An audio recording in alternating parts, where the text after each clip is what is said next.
was yesterday. Oh, they're a full package. And they even stacked up here in the overall fraggers. Nobu, 44, Osa, 39. And then stacked up here in the overall fraggers. Nobu, 44, Osa, 39. And then stacked up here in the overall fraggers. Nobu, 44, Osa, 39. And then stacked up. And then stacked up.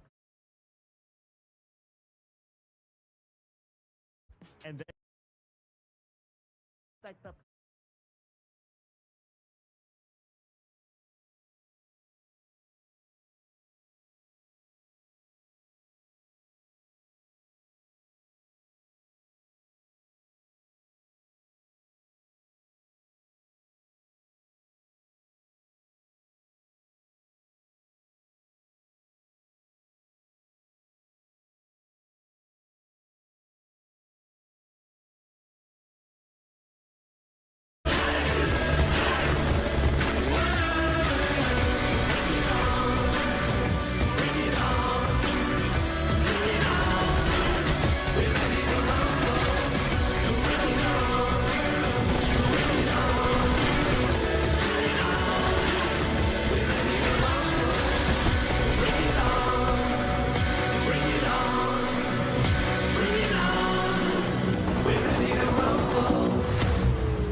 Hello and welcome everyone to the Ruthless Invitational Showdown Season 11. My name's Contra. Joining with me is Sir Cloud as we head right into Day 5 here in the playoff stage. Oh yeah, this is the moment here where we will see, well, day number 4. Okay, because it's been like so many days, right? I'm starting to lose count right now. It's day number 5 now. Oh my goodness, so many days now. But what's important, it's not really the top, because what's important is who will make the top 18 to qualify into the finals, because there's only like a total of 8 games that will be played by the teams today. True enough, and that being said though, I mean, this is going to be a really arduous task for everybody to rack in those points, especially when D plus Kia is kind of stashing a major bulk of whatever that could be gained out there. So I don't know, maybe D plus Kia says, we got enough points, we're going to relax a little bit and let the rest of the field have fun, or maybe, you know, continue on the streak and leave everybody else starving. That could be the key with their consistency to look for that championship title by the end of this run. Oh well, you thought they might be chilling, right? But yesterday they had to end the day with a mic drop of a chicken dinner.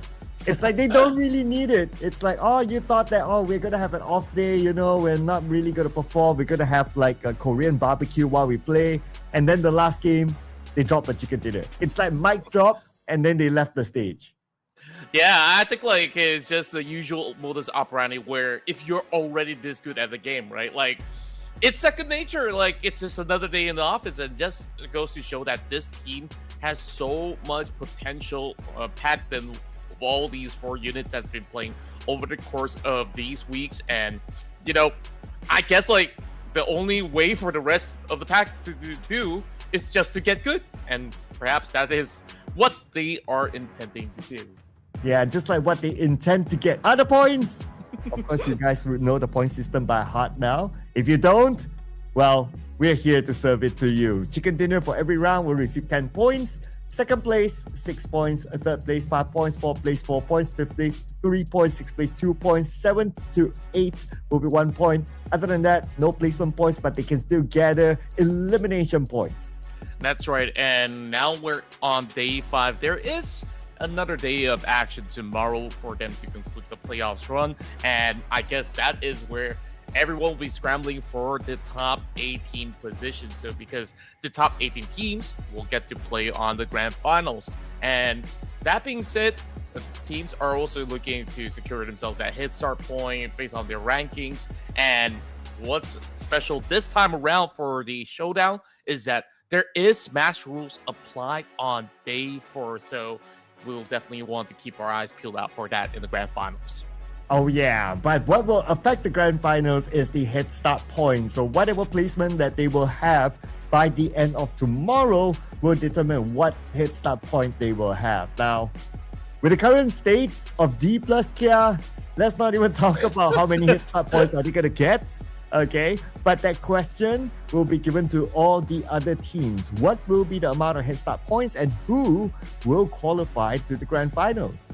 Yep, and that being said though, I think that the first place spot is definitely locked and loaded for D plus Kia. It's more about the rest of the field. How much more can they gather to kind of bridge the gap a bit closer to D plus Kia, because by the time comes grand finals, that will be a different story. And for those of you guys who are new to the Smash rule, this is as follows, as a team will have to play using the regular tournament rules, and of course they will determine the match point. So that being said, first and foremost, the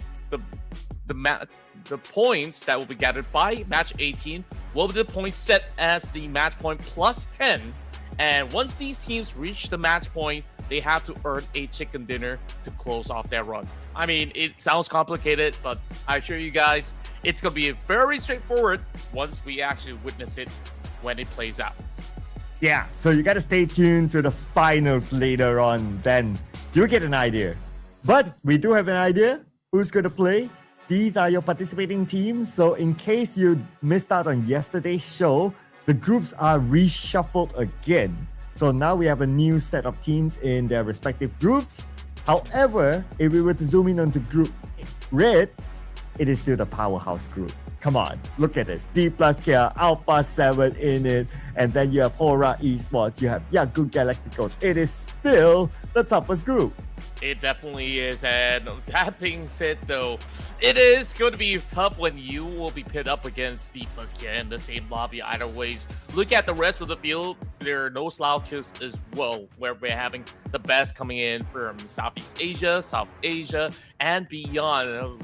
Thus far, I have been impressed by Alpha 7 for quite a little bit, but tell me, for the past couple of days, how have they been faring up against the rest?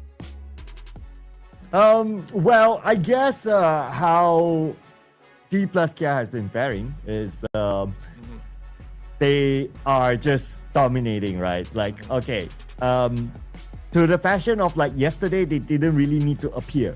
Like if they skip the entire day, they will still be at number one.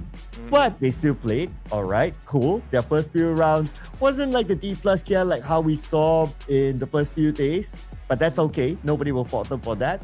But they just had to end the day with a mic drop. So yeah, chicken dinner for D plus Kia to wrap it up. Well, do you think that this is going to be the similar notion as well, where, they will just chill for a little bit, explore maybe certain strategies, and then when it comes time that other teams are catching up, they're like, oh, you know what? Let me drop another chicken dinner for you guys. So that could be very well the case.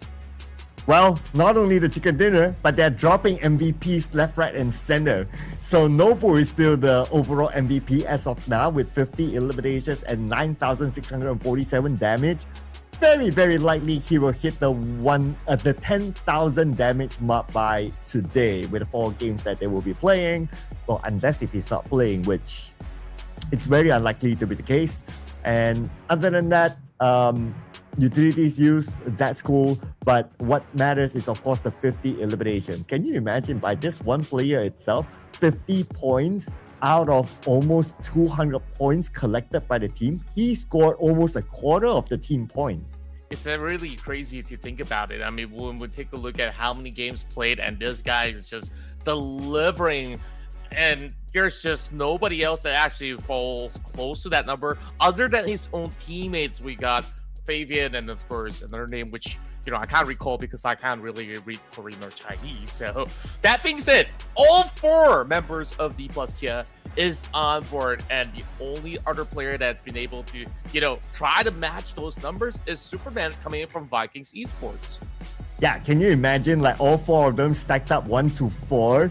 That just tells the whole story, right? Then it's just like a fight between them on like, oh, who's going to be the actual MVP? But I'm pretty sure they wouldn't mind. It's a team effort at the end of the day. So if Nobu gets the MVP, Osa gets the MVP, Fabian, Chips, I'm sure they'll be cool with that. So these are the numbers here.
to make qualifications to the finals, and therefore they have to push.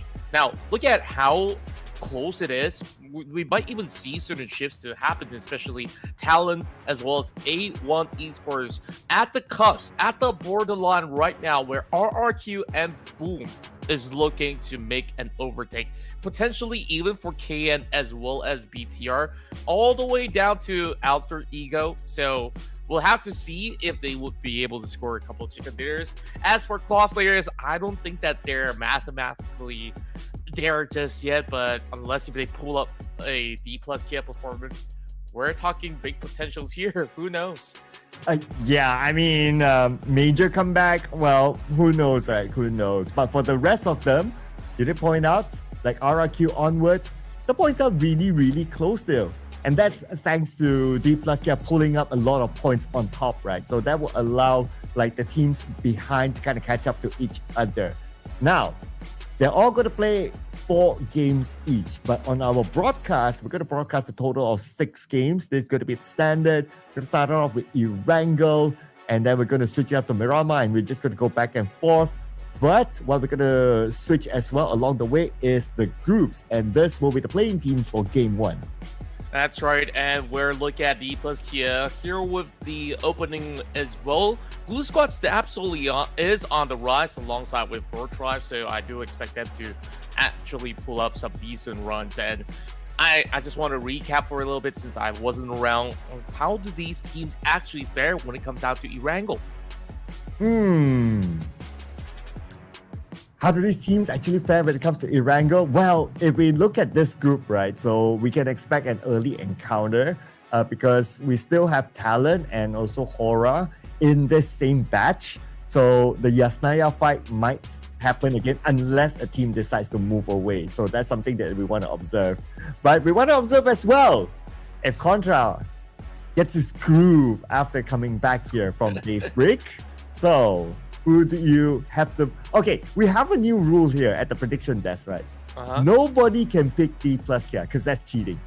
Hey, I just came back from like 2 days break, so maybe I get one pick just to catch up with you guys. Oh, come on. I'm going to go for it. Put it right there. D+ Kia.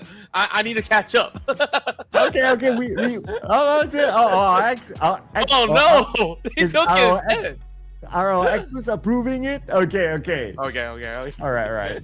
Only once. Okay. Because D+ Kia is cheating. I mean, picking D+ Kia is cheating. That's what I meant. Yeah. Man. Eeny, meeny, miny, mo. Let's go for... Okay, I'm going to kickstart the day with Alpha 7. Let's put this one in. Oh, really good choice. I mean, Alpha 7 so far, they always look pretty good when it comes down to fight. So I'm hoping that we get to see plenty of it coming in from Alpha 7. Now, we want to hear from the experts. I mean, so far you and them are tied. So, are you guys looking to continue on with a tie as well? Yeah. Well, I wish I could do like the fist bump, but expert is like okay, it should be like this, I guess. I don't know, fist bump to the expert. We can do our own fist bump over here. Yeah, I just yeah. That's as much as you're getting. Yeah. No. Okay, that looks a little wrong, but let's not get there. So that being said, you guys can also put in your dear votes into the chat below, and if you guys see, other teams being voted out, you guys can have banters, but keep it cool, as so long as you guys are just gonna be able to have a fun time all together. So that being said, make sure you guys hit the subscribe button right now, as we offer you a whole lot of PUBG Mobile esports greatness over the course of the week, because on the weekend itself, that's where the grand finals will happen. Oh yeah, that's where you don't want to miss it. And the grand finals is not just 3 days, it's 4 days. So make sure you book your time. Basically, you don't need to be disconnected from us, right? We're going to have the show every single day until Sunday, basically. So it's easy to lock in your calendar. It's going to be the same timing. It's going to be in the same channel. So don't forget to subscribe as well, because you don't want to miss out on future iterations of Ruthless Hype Esports, they always have amazing off-season tournaments during the off-season. True enough, and I'm hoping that one day there's going to be that offline event where we get to visit either Nepal or any areas in South Asia, so that we actually will see a lot of all these players face to face. So if you guys could, of course, lend your hand and support us all the way through, that will be pretty much making the dream one step closer for everybody out there. That to be said, though, as we are diving in for our first matchup in Day 5's action here in the Ruthless Invitational Showdown. So let's get this one underway.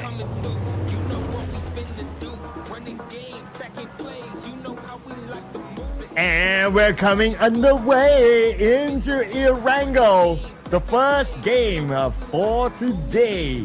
And it will be the race for the top 18.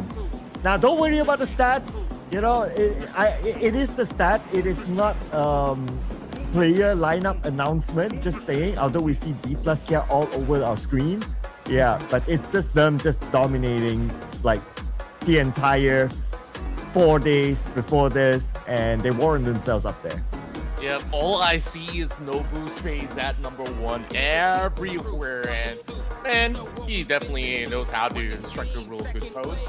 That being said, though, this light path starts off from the northern section as we will kick things off from the corners of Erangel headed into the edges of the Papa. So a lot of all these areas are going to be pretty much testing are about this contest, and we're already hearing gunshots inside of the container areas, and there we go, Yangon Galacticos taking on Blue Squad. Oh, already a bang bang boom boom very early on. Let's go. And not only here, maybe in Yasnaya as well, as we discussed earlier. But yeah, we'll keep an eye on that later, because right now it's going to be Blue Squad getting their first split. Stickley takes one out of Yangon Galacticos, but they fire back, they got Xbox instead.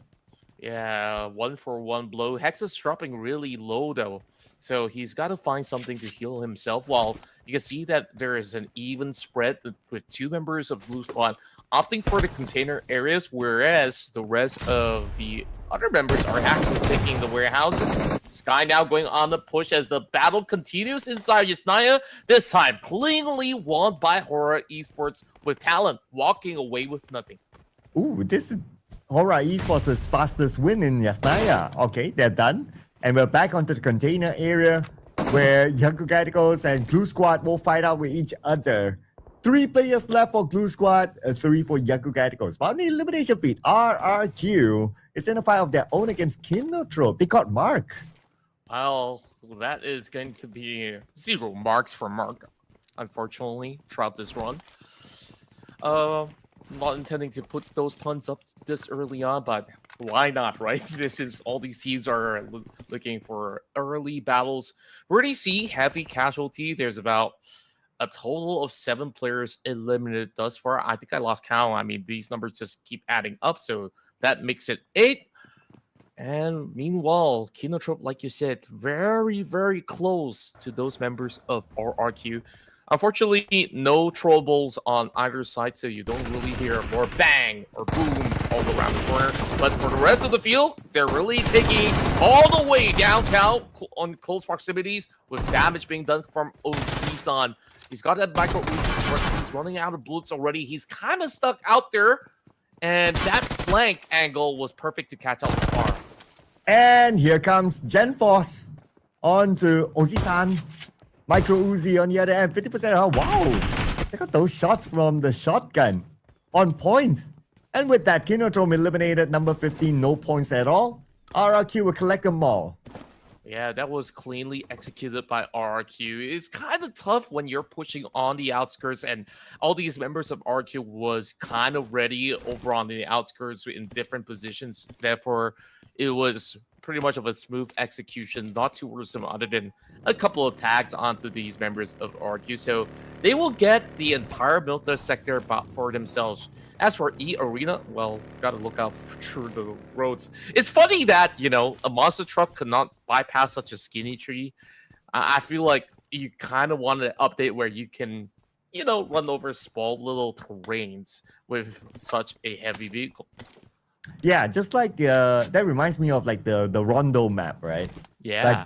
the Rondo map, you have like this bamboo area literally called bamboo, and if you throw nades into any bamboo tree, like it will fall down.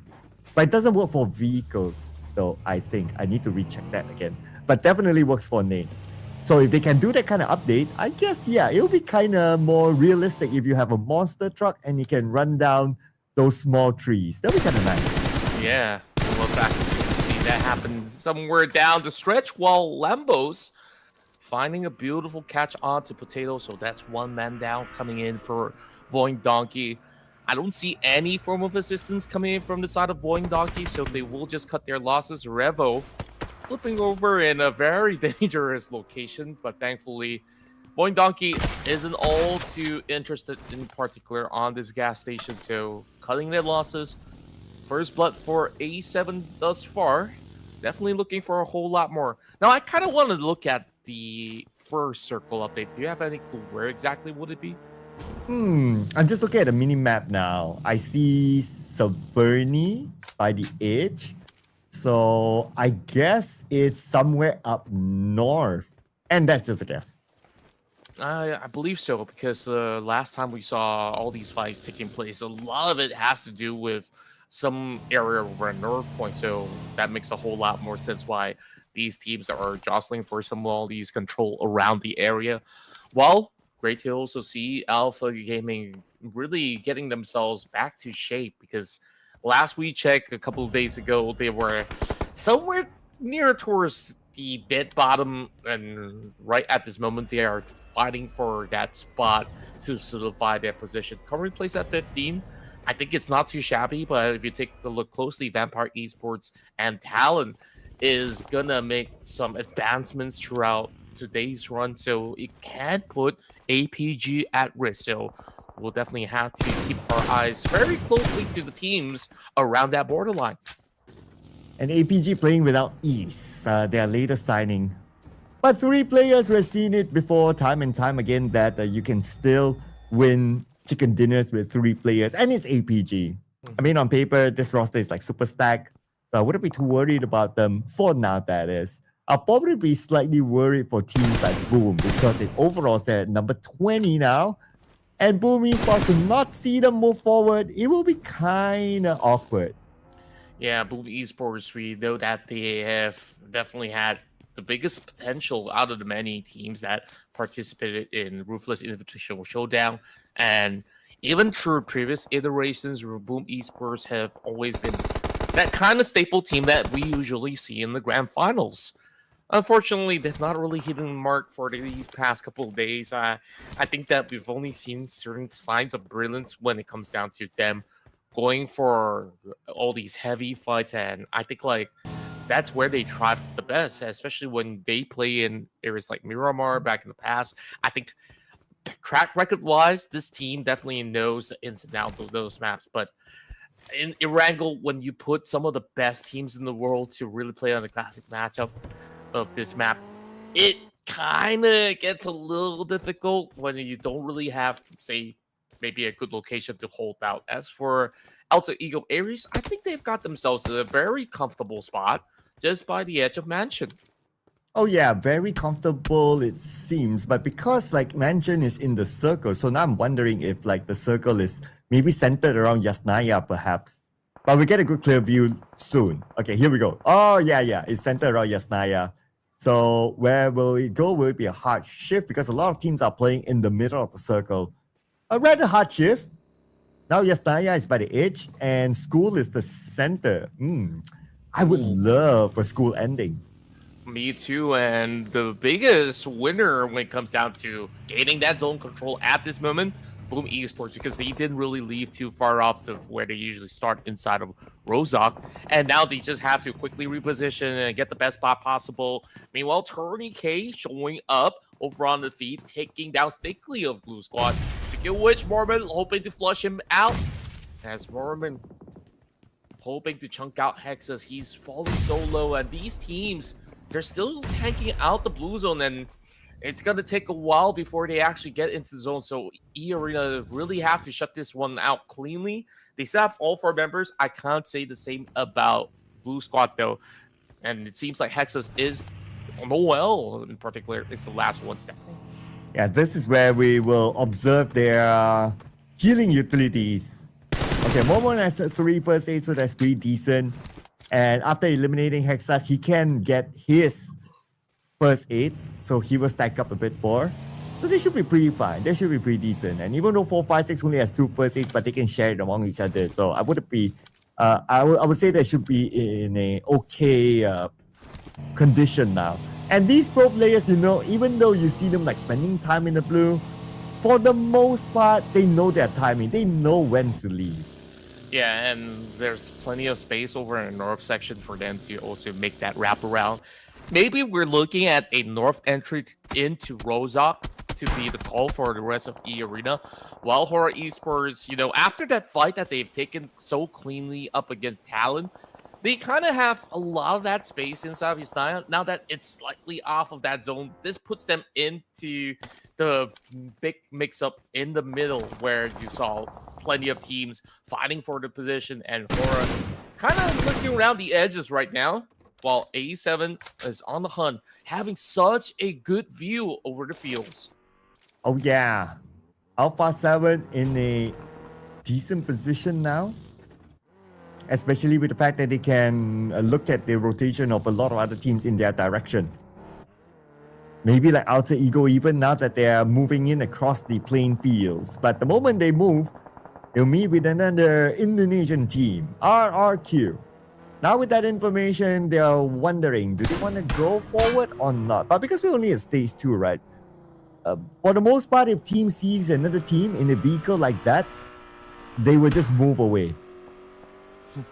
For most part, that is. But then again, you got to remember that these teams are scrambling for whatever points necessary, so long as it's not being taken away by T plus here. So more often than not, these teams, if they can't find a way in, they're happy to take a battle. Speaking of which, plenty of flock of crowd coming in from that far eastern corner. As I suspected, E-Arena moves in from the north point of Rozak, as they'll be able to gain that advantage inside the zone. Can't say the same about the rest of the field though. Point Donkey right now in trouble, soaking some damage as E-Arena is looking to flush them out of position. And up above it is going to be Yangon Galacticos with Romeo Boy sending beautiful pot shots to the river. And because of that, he'll be able to collect that 1 point. But I don't think they managed to save Seika. Yeah, no. So Bombay will get that point. Full knee spots. Now we will need to defend the ground against Alpha 7. Oh, Mastery, he missed his first 2 shots. Oh man, that was a big whiff there. If only he landed it, he would have been knocked. Yeah, that looks a little odd to me. I mean, it's such close range battle. He should have actually got it done within the first 2 shots. But good news for the rest of Alpha 7. They will create a little bit more of that space, but they will have to fend up against Lamar. Boom Esports tries to bring it down the line while Rebo instantly get knocked down with the rival of Asa coming with a flank. And Asa, 30% of health left. Boom Esports came into the same building. The Molly will buy him a little bit of time to heal up. Or Gen Force cooking up this nade. But don't toss it past that window right in front. No, he will eliminate Asa. But here comes another team. Say hello to 4 Thrives. 4 Tribes absolutely looking to go absolutely explosive, as they will have Lazarus coming with another angle of his own to also chime in. Everybody wants this form of a compound. Whoever's moving from the north point, and this is where it's just helter-skelter. Falak now drops that grenade towards the direction of Octa. Asa just playing it super defensive, and that will secure it. Rosemary also finding one up against Rufus, and that adds 2 points in for 4 Tribes at this moment. Falak securing that grenade elimination. And now they're looking for more. Yummy is behind this wall. Falak, I'm not sure if he knows that somebody's there. Okay, they do know. They do know. Okay, Yummy now makes his move with the DBS. We all know what Yummy can do with the DBS. Ooh. But even though you have a DBS, even though you're SLK, there's nothing you can do if that nade is in your face. Man, Fallout is so on point today with all these grenades. It's been 2 in a row right now that he secures another elimination in the bag just by doing so. Now he tries to seek one in, and perhaps he will be able to find Asa, and maybe RRQ will just tumble one after another with his accuracy. Fallout now has that Molotov, as it definitely comes in handy when you have a bunch of smoke, and if anybody runs around, they might just get clipped. Now, with a lot of all these players being eliminated, we are getting another update. The circle goes deeper inside Rozok, and look who's there. Arena, Vampire Esports is going to have that firm hold. So this is going to be great if you guys are fans of Thai teams in PUBG Mobile. And speaking of which, the Savior having Bao Bei knocked out by APG. Oh, Bao Bei. I wonder who he is. And another pseudonym that we don't know who that actually is. But this Xavier, okay, they're going to be neighbors with APG. And Zul is playing in this round. And Zul is in a critical situation. 250409 now will land another nade. Nope, a little bit too early. But the rest of these Xavier moving in. They want to be the cleanup crew. Zul still picking up Doc. And he'll be able to revive his teammate in time. Oh, that nade. That was so close. But Parton, somehow he's low. Somebody shot him. Sio somehow stays afloat for the moment, but here comes the push coming in from the rest of the Savior.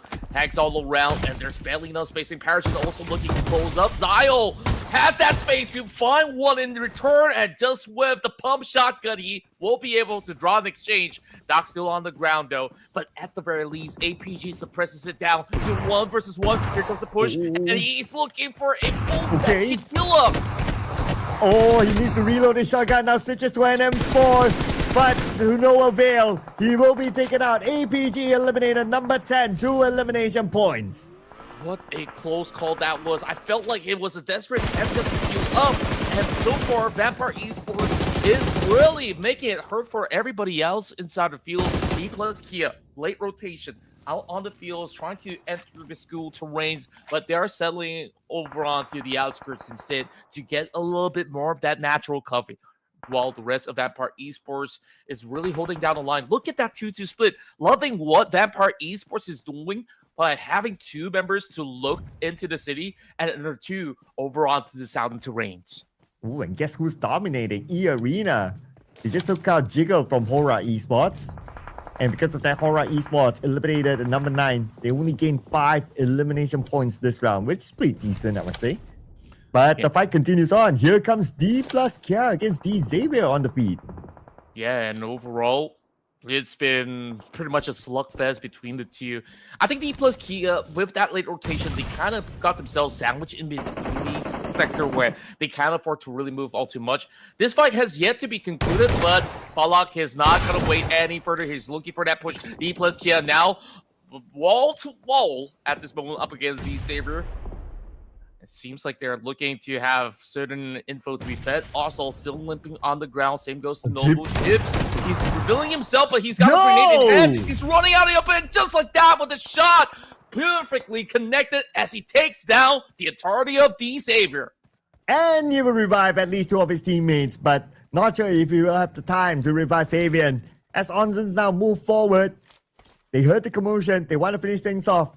Fabian is just right beside of Onzens. Onzens, not too worried about him for now. Behind the tree though, I'm sure Onzens wouldn't mind finishing him off to collect that elimination point, but it's not the main priority. The main priority if the other players of D plus Kia would rush out to save Fabian.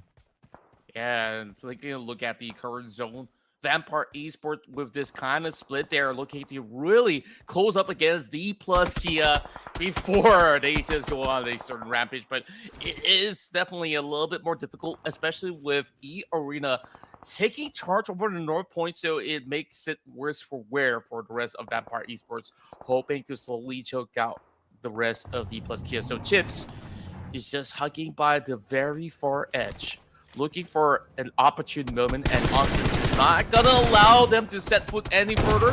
But here comes a full push coming in, and Onsen gets knocked down by Noble. Calm down, people, calm down. And Noble, Mr. MVP, was the one to shut down Onsen's. But unfortunately, they were not able to save the area, and the point was stolen away by E-Arena. Now they need to defend against the other members of Vampire Esports. Vin Torres coming in with the nade.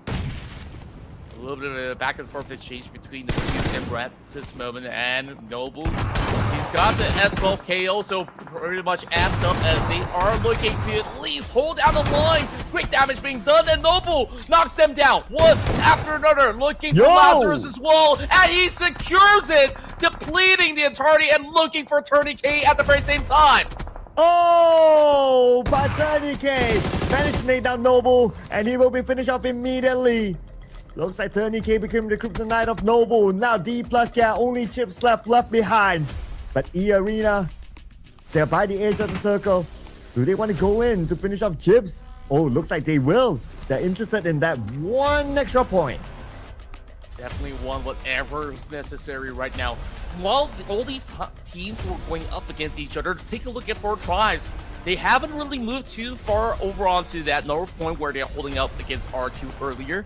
And they benefited because of that, because right now they have the best squad strength to eventually face up against E-Arena. So E-Arena feeling rather confident there's not going to be all too much challenge coming in from the other sector, as they got some natural covers of their own. So just wanting to seek out one final player out of D plus Kia, while 4 Tribes, maybe it's about time that they actually make a move to join the rest of the party.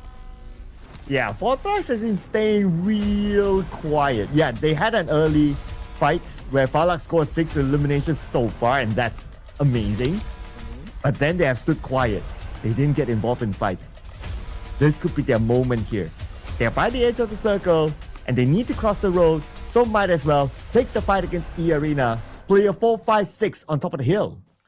It's kind of hard to actually spot him out from that position. Also keep in mind, like, the rest of the E-Arena members, they're kind of guarding whoever leaves the city. So if 4 Tribes really want to take out 456, they'd be expected to have flurry of bullets being sent by the rest of members of E-Arena to try to cover ground. So it will be much easier for 4 Tribes to perhaps look for that Lone Ranger out of Alter Ego, who is currently inside of the city of Rozhok.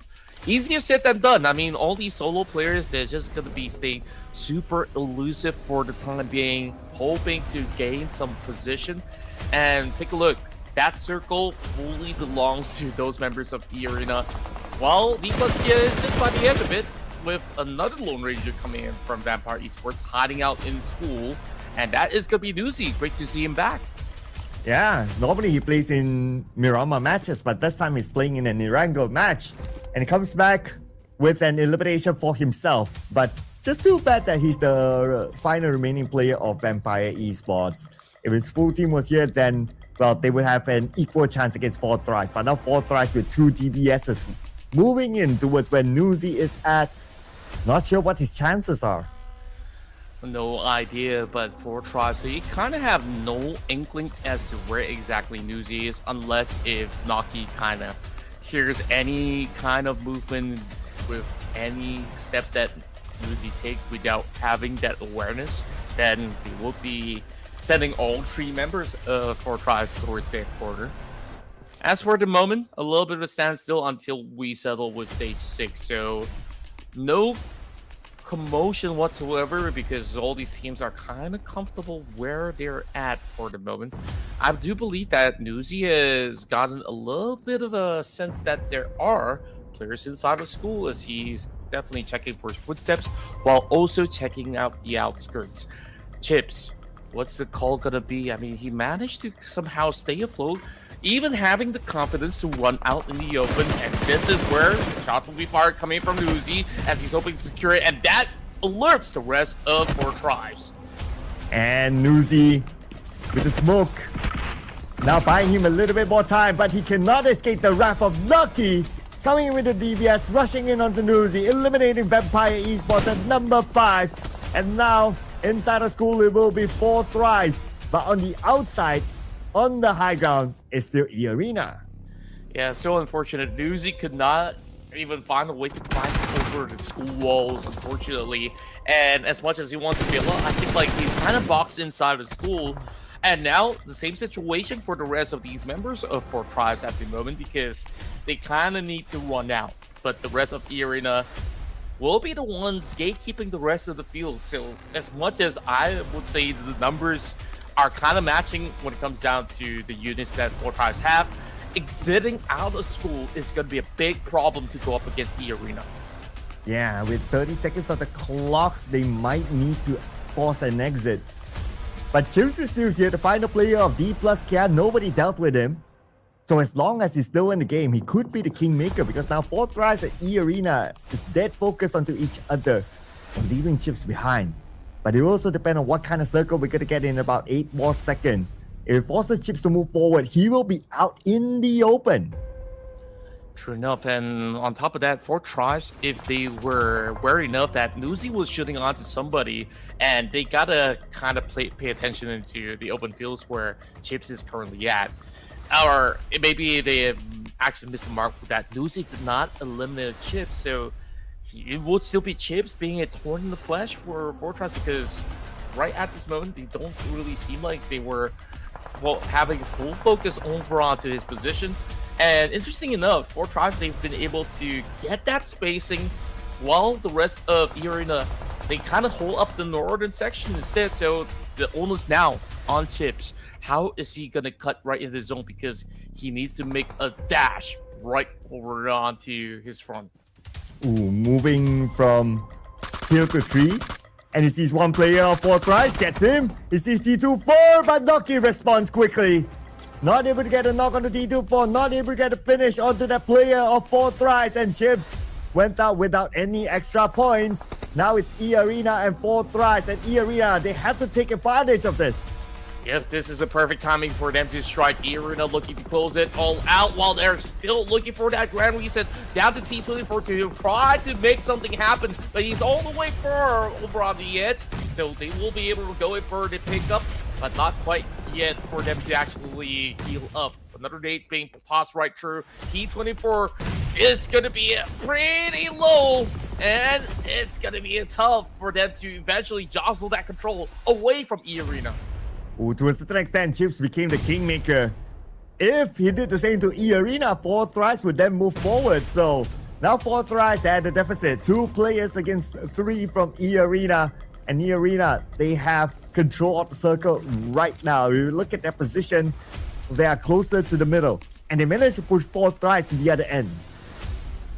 True. Plenty of smokes for them to take cover for a moment. So there is going to be a decent chance where they could still find a way to turn it around. Speaking of which, they are turning K inside the smoke. So this is good opportunity with the 2v2. Turning K down. Is 456 going to go for him? Okay, Turning K is calling towards his teammate though. Would that be a nade that comes through? Looks like not. 4 Tribes. Okay, do they have nades? Okay, they have 3 fractal nades, but maybe they felt that it's a little bit too far. So they're keeping that nade for now, for the crucial moment. But because of this hill is blocking their view. But Joker is going for the flank. Oh, this is a very cheeky move coming from Joker, and it might actually work out because the rest of 4 Tribes, they're kind of focused onto a different direction, and if he's got anything at all, he's got 2 frag grenades that he can put into grand effect. But now with 456 also on wheels, the rest of 4 Tribes kind of hold back ever so slightly, still playing by the spine of the hill.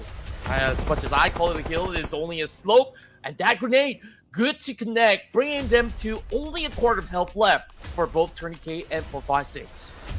Okay, so it's still a stalemate now. While 4 Tribes trying to unlock E Arena, they failed to finish off Turning K earlier. Now Turning K is back up, so they are playing as a trio with still the amount of circle control. But here comes Joker! Got the run down! But then again, the counter fire came in. Now it's only 1 player left from 4 Tribes against the 2 from E Arena. It's going to be T24, the prodigy, the clutch prodigy. Now, with a mission to finish off E Arena. And with them going for the pickup, this is going to be a clean opportunity for T24. He's got a grenade. He's going to be able to pop it in time. And here comes Turning K with a charge. I don't think there's any room for him left. Turning K seals the deal for E Arena to claim chicken dinner number 1 here in day 5. At the end of the day, the numbers was just too much for him. E Arena, they had multiple angles covered. Even though if he wanted to rush forward, the other angle would shoot him down because it's an open plane. Yeah, there's a slope there, but it's not the biggest of impact. At the end of the day, it's still E Arena scoring the chicken dinner with the numbers in hand. The champions of PMSL Southeast Asia coming in with a bang, 13 eliminations scored. Loving how they've been getting themselves back into shape, just like the champions that they are. 4 tribes so far also have been able to really keep up to the tempo, and with them winning out all those trades over the north, they've been able to at least match up in the form of eliminations. But man, Joker, Turney K, they are absolutely on fire for this very first match that we're seeing so far. Oh yeah, absolutely right. Especially Turney K could be the MVP, or it could be still Falak because he came out with a lot of eliminations as well. So we got to let our officials calculate the scores later on. But we cannot deny the fact that E Arena scored this chicken dinner, and this will put them in a comfortable position in the top 18 somewhere. And if you remember, Contra, when you cast it in day number 2, E Arena, they were somewhere at page number 3. But now they pretty much have put in enough of performance to comfortably be the top 18. I absolutely agree with you. I mean, they now show up with serious business to offer to the rest of the field. As we take a close look, E Arena not only having the kind of positional advantage, I mean, they earn it by just swerving in from the north point, and they saw the opportunity to claim some of all these spaces, and they took full charge of the entire area with that 2-2 split. And look at the rest of the field. I mean, Troubles perfectly executed coming in from E Arena with pretty much matching numbers from frags into smokes as well. Whereas, look at the rest of the pack. D+ get as much as they have their fair share of struggles, they've been able to still pave themselves a passage to still snuck by into the top 5 positions. Yeah, and we're going to compare E Arena and 4 Thrice, the number 1 and number 2 team. 4 Thrice with 9 eliminations in total. And last we checked, Falak scored 6 eliminations. So that's 6 out of 9. That's a lot of contribution by himself to the team. So there's a chance that he might be the MVP in this round. But I guess it also depends on what sort of amount of damage they put out.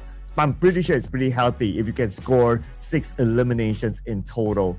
Other than that, damage output in total, E Arena, naturally because they scored 13 eliminations for above 4 thrice, so they have a lot more than them. But True our enough. MVP looks like it's not Falak, but it's Turney K. Wow, Turney K kind of bests him by 1 point or so, or it might just even be matching numbers overall. That's 900 damage to be done. And just take a look at how efficient he is on the action per minute. 24 trollables in this matchup just by Turney K. This goes to show that he really puts everything on the line to put E Arena on top. That being said, though, look at the contribution. He has been able to bring 53% back into the squad when you're playing a team before. That is the major bulk of it. Yeah, and this is how close Falak's points is, right? So 1 elimination behind and maybe 100-ish points difference than damage output difference than Turney K. And then we have 4, 5, 6, whoever the mysterious player is, also up here as our top performers. But we cannot have a stat without a player from D+ Kia, right? Nobu still have to slide in between these players. Yeah, and he is just really everywhere in the map. And on top of that, you gotta want to have yourself still maintaining that MVP title. If you ask me, nobody's going to be coming pretty close to challenge other than maybe Falak up against the rest of these members of D+ Kia. So, of course, we'll get to that conversation maybe by the end of our playoffs. But E Arena, this has been another amazing run coming in for them. 23 points to solidify themselves, while 4 Tribes have been looking to match up this score lines by the end of that run but good enough to actually pull 15 points back. Whereas I think it's a very healthy start. We see plenty of battles to go around. Talon was one of the early few to drop out.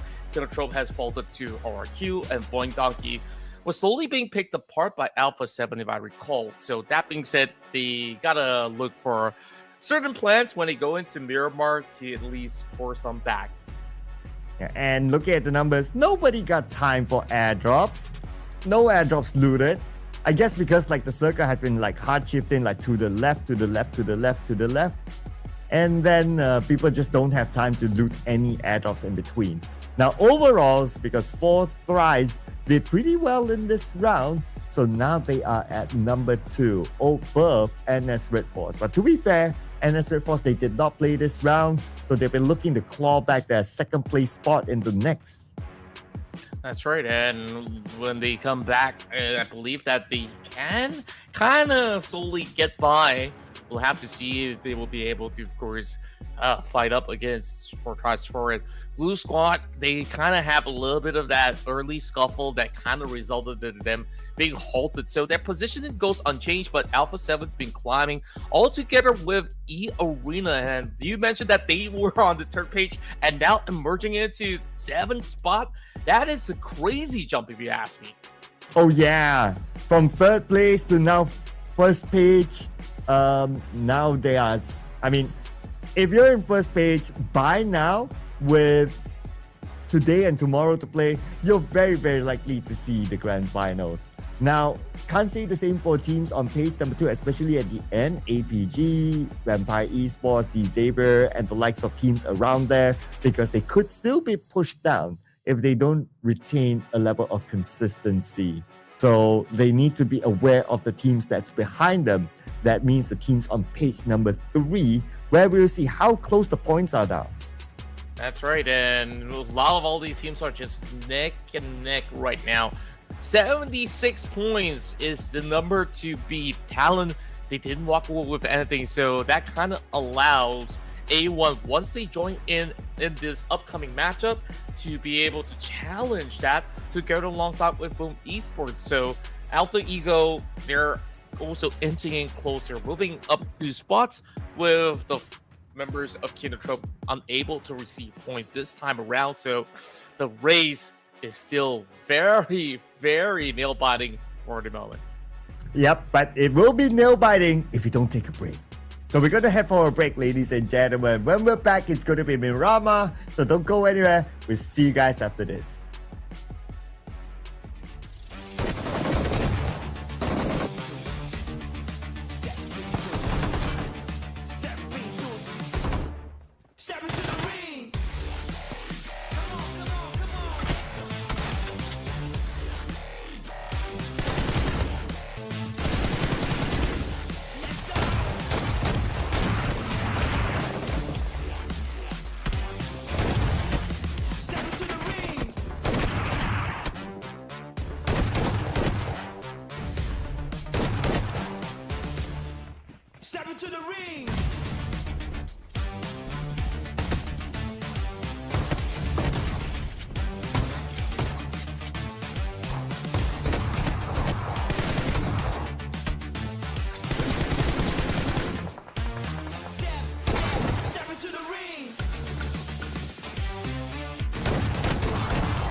Just when you thought that the champions of PMSL Southeast Asia is having an off day, they're back, ladies and gentlemen, with the bag, with the chicken dinner in game number 1.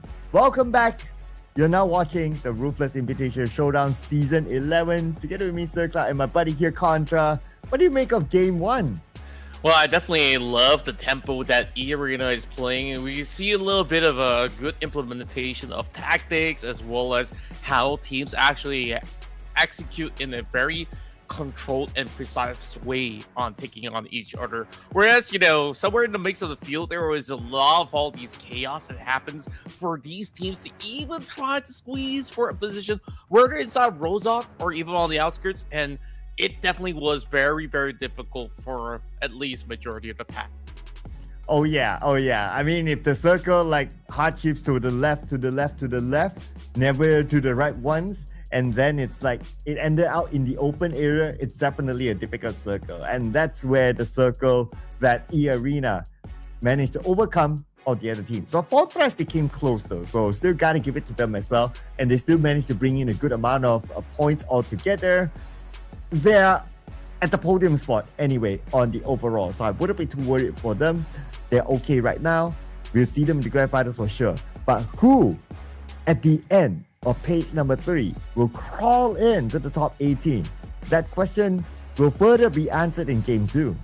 That's right, and it is looking rather close for some of these teams out there. We want to see whether if there's going to be any for a chance for Claw Slayers within the span of 2 days action. Can they find a way out? Because they're currently dead bottom at the moment. Group Yellow joins in this time around, where I'm happy to see Superman back at it again with the rest of MVKE. Oh yeah, Superman in the road to the MVP amongst the players of D plus Care. And since he'll be playing this round with D plus Care in the same set of teams, then we'll see if he'll be able to put up a good performance. Of course, now we're looking at Group Red and Yellow. Something that we'll need to do as our due diligence is, as usual, predict who will score the chicken dinner. And it never gets easier. It definitely doesn't. And overall, I think that in Group Yellow, there's a lot of stakes involved, right? Where Nongshim Red Force, they want to reclaim that number 2 spot from 4 tribes, while you also do have A1 Esports at the cusp of elimination at the very same time. So if you ask me, it is very, very challenging. And when we take a look at BTR, they're also within pretty much the range to also make the top 18 cut. So this is just going to be a little feisty when we move into the matchup, where I'm hoping that we get ourselves a good one in Miramar. So I want to get a good one. I want to get a good one from BTR. Let's bring on the red robots. Here we go, BTR. Oh, okay. Kind of like your pick right there. And, I have not voted for this team for quite a while right now. And I do think that A1 Esports, they kind of know what is at stake, and they got to really step up. And this is definitely a place where they are still able to do so, especially with so many more games to go. So I'm kind of putting a little bit more hope for A1 to qualify to the finals. Okay. Mr. Contra locking in A1. All right. So our experts' prediction took a bit of your advice, your excitement to see Superman playing again. So they pick up MVKE. I mean, they have always been this team that is looking like they have that potential of scoring the chicken dinner, though they have not, but they always seem to be kind of like pushing it. That's right, and I think like a lot of times their aim is to really go for eliminations just to ensure that, hey, we got healthy enough points to really go by.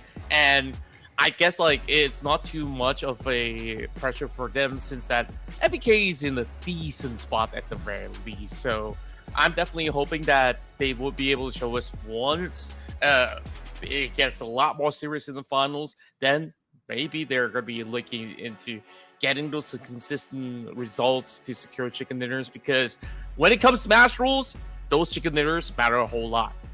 Oh yeah, absolutely right. Absolutely. Save it for when the Smash rule day comes on day number 4 of the grand finals. Now, in case you don't know what we're talking about, stay tuned and you'll find out in the grand finals. A lot more reason for you to subscribe to Ruthless Hype Esports so you don't miss out on all the action. Speaking about action, we're going to jump in onto Miramar. This is going to be game number 2 out of 6 for today.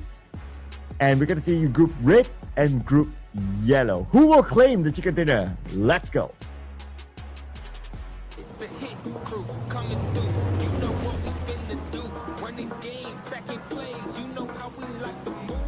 Goes right into Miramar here in our 5th day of action, and it seems like there's just a lot at stake. Nobody wants to live it down to the very final day, as on this penultimate playoff stage is where everyone needs to be sharp every step of the way. Oh yeah, absolutely right. Especially teams on page number 3 that we will be looking out for, and if they'll be able to make a big comeback or gain a lot of points in this round in hopes for them to be in the top 18. Flight path is going to be slightly on the northern side from the left to the right. El Pozo has been pretty popular. We see A1 there. The Xavier, they generally like to go there with this kind of flight path. So it could be an early fight between 2 teams there. Oh, this is definitely looking a little bit dicey with so many of all these teams really moving into pretty much similar locations, all due to the flight path. When you move up north, there's realistically only about maybe 5 cities to choose from, unless you really want to extend further out, which certain teams are absolutely looking to do just that. Erangel Galacticos, they're not going to be subscribing into any form of flight unless if they move deeper into Montenegro. And take a close look over onto the far corner. We're looking at Alter Ego, Boomy Sports, and another name, B plus Kia by the edge of it. Now this is going to be good for YG, Floating Donkey, as well as Sam9. They get a little bit more of that head start in a very familiar spot that we've casted a couple of days ago. Oh yeah, high grounds. That's going to be real challenging for the teams. Unless if it somehow hardships and pulls down, then well, it's going to be a different conversation altogether. So we'll keep an eye on that for sure. And experts prediction change to who? Oh, okay. So we just got news from Mission Control that experts prediction, they changed it to NS Red Force because MVK is not playing. Oh, okay. For a moment, it's like, oh no, they want to like suss things out a little bit more. So I don't know, you know, like I think like that's fair game overall, you know, since MVP is not within sight moving into this matchup. So fair enough, we're gonna be looking at or not if their new pick will be the ones winning out. Now, D plus Kia, last game, maybe not having the crazy impact that we've expected them to have just like a couple of days ago, but still, it's another top 5 finish at the very least, and we're definitely hoping that Claw Slayers eventually will be looking to deliver because they are currently at the bottom of the barrel, something that I did not really expect as we are seeing, you know, them testing certain stuff. And I'm not even sure if Zuxi is actually playing in this part of the roster. Well, according to news, so Zuxi is a loan for the PMSL. And post PMSL, legally or contractually, he returns back to BTR. So technically now he's with BTR. So I guess that Claw Slayers, they are trying out new players, I guess, because they're using pseudonyms, so you don't know exactly, right? But that's my guess, my best guess. Very, very interesting stuff. I mean, it really feels like he is never really taken too much of a break, if you think about it. He called for retirement, he came back like nearly a year later, and then now back to BTR. I guess he definitely feels like home, while A7 looking for perfect hit markers onto the members of Claw Slayers. You know, we were just talking about them, and right now they're just absolutely getting deleted by the Brazilians. Yeah, it's contrast fault, people. he opened up the topic. Caster's curse on to cross players. Unstoppable, last man standing, Alpha 7 rushing him. He stood no chance. And there you go, eliminated. Now cross players only have Annie, are you walking or are you running away? Oh, he's driving. So Yeah. So I guess he's doing neither one of that. Well, BTR, I hope that they don't suffer the same fate. So if you say that he's on loan to BTR, then I wonder which one is actually Zuxi who's playing right now, if he's playing today. Yeah, if he's playing, right? So we don't know. Because they also use like a ton of pseudonames. And, well, rumor is that the BTR that had been playing before this is the Academy team. So, yeah. So again, like, because they all use pseudonyms, we can't be 100% sure. But yeah, rumor has it is that that's the case. And I guess that kind of justifies the fact that BTR is not really that performing. I mean, number 23, second last at the bottom. It's not the usual BTR. Mm-hmm. Now it makes a whole lot more sense now that you put it that way, since, you know, it could be a lot of all these new faces that may have not had a certain experience fighting up against, you know, teams that have played globally.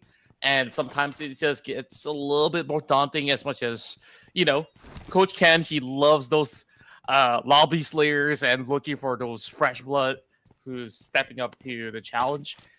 And I believe in his philosophy that once you give them those kind of opportunities, they will be able to actually shine like diamonds in the rough. So who knows? Maybe if there's gonna be any breakout performances next season, might actually see new names in BTR.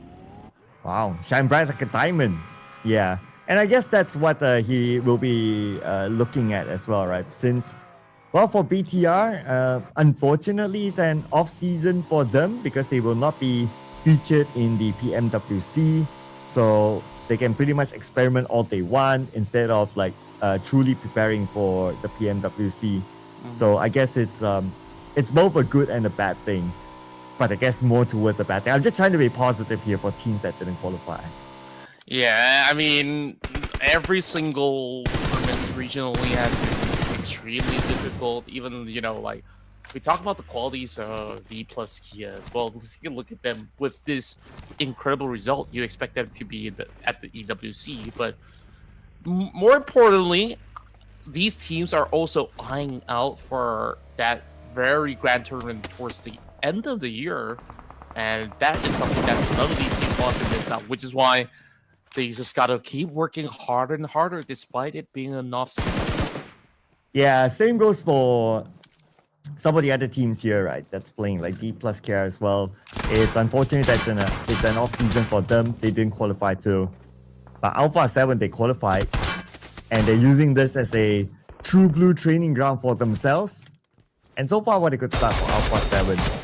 And now they see 7-9 circling around with the legendary Mamparang as the coach today, I guess. He's not playing this round, so they're going to play with their regular lineup of Yumiko, who is Yuhai. Oh, Yumiko is Mika, and then you have Yuhai, Firen, and Trexie. So this is the first team lineup of 7-9. Oh, I'm glad that you finally got us a confirmation that it's actually Mika, because I'm looking at Yumiko and I'm like, what? I'm not familiar with this name. But, you know, on these kind of lobbies, they could feel free to not put their official names for, of course, whatever reasons that is so far. So long as, you know, they remain competitive, that's what we really want to see. Tora Esports treading very closely to the members of Nongshim Red Force, met with retaliation coming from Binny. He's got an M249 to really spray down till tomorrow, but kind of don't want to waste those resources. Sleepy hits back at them very cleanly. Couldn't find a second connection with erratic sprays coming out of his Star L.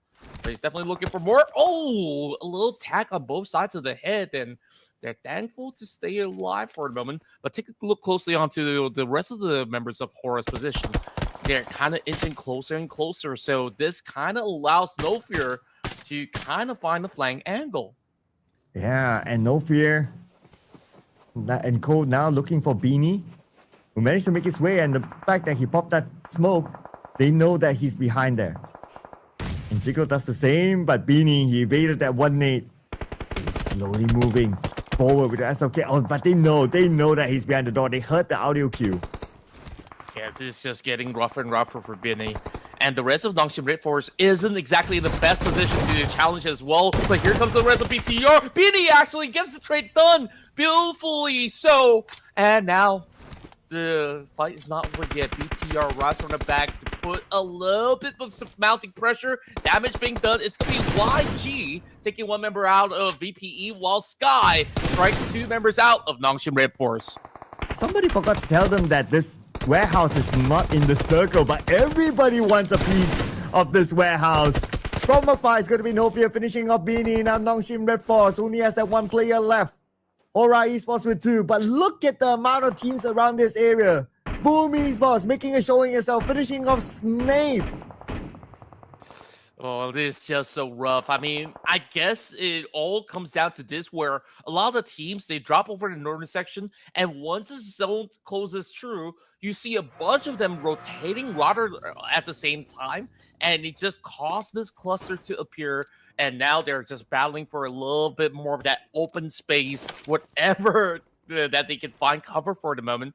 While FaZe Clan have stayed pretty much silent over the course of Chumachera. They're going to be happy enough with this position, but Void Donkey is already fighting for a little bit of space over on the top end of the hill. As much as there's not much of an angle that FaZe Clan could actually get, they're hoping that they won't get flushed through. So Gui really needs to pull up a stronghold by his own, because the rest of Void Donkey is looking for that infiltration into the city. Speaking about a pool, the circle pulled down to the lower ground, and a lot of teams are already there, including FaZe Clan and now Void Donkey. Dewey shows up, gets one, but gets counter-fired immediately, goes back down to the ground thanks to Potato, Red Bull. Nothing much he can do from the other building. Yeah, not much. Well, he could definitely look for a couple of lobs if he could, but he's also getting spotted out very quickly. So Canary holding his own while the rest of Alpha 7 will face that and marches right through it. Just like that, Canary gets a couple of packs, but only good for one knock. Red Bull tries to come in for the recovery, but he's now left out all alone. Okay. Goes up to the second floor. Needs to heal up, but the nade's been set across. Red Bull moves forward. He knows that somebody is just outside of this window. The player from Alpha 7, Red Bull evaded the nade. But now he tosses the nade down to the ground floor, hoping to land onto something.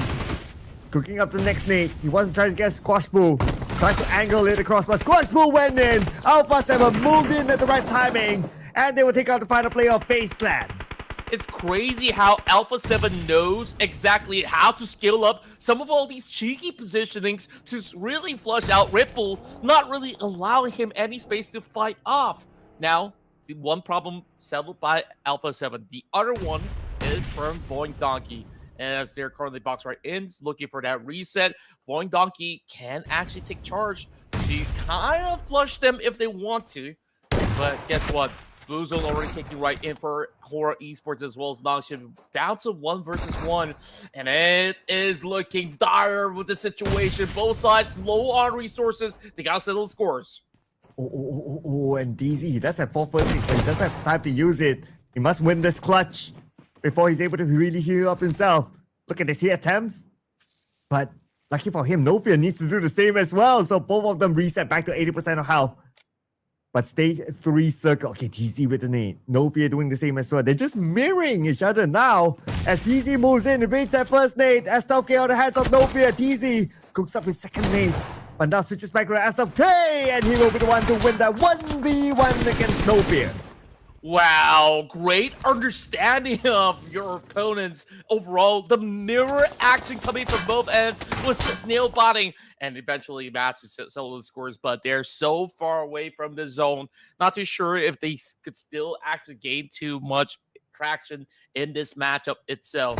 Void Donkey now on the 2-2 split, still holding on from the up high ground of Chumachera, while Alter Eagles corner. Kia has been able to put on the whole. Fabian will be able to deliver, knocking down Qatar. And now Fabian needs to move a little bit forward, but he should be able to finish off Krypton. But we shift forward now to Alpha 7 versus Void Donkey within the circle. As circle shifts more towards the city of Jumasera. But since it's going to be an urban warfare, we might see a stalemate here. But expect more fights on the southern side where the high grounds are at, as all of those teams down there will need to come into the circle. I'm loving how the zone says like, hey, let's clear up the north, and now let's clear up the south, and what's left is going to be the citizens of Jumasera, as much as they're unhappy being noisy neighbors for the moment. South side, we last saw D plus Kia really holding their own up against Alter Ego.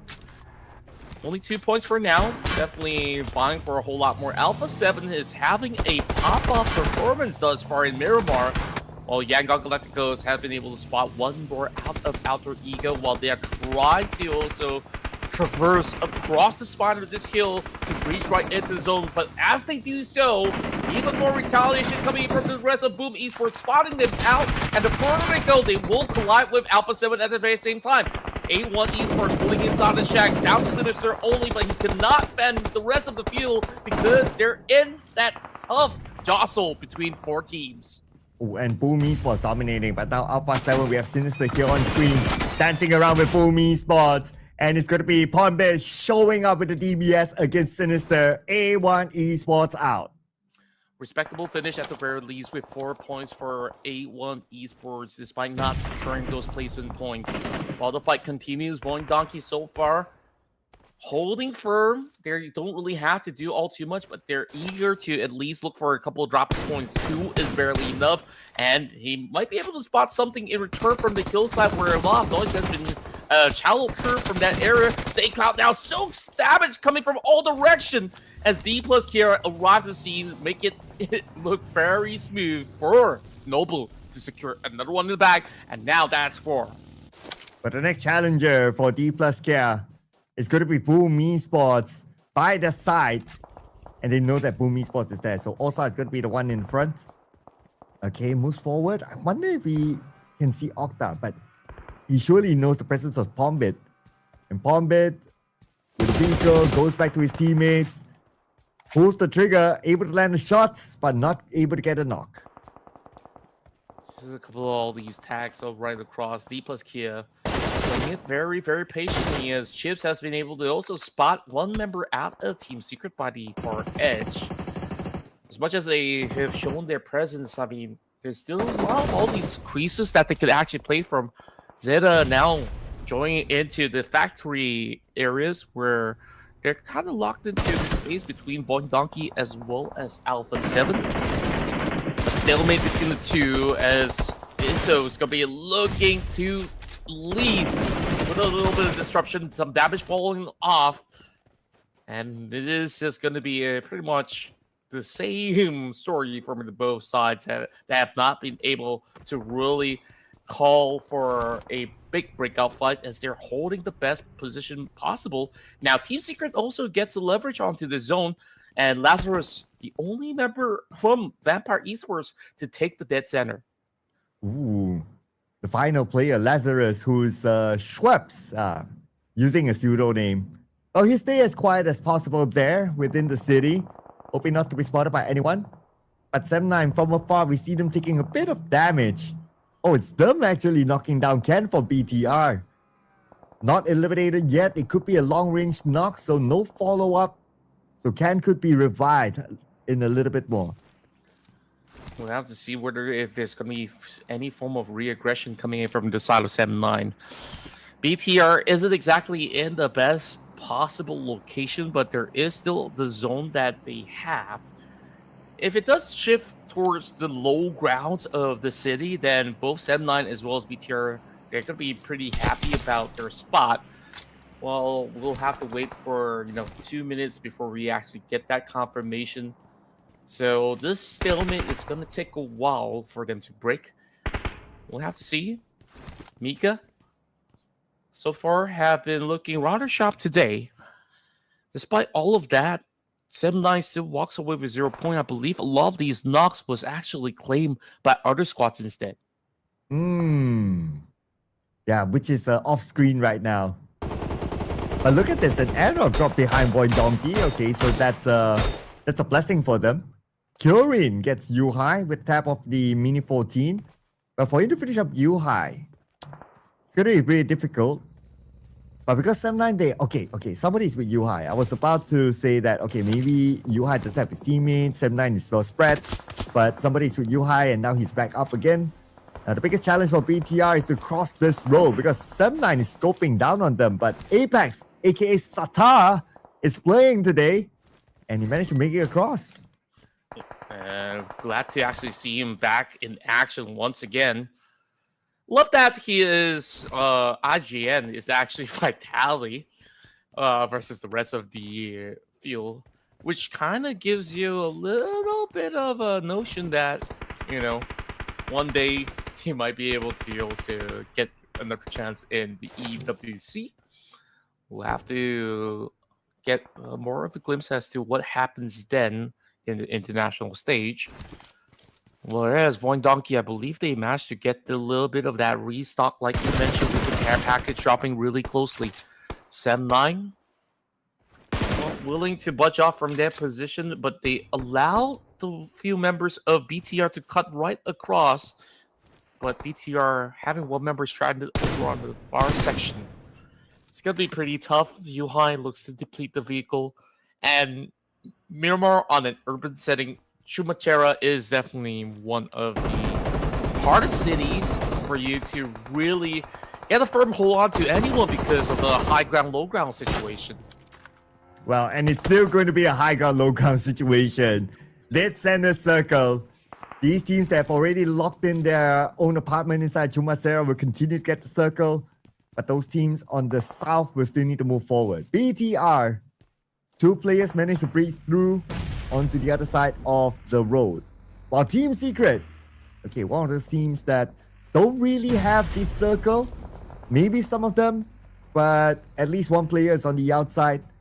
And now they'll be facing off against the Juggernauts, D plus Kia, who wants to force their way in. D plus Kia, they've been wandering around the outskirts for a long time, and Team Secret is the one that keeps guard. Team Secret, the closest one that have been over on the southeast, have been able to find that perfect opportunity to strike. Now that D plus Kia have caught wind of the situation, they try to move the other direction, but he, as much as he's been able to spot those movements, he's not quick on the trigger. But Cheeky is, and Cheeky's rather close. He will be able to look up behind him, but D plus Kia is actually full sending into the city. Here comes the crash in here by D plus Kia, but Void Donkey will be the one to stop them, and D plus Kia eliminated like that. But that could be an opening for Boom Esports right now, as they also want to force their way onto Void Donkey. Alpha 7 is just monitoring the situation. If they're able to get an angle, if anyone oversteps into the crosshairs of Alpha 7, surely they will take the shot. It's all about timing right now. Boom Esports wrapping around the edges, and they're about to really set something huge, perhaps up against Alpha 7. And if Void Donkey also gets a little bit out of line, Boom Esports can actually convert some really nasty shots. But at this moment, Boom Esports happy enough with their location. Razak's the one that retrieves the package. He's got a lethal P90 in hand if the going gets rough. I mean, Razak has been the main hitman for Void Donkey for the entire tournament for VD. You want to see him really rock things up against the members of Alpha 7. Now, Rebel has been able to spot Boom Esports on the far corner, but unable to really take further dry peeks over on the open ground. So, rather risky move, A7 Esports. Where exactly do they go from here on? I mean, so long as this zone does not shift, we're not going to be seeing full commitments from either parties just yet. But Boom, they're not waiting any longer. They want something in return. Yeah, they want to try to get on the inner side, right? Because if the circle does shift, then there's a big chance that they will not be in it next. So they want to manage that early. But This is the thing about urban warfare. If you secure your apartment in the circle, you will hold it. If you don't, then you have to push a building. So that's not the easiest of tasks. And that's what Boom Esports will need to overcome now. We'll see the next circle shift in about 5 more seconds and who will be favored by the circle. Majority teams on the left side. As the circle will go still in the middle. Alpha 7, no circle. They will be the ones that need to move. Oh boy, Void Donkey has got a lot of work to do. I mean, they gotta fend off both of these squads, and they're already on the run. I mean, they gotta just shift into Potato's location at this moment. Boom. They gotta time this one correctly, or else it could be a very easy work with both Alpha 7 and Void Donkey to be able to clean them off. And Yummy's already got a nade pretty much at the ready. Palm is going to be the one taking charge. They already set all these smokes to blindside both Void Donkey as well as A7. But they're snapping right into the Molotov, into the trap of Alpha 7 and shredded them out like a hot knife through butter. Sounds yummy. Yummy got eliminated. But anyway. It's dinner time, so, food is always lingering in our minds. Just like how these teams with the chicken dinner lingering around them. Now that we have only 6 teams left with Vampire Esports eliminated, Void Donkey sees a rotation. And so many teams on the left side. Now we will also include BTR. Yeah, it's very interesting as to how many teams are actually looking for that edge wraparound. BTR, I don't think this is a bright idea for them to do so. I mean, they don't really have that intel that these two teams are kind of in that gridlock and can now kind of calls to fall back.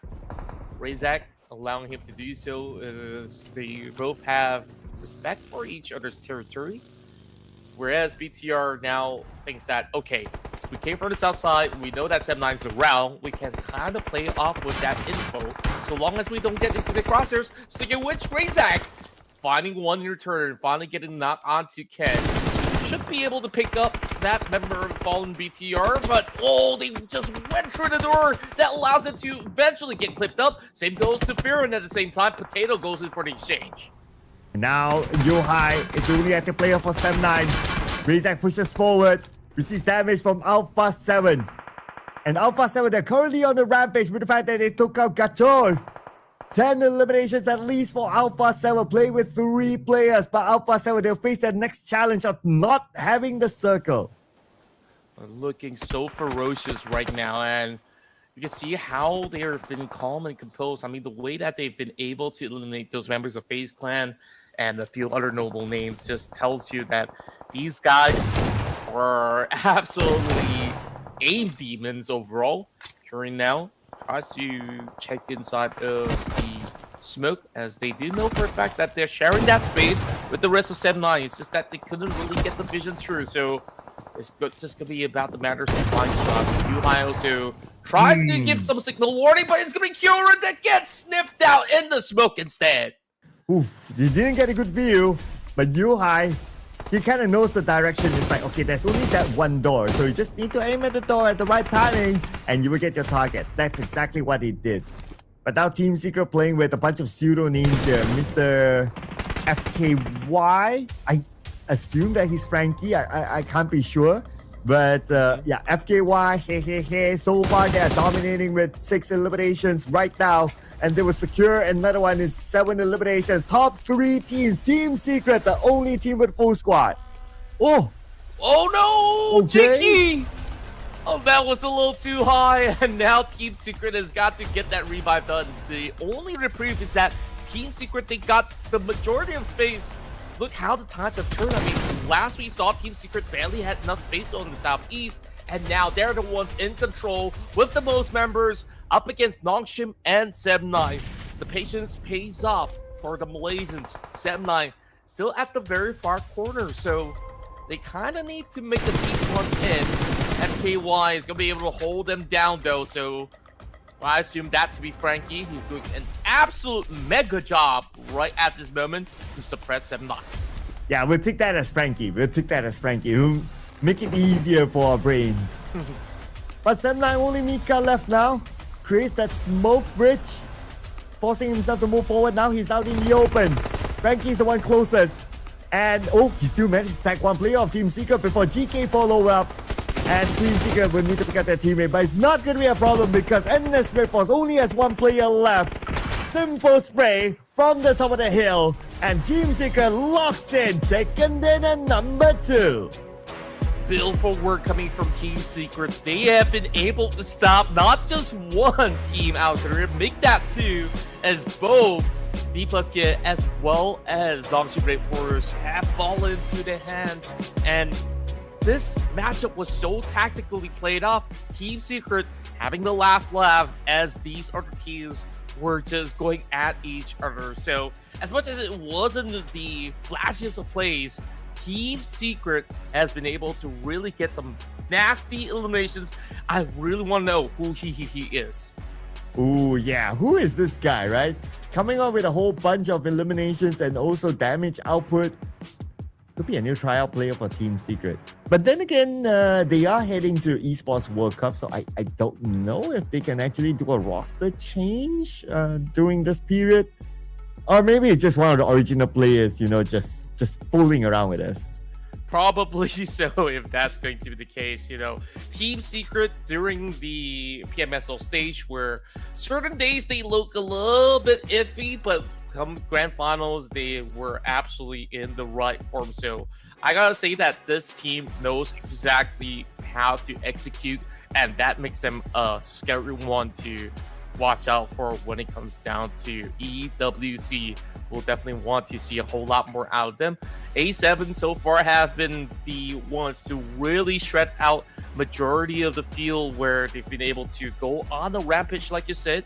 Void Donkey shared that space alongside with them, so a lot of the times that they were going for back and forth, it was Void Donkey that cleared a lot of the outskirt players coming from 7-9 and also BTR.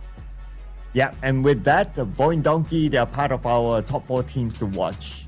But we're going to compare the head-to-head between Potato and... we'll just take it as Frankie. Yeah, Frankie, question mark.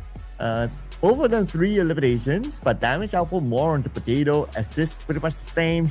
And I guess because of the damage output difference, the team contribution for Potato is a little bit higher. Considering that he's the IGL and he's still able to frag, I mean, that's a lot of responsibility on him, but yet he's still able to put in the numbers. Yeah, he's got the right disciplines and the perfect hairdo as well. Loving how Void Donkey so far has always kept themselves sharp as ever. And as much as those stats don't look to be as inflated for the rest of Team Secret, they, for most part, have stayed rather quiet and elusive. But every moment that they actually get opportunities, they didn't actually waste it. So great work coming from he. He's been able to secure 5 eliminations, like you said. And on top of that, they've been absolutely clean on their execution. Absolutely right. Whoever this he is, put it in the comment section. Who do you think he is? But the other top performers besides he is also Deathstorm from A1 Esports with a 100% team contribution. That means all the eliminations for this team was brought by Deathstorm. And then we have Bombay from Boom Esports with also 4 eliminations, and the IGL from Void Donkey. Potato with 3 eliminations here as our top performers. And of course, out of all these numbers, the interesting one is Deathstorm, the fact that he brought in everything for the team this round.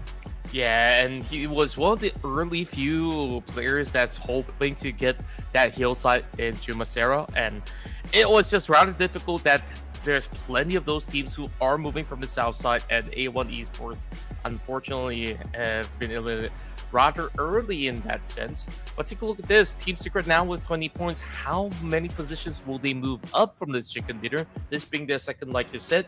Alpha 7, another impeccable work coming in from them with that 10 elimination points to match up against Secret. And here are some of the other match stats. Though as compared to the Erangel match, this time maybe because it's a bigger map, a lot more space, teams will find the time to loot 2 airdrops. And 55 total eliminations with Team Secret having 4 players towards the end. That means we have a lot of players actually fell out to the zone in this round. But that's okay. What matters is the overall rankings. And that's Red Force right now they are at second place. They take back their spot from fourth rise. As much as they say it's a take back, they are still even when it comes down to the points against 4 Tribes. So 4 Tribes, when they come back, they got to settle scores. Now with both teams present, it is definitely going to be a fight to the very end. Alpha 7 as well as Team Secret now respectively on both 4th as well as 5th is also pretty close to each other. So that definitely is a very interesting storyline that we can talk about later on. While certain teams were not involved, so naturally they do slide downwards. That includes the Vikings that was taking a little bit of that break in essence. So we definitely want to see what are those big moves coming from the other page as Vampire Esports and Void Donkey solidifies themselves even further in the top 18. Okay, so this is page number 2 where we start to see like, okay, have they done enough, or will they have collected enough points to be in the top 18? So APG 63, and then you have Boom Esports 78, RRQ 77. So the points are still close for them to push down. Okay, yeah. Anyway, for number 19 onwards, the points are still very close. A Talent A1, they drop a little bit, but they will be back later on to try to bring in enough points to be in top 18. So many interesting narratives in that sense. As we last saw, 4 points in for the side of A1 kind of gives them a little bit more of that maintenance to be able to steadily climb over onto the chart. So still keeping a lot of hope coming in for this team. Well, of course, that's it. We give them a little bit of a break time, and when they do come back, we'll offer you guys even more chicken dinners to go. So don't go anywhere.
Welcome back once again. You are currently watching the Ruthless Invitational Showdown with the 11th iteration here of the season.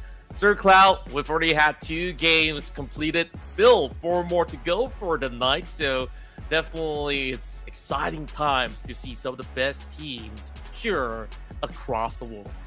Yeah, and because the points are tight, right, and the race for the top 18 is on, we'll need to revisit the points again, just for us to have a good glance of who are the teams that could potentially make it, because the games are running by.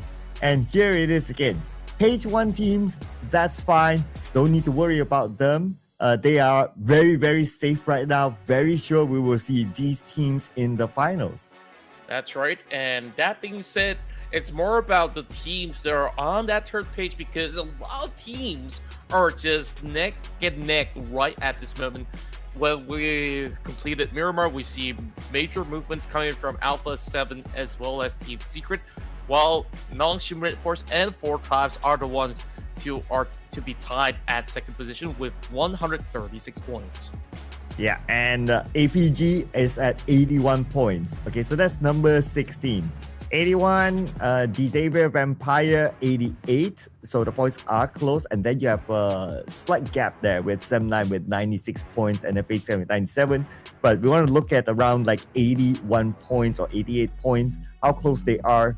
Boomy Sports 78, 77 for RRQ. Okay, Talent, that's where the cutoff is, 76 points. So they're only 1 point behind RRQ. And A1, they are only like 3 points behind RRQ. So it's still very, very possible until BTR to come up with a surprise to be in the top 18. Yeah, I definitely agree to that testament, where I'm looking forward if there's going to be any form of surge coming from Kinotrope. The last we saw out of the action back in game 1, they walk away with 0 points. Same could be said about Talent. So it's still looking worse for wear at this moment, until that they can prove to us that they have what it takes to make the top 18 cut. So right at this moment, anyone's game somewhere towards the bottom half of the table. Yeah, and the fight will continue on while the games continue to roll for these teams. We're going to be back into Erangel after this. And just a bit of a recap in case you just joined us. E-Arena scored the first chicken dinner, followed by Team Secret scoring the second chicken dinner, still with a full squad intact. So it was a perfect round for them. And they did score a good amount of eliminations, and that will put them in a solid spot in the overalls to be in the grand finals. Now we're going to rotate the groups as well. Group green and yellow will be coming up next.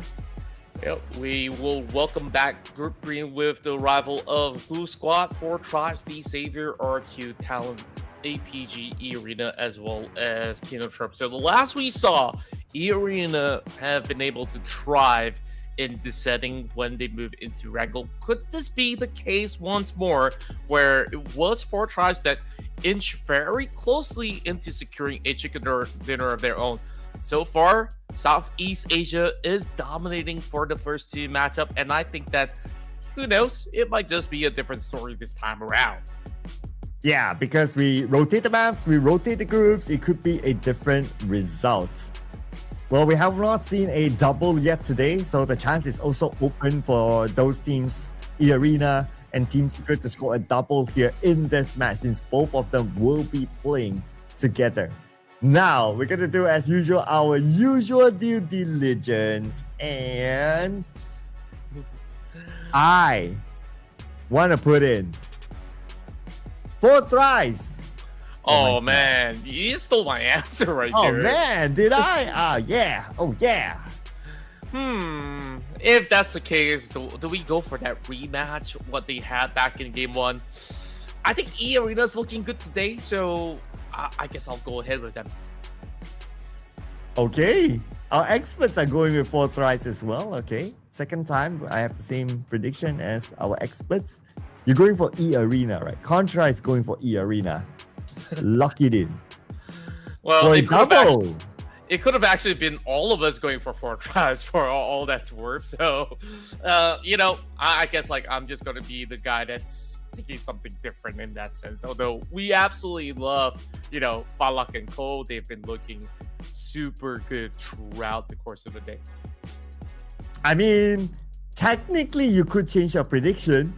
It's But what okay. if? Okay, I'm gonna gaslight you now. You What gaslight if me. the arena actually scores the chicken dinner? I mean, I'll be happy with it because I was sticking to my gut feelings that, Okay. you know, E-Arena, they've been looking like they're really putting up some serious showing, which is actually great to see. So hopefully it is going to be another clean take, but I believe with, you know, them going in for another round inside of Erangel, Circles probably will not look exactly the same as it was. If it were, then Irina knows how exactly to execute in a similar fashion. All right. Yeah, they surely know. They surely do, right? I mean, they are the champions for a reason. So it's a matter of now putting in the work. Do they really need that chicken dinner? Not really. But Exactly. because they are in EWC, so they will take this as a serious training. It's not a tryout for them. It's like we really wanna find that groove as we prepare ourselves for EWC, right? So yeah, I mean they have a very good reason of still continuing to perform well, even though they are kind of safe now in the top 18. Yeah, and that being said, I mean, it's really about pride at stake as well when you take a look at, you know, how many viewers from across the world is actually currently looking at their performance. And you kind of want more fans to be supporting you when you are playing those big stages. So I guess maybe in that way, it makes a little bit more sense that you kind of want to at least put your best foot forward in that sense. So let's not waste any more time as we once again set the stage for our upcoming match, moving into the Erangel.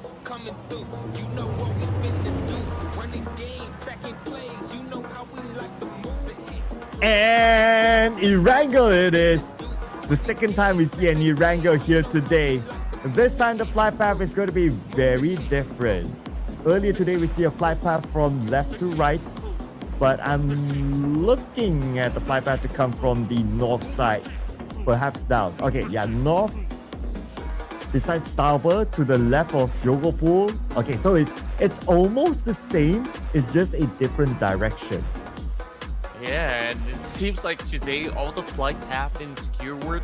In essence, a lot of the flight paths starts over north, including what we saw back in Miramar, which is where if it does journey into the south, we will once again see a giant scramble out of the likes of these teams.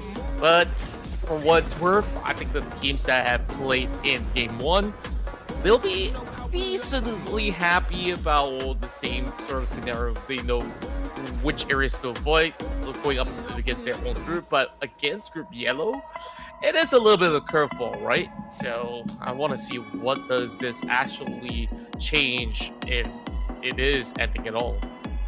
Yeah, because it's a different group, but in Erangel, so one of the major changes is definitely going to be the drop spot and the potential early fight between any of the teams. But what else is changing is of course going to be the circle. It's a 50-50 between the north and the south. Oh, I'm liking where this is going. Team Secret, the spot that they're taking over North George, can be a really strong focal point where they don't really have to move too far off once they are done looting north side of George. So very interesting stance, if you ask me, on what these teams could possibly take. And this being a little bit more forgiving with the flight path, you know, skewed in that sort of way. Yeah, so it's going to bring a different dynamic, right, for them. And also a few other teams as well, especially those teams that like to drop around the area of Shogopol. They will have a lot of resources there, and with the circle on top of them, they can surely take their time.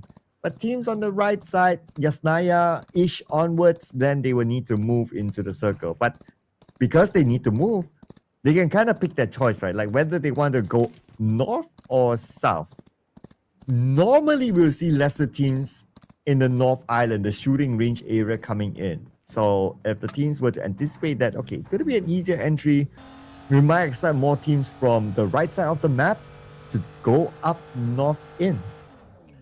Huh, true enough, and maybe that's also pretty much in the works for majority of teams. It's like, okay, well, this is the way that we should be moving, and we just start to see a big bunch of all these players kind of moving in that similar direction in that sense. So I guess it is definitely going to be a big challenge still for the majority of these fellows out there.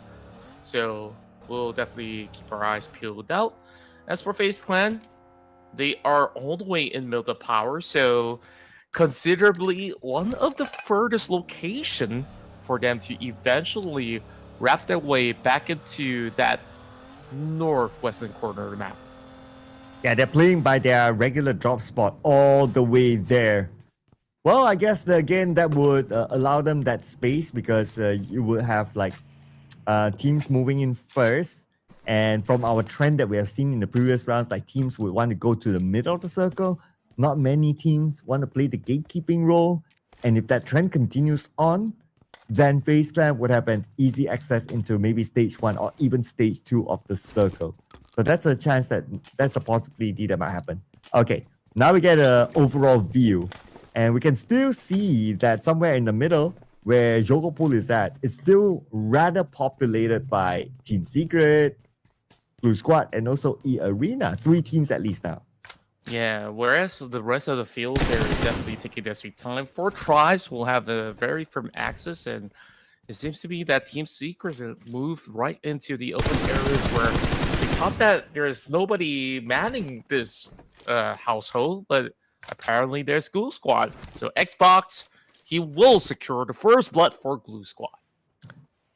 Just as when I thought that, okay, this is probably going to be one of those rounds that would take a while before we see first blood, but looks like it happened in stage 1 still. And it so happened when Team Secret was traveling outside. And Glue Squad, they normally play around the container area. So it is them moving up first before Team Secret moved out. So Frankie, too bad. It was just unlucky timing for him. Spotted out by Blue Squad and became the first player to be eliminated. Yeah, he had a major impact back in those Miramar realm, and it's just rather unlucky on the timings overall. Blue Squad so far looking very, very proactive today. And rightfully so, because if you're going to be starting off in such a prime location, you want to do everything in your power to really secure the spot. And they're in that perfect chokehold where you expect a lot of these players to be moving around the bridges. So liking what Blue Squad is trying to achieve in the long run. Yeah. So even if the circle shifts up north, they're prepared for it, right? But even if it goes back down, then, you know, they're playing by the river. They can quickly access the other side. So, yeah, they're thinking the long run. So that's great what they're doing right now. And that's why they're one of the teams on page 1. They know all these micro strategies. They have it planned out early. And they think like few steps ahead. So because of that, page 1 now, they are in fact the best performing Indonesian region team, if you think about it. Yeah, speaking of which, you know, to me, it's really surprising because back in the, playoff stages when it comes down to PMSL, they were struggling. Where was this form that Glue Squad was needing in those stages? And I think, like, you know, you give them more time, you give them more experiences, and these guys really do show up. Well, did they manage to qualify to EWC the last time? Not really, was it? No. Yeah. Yeah, so I guess during PMSL, what stood out more than their performance is their jerseys. Oh yeah, for sure. Yeah, the Power Ranger theme jerseys, right? Mm-hmm. And I did kind of ask around, like, are they actually selling it? Because they did have a booth at the PMSL, and apparently they're not selling the players' jersey. They're selling other stuff, but not that one. Huh. But do they look half as cool at the very least? Well, yeah, it's still like neon green with the cool logo. You know, it's still cool. It's still cool. But because the players wore these, I'm sure everyone wants to get their hands on it, including myself. Yeah, and I've been definitely fancying any form of chance that I could have actually gotten one. And if you were around, I wish you would just tell me, hey, this jersey's up for grabs. Like, do you want one, Contra? I mean, like, sign me up, man. Overall, Blue Squad, super entertaining, a very fun bunch, and just like that playstyle, they're always unpredictable. Yeah, just like maybe the circle. Mhm. Oh, wait! Wait, what? Contra, tell me in your many, many years, how often do you see this circle? Okay, this is not less than 5%, but this is still very rare. And especially this split, where you might just see a lot of these players storm up the north, which is what they're doing right now. And mind you, other than that North George and some hillside, there's a flat ground terrain in between Zarki. I don't even know if teams want to go all the way to the edge of Zarki. This is just stage 2. Stage 2. And you're getting this. And that means we will get a lot of eliminations on the feed right now. E-Arena against 4 Thrice. And we have a BTR against NS Red Force elsewhere. And here comes Joker. The moment he jumped into the building, he was ready for it with the DBS. Gets a knock onto Noki immediately. Momo shows up. And 4 Thrice eliminated just like that. Oh, man. Well, I guess I'm lucky enough to kind of exchange my vote for another squad. Of course, it's just rough. This kind of circle, anybody could be taken out that early. 4 Thrice, they've shown up a lot back in the first matchup, but just like this, you can see everyone scrambling. Even Talon does not get to breathe in this arena. A1 Esports strikes them down. Ooh. And Set9 as well. So 2 teams actually shot at Talon. But we're going to see the next fight here involving A1 and also Set9 on the other side. Jaxi is currently down and Rowdy will take the high ground. Try to get an angle against Set9, but Set9, they're going to bail this one. They're going to leave their IGL behind to be eliminated by A1's tryout. Oh boy. A1 tryout. Who exactly could this be? So far, if you look at those elimination numbers, I mean,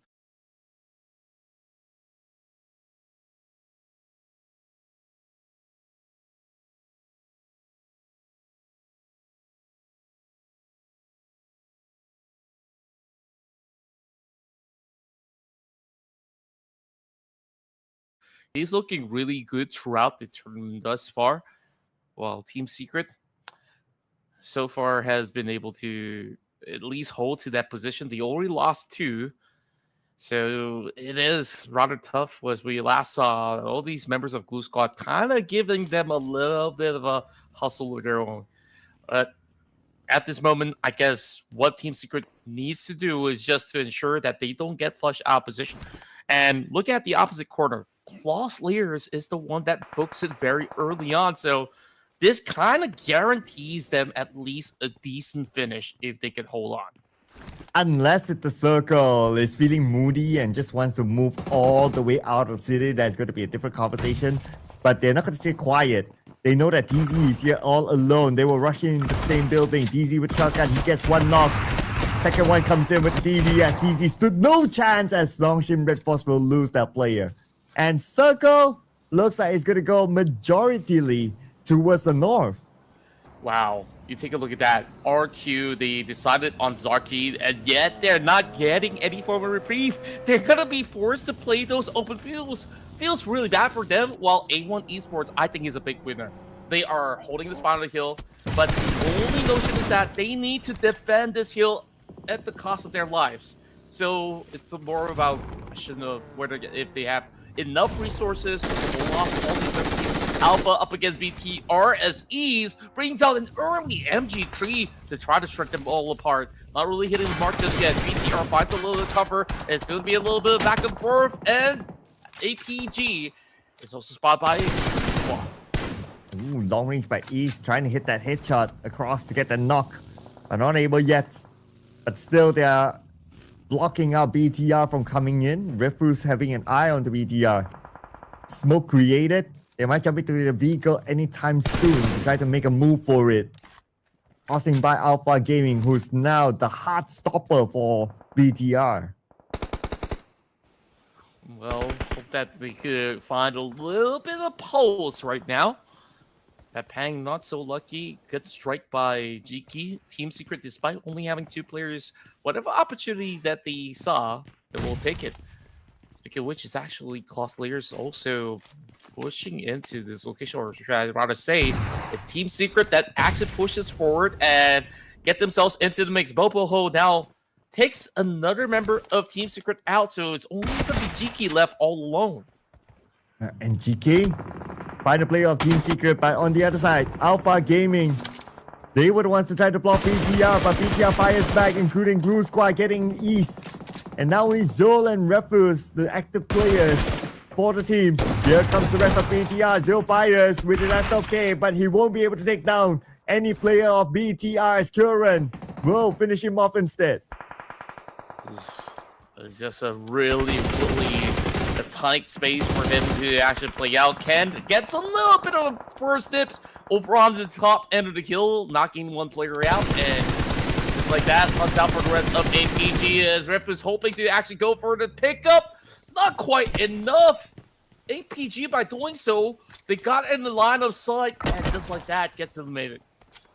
Oh, I thought they were in a really good position to be able to hold that one, but it's just too bad for them. Anyway, life has to move on. Now we have Claw on screen. Wants to find GK, who's the final player of Team Secret, in the same building now. But it's not easy to navigate like up because GK is moving himself. And GK is ready now. Okay, they see GK with the SLK. Circle-wise, they are in the circle. Looks like it's going to be a not jokeable finish, but on screen is going to be Blue Squad against E Arena as they drive by. It is going to be absolutely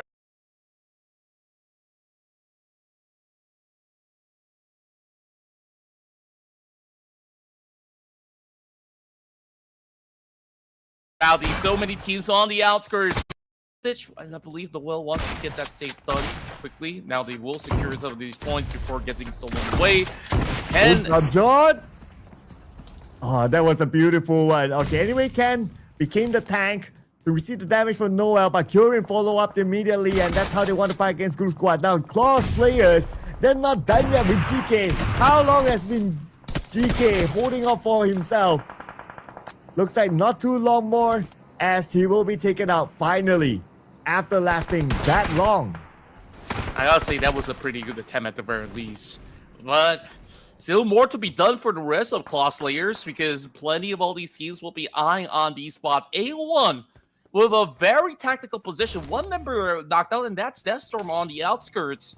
Oh, this is gonna be rough. I'm not sure if he will be safe. Sinister will have to play alone just like GK if that's gonna be the case, because Balbay holding over on the north end. D-Saver can actually farm some big numbers by holding over onto the north point of North George.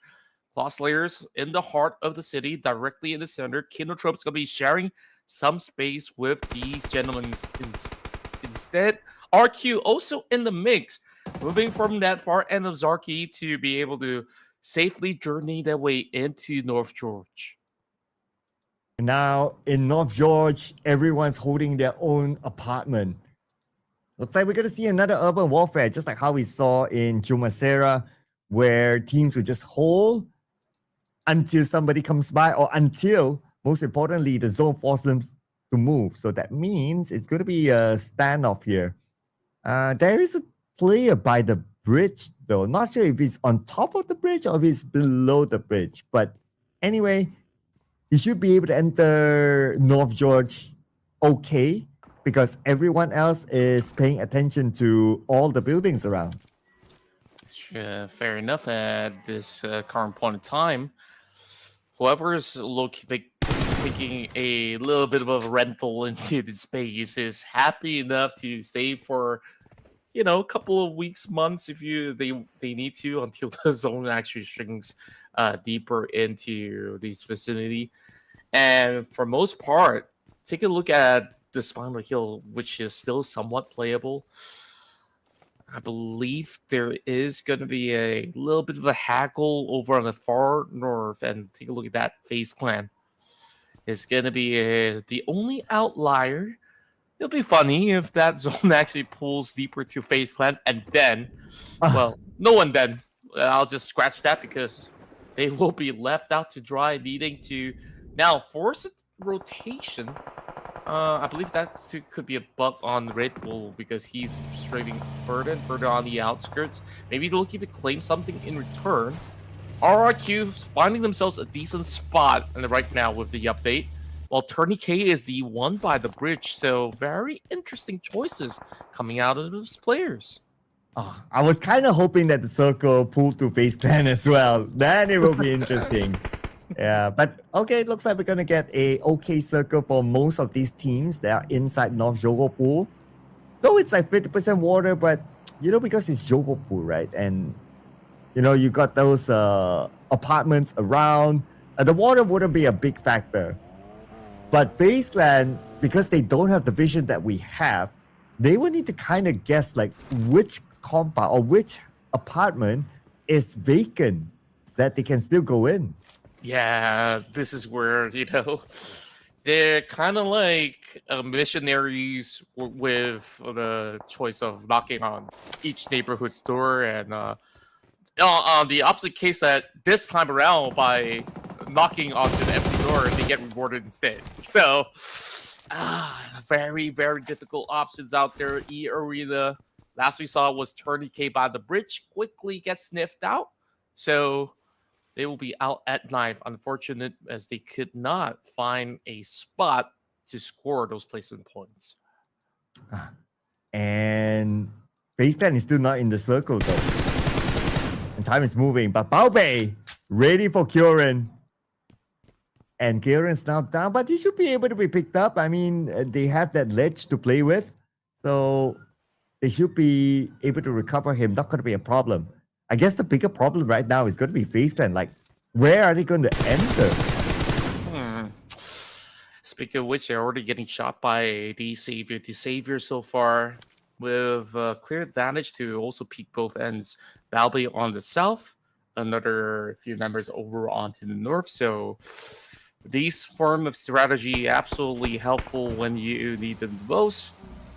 While this is where it gets a little bit more tense, right? Because at this point in time, a lot of all these players were just sheltered so well that even if you do get a knock between the urban setting, there's some easy pickups that these teams will do, so long as the zone does not really force any form of movement, so to speak. So I'm not too certain as to how exactly FaZe Clan could still even find that wiggle room, because Canary's still on the outskirts. Yeah, I know, right? Like, okay, at least they managed to slide into the circle, but very likely they won't get the next phase. So it's going to be real challenging for them. But let's see how far will the circle be from FaZe Clan. Now it will shift. Oh, still goes all the way down south. Still at BTR. That is insane. It's crazy. I mean, I don't know if you can call it luck or so, but BTR with a huge gamble onto taking that spot. And mind you, those spots directly in the center, if they want to find a cover inside the compounds, it's absolutely emptied out. They can actually take claim if they want to. So long as they have bridge. Yeah, it's as if they bought the circle, right? Like, you would kind of think that, okay, maybe they're at the edge of the circle next and all that, but no, okay, they're not in the middle of the circle, right smack there. I doubt teams would really want to go there and hunt them, so they will have all the time in the world right now, as long as they have this circle. Nobody's going to leave the comfort of their apartment. That's true, and now FaZe Clan hoping to at least secure a little bit more of that space, as they're in a little bit of tug of war up against the rest of the field. It's going to be VTR finding the mark onto RQ, as that's going to be a perfect hit shot connecting, but yet again, it's a big scramble inside the city. There's still certain opportunities that they can actually look for. Sticky grenade now tossed randomly towards the direction of D+. Yeah, well, actually, Heliotrope, since D+ is taking a break. It's going to be BTR Vitality already scoring 10 points and still looking for more. Oh, 10 already. And they have the circle. They're on a roll this round. And let's remember that BTR, one of those teams that really, really needs the points to be in the top 18. But same goes for Kinetop and Claw. They're still in the game right now. But if BTR can score this chicken dinner with the amount of eliminations that they have collected so far, that will easily boost them up significantly in a comfortable zone. Yeah, and right at this moment, as much as we talk about a comfortable spot, BTR, they're happy enough with those points that they farm out. And if they could back even more, I think like we are going to be seeing them in the grand finals if that's going to be the case. So right at this moment, Toss Layers, well, the early occupants of this North George is holding firm.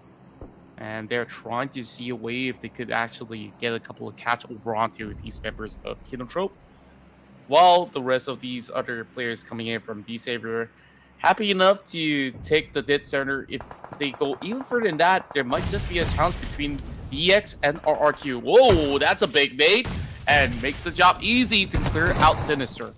Wow. We had questions on how FaZe Clan is going to overcome this situation, and now they found an entry passing A1, and they have a building of their own. So far, they still have the circle, but there's a chance that the circle will go away. D-Xavier is going to be the next target if that's going to be the case. We get a confirmation in about 5 more seconds as the zone will start to shift again. Since BTR is in the middle, they will surely get the circle still. And there you go. No circle at all for D-Xavier and FaZe Clan. It's crazy how the updates keeps getting harder and harder for everybody else, and it's the Indonesians who are fully in the circle. All 3 of them, as a matter of fact. It felt like they've played this a bunch of times before, whether it's scrims or tournaments, and last I remember, there was one somewhere between the PMSL, where I can't remember clearly. FaZe Clan now getting pumped up, and it's going to be D-Saber holding it down. Baobei looking great. Looking for the movements. This might just actually be Lamborghini on how he's been handling the situation. Canary now getting the shots done. 2-5 is already out. Wow. FaZe Clan, they're just insane right now. They're clearing their path slowly but surely to get into the circle. But okay, Parajay is going to put up a big resistance to them for sure. But this nade, oh, nice angle nade to finish off Dewey. Now FaZe Clan, only 3 players left. The other player of D-Xavier, Baobei, are behind. I wonder if the understanding of Baobei is the same as us with the Vietnamese. I believe it could be the case. A lot of Vietnamese, some of their secondary language could be Chinese as well. I mean, if they're neighboring countries. Oh! That says, but oh, Baobei! Yet again, ice cold. Can we call him Big Baobei if that's the case? Well, we'll hold that thought for now. Another one from Parajay! Insane work from D-Savior! Well, looks like D-Xavier was the only team to be able to stop FaZe Clan. And now they themselves will need to crash into the circle. The next challenger is going to be Kinotrope. Kinotrope needs the points, but the moment FaZe Clan gets eliminated, D-Xavier pushes forward and they find their next target, Kinotrope. Kinotrope tries to fight back with Tamra right now. DBS gameplay, trying to defend this ground. D-Xavier is not truly in the circle yet. They still need to move forward, but they have to get past this DBS. It's so difficult to actually trade with D-Savior when it comes down to close quarter combat. These guys are masters when it comes down to pulling up some clutch moments out there. Speaking of shotguns, there's SPOK hitting the mark. Once again, it's Parajay. Oh, now they go on a rampage. 10 points in for Dingo Savior to be able to match up to the tempo of BTR. Man, are you kidding me? Parajay is playing at the top of his game now. But the circle shifts again. Look at this. This circle, stage 8 circle, you still have 50% of water in it. I mean, with that 50%, it kind of confirms that RQ's location is the best location, because naturally, when it comes down to these kind of circles, it will eliminate water by the tail end of stage 9. And speaking of which, actually, stage 9 is going to be in the middle of the street. Oh, this is going to be bad. This is extremely bad for claw players that needs to make a run across, which is why Pepang is going to lead the way. It's a 2-2 split. And somehow, Ozzy-san's looking from the back. He might have a chance to strike them down. Oh yeah, Ozzy-san could be the bane for claw players. They still have the smoke bridge though. Beautiful smoke bridge created. It's like totally covered. Now Bobo is making a move for it. Unstoppable might be stopped by Ken here. And Ken will be the one. Wow, that's a decently long range. Using an EBS to knock down Unstoppable. That's pretty impressive if you ask me, because they were inside of the smoke, and Ken right now gets himself into the upper portion of the rooftops just to get himself a little bit more cover. Lapard strikes down the final member of Kinotro, while RRQ takes charge at this very moment. Boss Slayers, one after another, depleted. Moving into the top 4, but not really finding most of these numbers in return. They still have plenty more smokes left, but it's only one member that survives the cut. Now going for that revive. Perhaps this could be a chance for Ken to leap downwards to seek them all out. Okay, and Curran is also behind him. But Ken, solo gameplay, comes in with a knock, but gets countered from the other side instead by Red Face. Now it's only Curran left for BTR. But now Lapar is in trouble. Blue is just right behind him, but his teammates have to clear the front. Thanks to Gen Force, Lapar can move. Right now, only the Indonesian teams are left here to play the final zone. And take a look at the dead center. That is the location of where it will straight. So it will be a little bit more of a heavy casualty for both boss players as well as RQ. Speaking of which, I guess there's only one casualty, and that is going to be from boss players. And Lapar trading back, suppressing Rip Face on that very tight corner. There's barely any space. RRQ down it, and now all that there is left is BTR to hold down line. And with the freeze, he's able to hold on, but not for long. The king of cakes, Rex Rigum Keon, dominated here in North Georgia Pole. And here comes RRQ with another chicken dinner in the playoffs. Their second chicken dinner. It will definitely be good enough for them to move into the grand finals. But BTR second place finish with a good amount of eliminations. We also have to give it to them as they are on a desperate mission here to be in the top 18. But we're not going to take away the spotlight from RRQ. It's that chicken dinner. It's that moment in such a tough circle. They're finally showing their true colors. These Indonesian teams were popping off. And, you know, those good reads as well as tactical hold onto the right spots have gained advantages for the rest of RRQ. You can say the same about Claw Slayers. That was the earliest team to be on the block, but it just was unfortunate with the very final shift where they were forced to move from north all the way to the direction of RRQ, and just because of that very reason, they settled for third place, which is still decent enough. But man, Lapar is definitely on another level today. Oh yeah, he's definitely hungry, just like us. Yeah. But for RRQ, yeah, topsy-turvy sort of performance throughout the playoffs, but they have done enough to surely be in the grand finals, which is, at the end of the day, the objective of the playoffs. You're in the top 18, that's cool.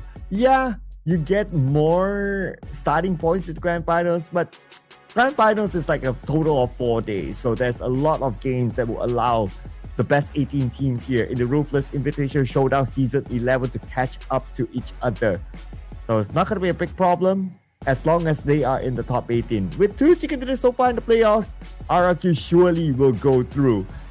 Now I will want to see how the page 3 is shaped up now with the fact that BTR did put in a decent performance. Yeah, and that's about 10 points. I believe that actually knocks a team out of the top 18 in that sense. Dingo Savior also coming out with a strong performance with 10 eliminations of their own the last we checked. And a lot of that was due to Paragen's heroics. So let's take a close look. Look at that insane number coming in from Bigatron Vitality. 2004. I mean, just like the year, I mean, that wasn't exactly the time that I was born, but some of these guys, they were born around this circle. So that being said, things are absolutely feisty. Still, yet again, we don't know half of the players playing this squad. Well, I had a thought for a moment that, wait, you were not born in 2004? Okay, yeah. That's right. I was born before, right? Those Yeah, years. if only that was true, right? Then it would be kind of cool.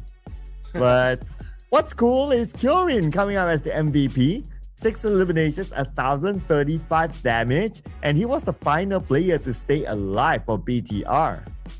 Yeah, it's been pretty impressive on how they've been able to work with those kind of tight spaces, because a lot of the teams were looking for those compounds, but BTR had a creative idea. It's like, what if we just took those kind of ledges over on the edge and they managed to punish some of all these movements coming in from what I deem to be E arena by the bridges, and then look for even more opportunities with some players coming over the hillside up north, some inside of the urban setting. So they get to seek them out one after another. While in the top performing list, we have plenty of names coming in from BTR with Kyurem as well as Ken. Balbay following suit with a major number coming in for DX, and I'm just making assumptions that it just might just be Lamborghini, the best player from Vietnam. Oh yeah, I guess maybe, right? Like he's like one of the missing players from what we can see at least, and it's kind of safe to assume, I guess. And Xavier also 14 points collected, so that's really nice. They did put on a good show. Claw Slayers 10 points. They are also in a desperate mission to be in the top 18, so they will need all the points they can get. Now in this round, even though the circle was tough, teams still had the time to loot 2 airdrops and 57 total eliminations. So that means that at least 3 players got taken out by the zone. But it's understandable because this circle is tough. Super tough. I'm just pretty impressed that there's still 13 headshots, considering that a lot of all these fights were in close proximity. Look at KF. Longest distance is only 214. That is not quite far if you ask me. So a lot of these fights were close quarter combat in most part. So back into the overall standings as we take a glimpse. Not much movements over onto the top 8 other than Irida moving slightly upwards, and that knocks Vikings out without them participating. So very interesting enough, for as a matter of fact, we have not seen MVKE for the entirety of the day. Well, I guess they really do have plans going on their Tuesday schedule in that sense. And on page 2, well, is it part of some of these teams' plans? Definitely RQ's plan to be on page number 2 now. After scoring that chicken dinner, number 15, 94 points. Vampire Esports, they didn't play that round, so gotta be fair to them. Naturally, they dropped slightly, 88 points. Now that's the edge of number 16. But we have 2 more spots on page number 3 that could still qualify into the grand finals, and that's going to be the crucial slot. But let's also remember, like 88, 94 is down there, so we want to see how far the points are. Looks like not so far. BTR, wait, BTR from 23, now they're 18. It's crazy if you ask me. I mean, that huge number, really see them surge all the way up. And A1 Esports is now tied with Boom, and they're just about to cusp of it. They need those 2 points up against BTR, and upcoming next is going to be Miramar to see if BTR can actually do a whole lot more, but perhaps they might even take a longer break than that. So I'm definitely wondering what will be the final outcome when we close out the evening, because it's just getting even tougher as matches after matches pass. Yep, but it's not so tough for us to call for a break, ladies and gentlemen. When we come back, we're going to re-roll back the groups, so don't go anywhere. We'll see you guys after the break.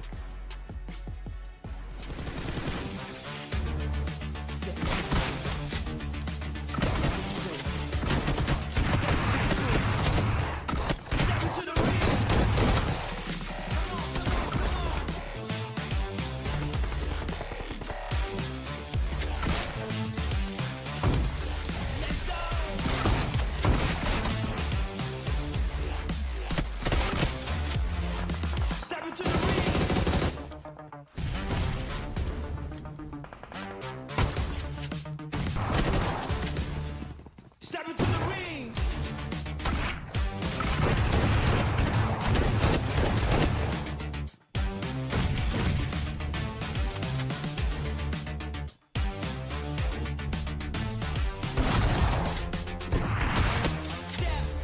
Step into the ring.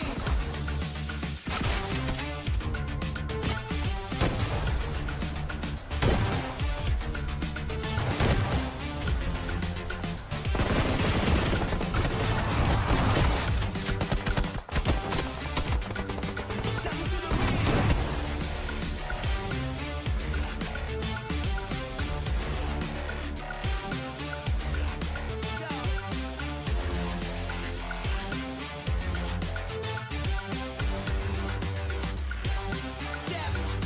Step into the ring.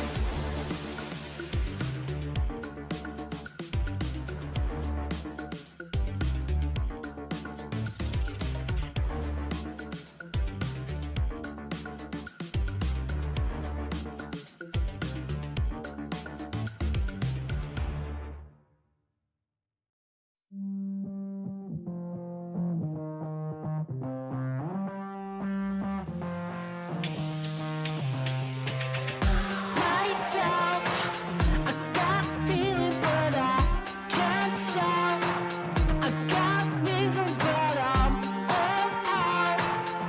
No rest for the weekend.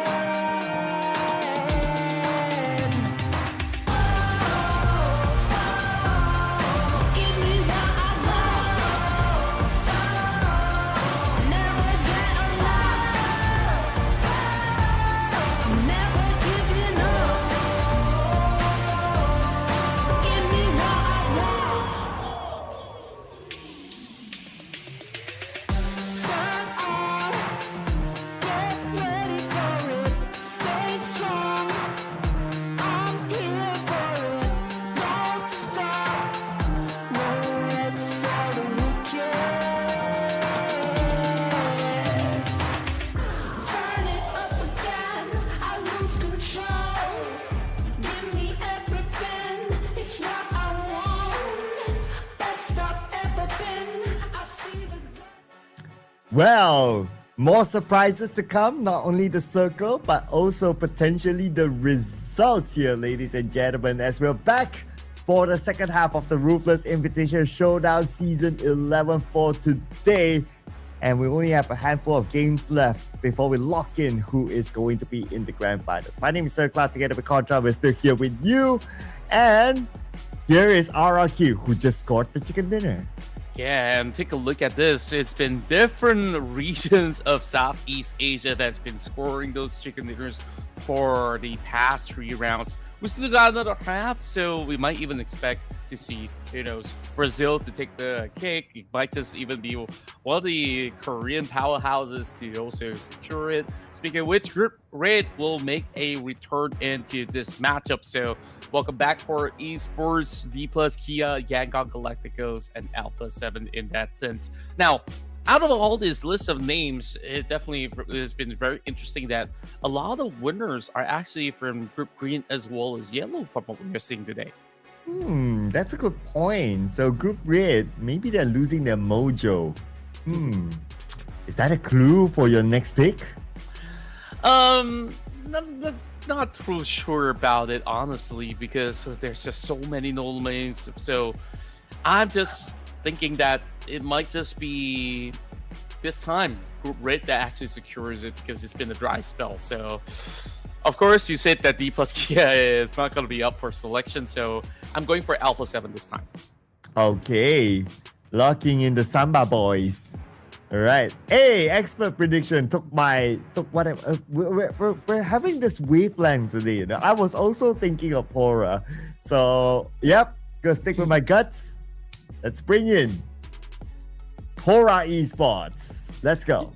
You guys are like couples, I guess like all you have to do is follow the expert's prediction, and if they score, you score as well. So keep it even. Okay, I kind of see your game plan right now. Hey, but I was genuinely thinking of horror. Okay, I was genuinely thinking of okay. Fair enough. Yeah. but I don't mind if the expert wants to bring me out for dinner. it's been a while since I've dated, so. Oh, okay. So I guess you don't mind. We have no judgments whether if your preferences are. Well, I've been single for quite a while as well. Not that I'm asking for any suitors out there. And looking at the current state for these teams, I guess like they're looking for a suitable scenario for them to score a chicken dinner. So looking at those names, I think like out of the many names out of the grid, Vampire Esports have been rather quiet. Yes or no? Oh yeah, they've been quite missing, right? I guess one of the more highlighted moments of them we saw in the first game in Erangel when it was the school-ish circle. And they head out like 3 players out, and then they just lost it out in the open, leaving Nuzi alone. So maybe a bit of a coordination that they need to recalibrate again. But of course, it's going to be a different map this time from last we truly saw them. So let's see if they'll be doing better in Miramar. Into another round we go with the plane saying PMGC. Not the right year though for this, but of course still loving the colors and everything else that comes along with it. So back towards our discussion on Vampire Esports, and I just can't help but to notice that whenever they field Nuzi's always going to be this player, either if he goes out first or he goes out last. There's no in between. And I kind of have this discussion or banter with, I believe, Tash Bunny back in PMSL, where Tash Bunny says like, oh, sometimes he plays in a very selfish playstyle that can work very well or very bad. Like, do you agree or disagree? Ooh. It's a very hot take, right? It's a very hot take. So, I'm not too sure. It's like, I think there's truth into what she said. And at the very same time, a lot of times when we see like the main roster being fielded in PMSL kind of does not involve Nuzi. So maybe in that sense, there's some facts to it, right? Yeah, it's a hot take, right? Like, I don't know whether to say yes or no. It's kind of hard. I'm conflicted. Yeah, it's a very, very controversial thing to say about a player, because I believe that every player has a certain sense of teamwork when you are playing in the professional scene. So we know that Nuzi, a couple of years back, he has been the craziest players in any circuit that he plays on. And speaking of craziness, the X finding a strike onto Irina rather early in the city. Oh, very, very early indeed. And Bao Bei took up 30k. Okay. Irina falling apart to the hands of D Xavier. In fact, they only have 1 player now left. But on the elimination feed, Blue Squad and Yangon Galacticos having a fight with each other. Now we have them on screen. And there's Smile, Mr. Clutchman for Yangon Galacticos. He has done it before. He can potentially do it again. But he has started off with KF. E-Arena confirmed out. And that's Smile for you. Oh boy. And Smile, he's always got these crazy APMs. His action per minute is just impeccable. And looking at action per minute as well, the Savior, Spalbe, which I assume to be Lambo, has a very similar kind of playstyle movement that is very distinct, very aggressive at the very same time. And I like that, we get those action from these two teams to really kickstart, to really showcase what great players actually do to get edges when it comes down to all these fights. And speaking of which, Iver Burnhat is joined in. He's gonna knife him from the rear, is he? Oh, okay. Yep. Yeah. Keep it PG, people. Keep it PG, okay? Well, that is as clean as it gets. At the very least, he made it a swift work. Now, Blue Squad awkwardly taking this fight in a off-the-charts kind of city in Valdemar is just very low likelihood of these two teams clashing, but somehow they do. YG coming on top is definitely interesting to see, especially with Blue Squad performing rather fine throughout the circuit of this playoffs. Yeah, and that's why they are on page 1 now. But Young Galacticos wouldn't mind taking them out, and Smile again shows up to knock down Noel, or formerly known as Leon Punk when he was in BTR before this. Smile circling around with SFK, and he will get his next target. Smile is back at the best of his game. Ooh, wow, that was super explosive coming from YG. Just a show of confidence, and like that you pointed out, that was Leon Punk, because I had no clue that was Noel. So, you know, I guess that his new name is a lot more easy to pronounce. So it also revitalized his old branding that, you know, he's a changed man and he's playing so much better. And that wasn't the best showing out of Blue Squad, to be fair. So, of course, moving into the senior, Miramar Blue Squad so far hasn't really had the best of results for most of the majority. I do believe that there were certain rounds that they were good at, but I feel like whenever they move into Miramar, it's always these early game things that kind of affected them. But if they make it past early game, they usually try very well.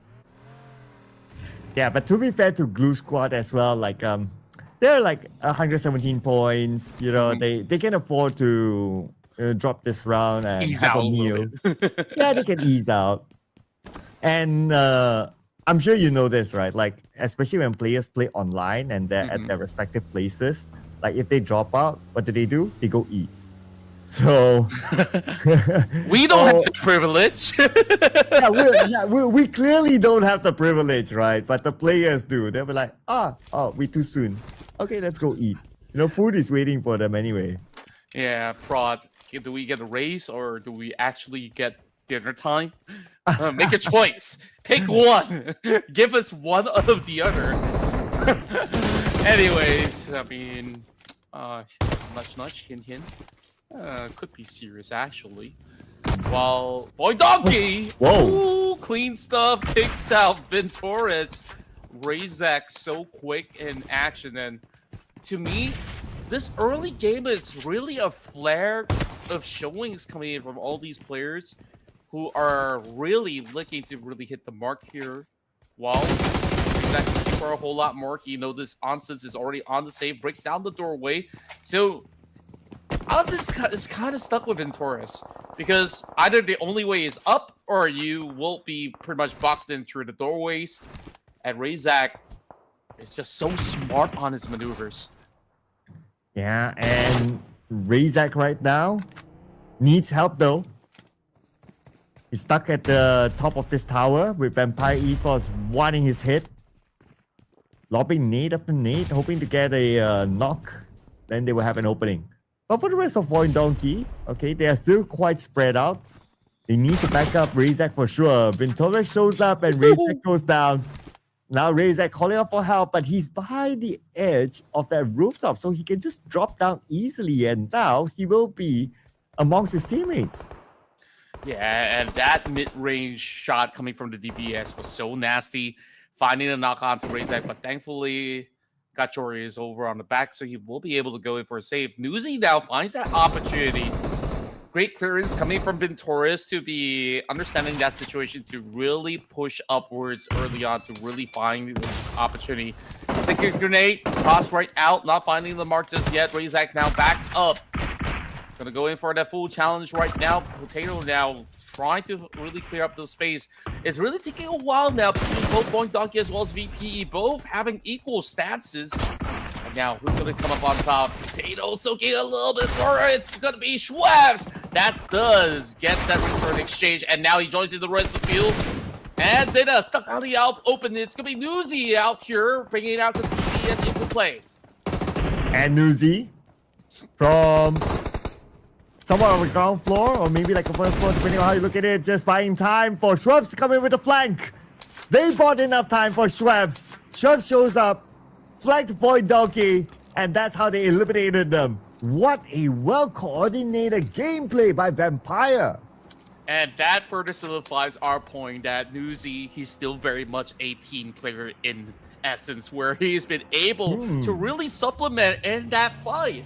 But the coast is not clear yet. They win out that battle by Graveyard, and take a look. That hard shift over onto Power Grid and beyond. So Vampire Esports, they're just looking at Woods and Paragin and the rest of the Saber are charging into Graveyard. Oh, okay. Well, we might see action in a little bit more, but we're also seeing Talon really taking their time, and they're quite far away from the circle. On the elimination feed, APG and 4 tries in a fight. Okay, East went down. For now, 4 tries. One player is knocked but not taken out yet. They fight back. They got refused. Looks like Alpha Gaming lost 2 players and Doc is on the other side. And here comes IQ with an 8. 10,000 IQ on the Doc. It did damage him. It did clip him a bit. But IQ himself, he needs to heal. But Doc is now very low. Doc counters with an 8. But it's a 1-for-1 trade. I love that they actually went equal. Fallock this time is not going to have all too much space, but at least Naki has been able to cover for now to be going for that pickup. Zao doing exactly the same, trying to find something in turn to save Doc at this very moment. Barely finding enough cover, but with just about enough safety net, they will get that reset and continue on with this onslaught. 5 eliminations already for Dingo Sabers this early on, as they took out some of these members of Vampire Esports, I do believe. Well, APG, now that they've had to queue up those members from afar and for 4 tribes, is going to make it hurt. Well, the Saber are looking to clean up shop on the weakened side of Vampire Esports, going for the push. 2504 gets a clean job executed, and there goes Vampire settling for those 4 points that they had, which they've been able to secure. Nice medium range spray there with the DBS by Doc, and he was at his last tick of health. He will not only be able to save himself, but also be able to save his teammates. Zone. Oh, wait. I heard gunshots. Okay. Oh, okay. At least they're shooting from across. I wonder who that is. Okay, those are the remaining members of 4 Thrives. So Doc with this rock. Yeah, I did that on purpose. Have enough cover to save Joel. Yeah, and we'll see how he's going to be able to find a little bit more of the cover. I like that he actually played a little bit mind games with that smoke grenade as well. If you were to smoke on the same spot where you're going for that revive, they think that, oh, they're going to be camping inside the smoke, so they will randomly spray inside the smoke, right? And by doing so, he kind of sets up a little bit of that decoy. Now, draws an exchange, he actually lands a bullet. I'm not sure if that's going to be a knock, but Doc is just so sharp on his attack that he's managing to suppress those members out of 4 tribes. So they've been limping for a while now. Fallock somehow still staying strong. And they're just going to fully commit to this. A fair 2 versus 2 between 4 tribes as well as Alpha Gaming. And they're looking to full send. Zio has been revived multiple times and now attacked down low again. Okay, he's super low. He needs to heal. But he's out of first aid. He only has 10 bandages. Okay, that's going to take him a while, but time is not going to be given by Falak as he lobbed his nade onto Zol. And eliminated right after by Falak. Now Doc has no one else to save but himself. I just love the game sense that Fallout actually has. Like, he knows for a notion that, okay, he might just be hiding somewhere on the outside of the shack, and all you really have to do is just toss the grenade right at the back. That secures it with a flank, though. This time, no fear over onto the high hills, looking to draw an exchange up against those moving targets of the Saber as they tried to book a space inside the crater fields. Kind of lost track of where they went. No fear, as much as he has this elevated angles, I'm not too quite sure as to where exactly the rest of the members of Aura is currently at. They have 4 players, so yeah, we're not too sure. Maybe once we show the map, then we'll get to see a better view of them. But right now, what we're going to see is going to be Alter Ego and RRQ. The team that just scored the chicken dinner versus the team that needs a chicken dinner, because Alter Ego is one of those teams on the outside of the top 18.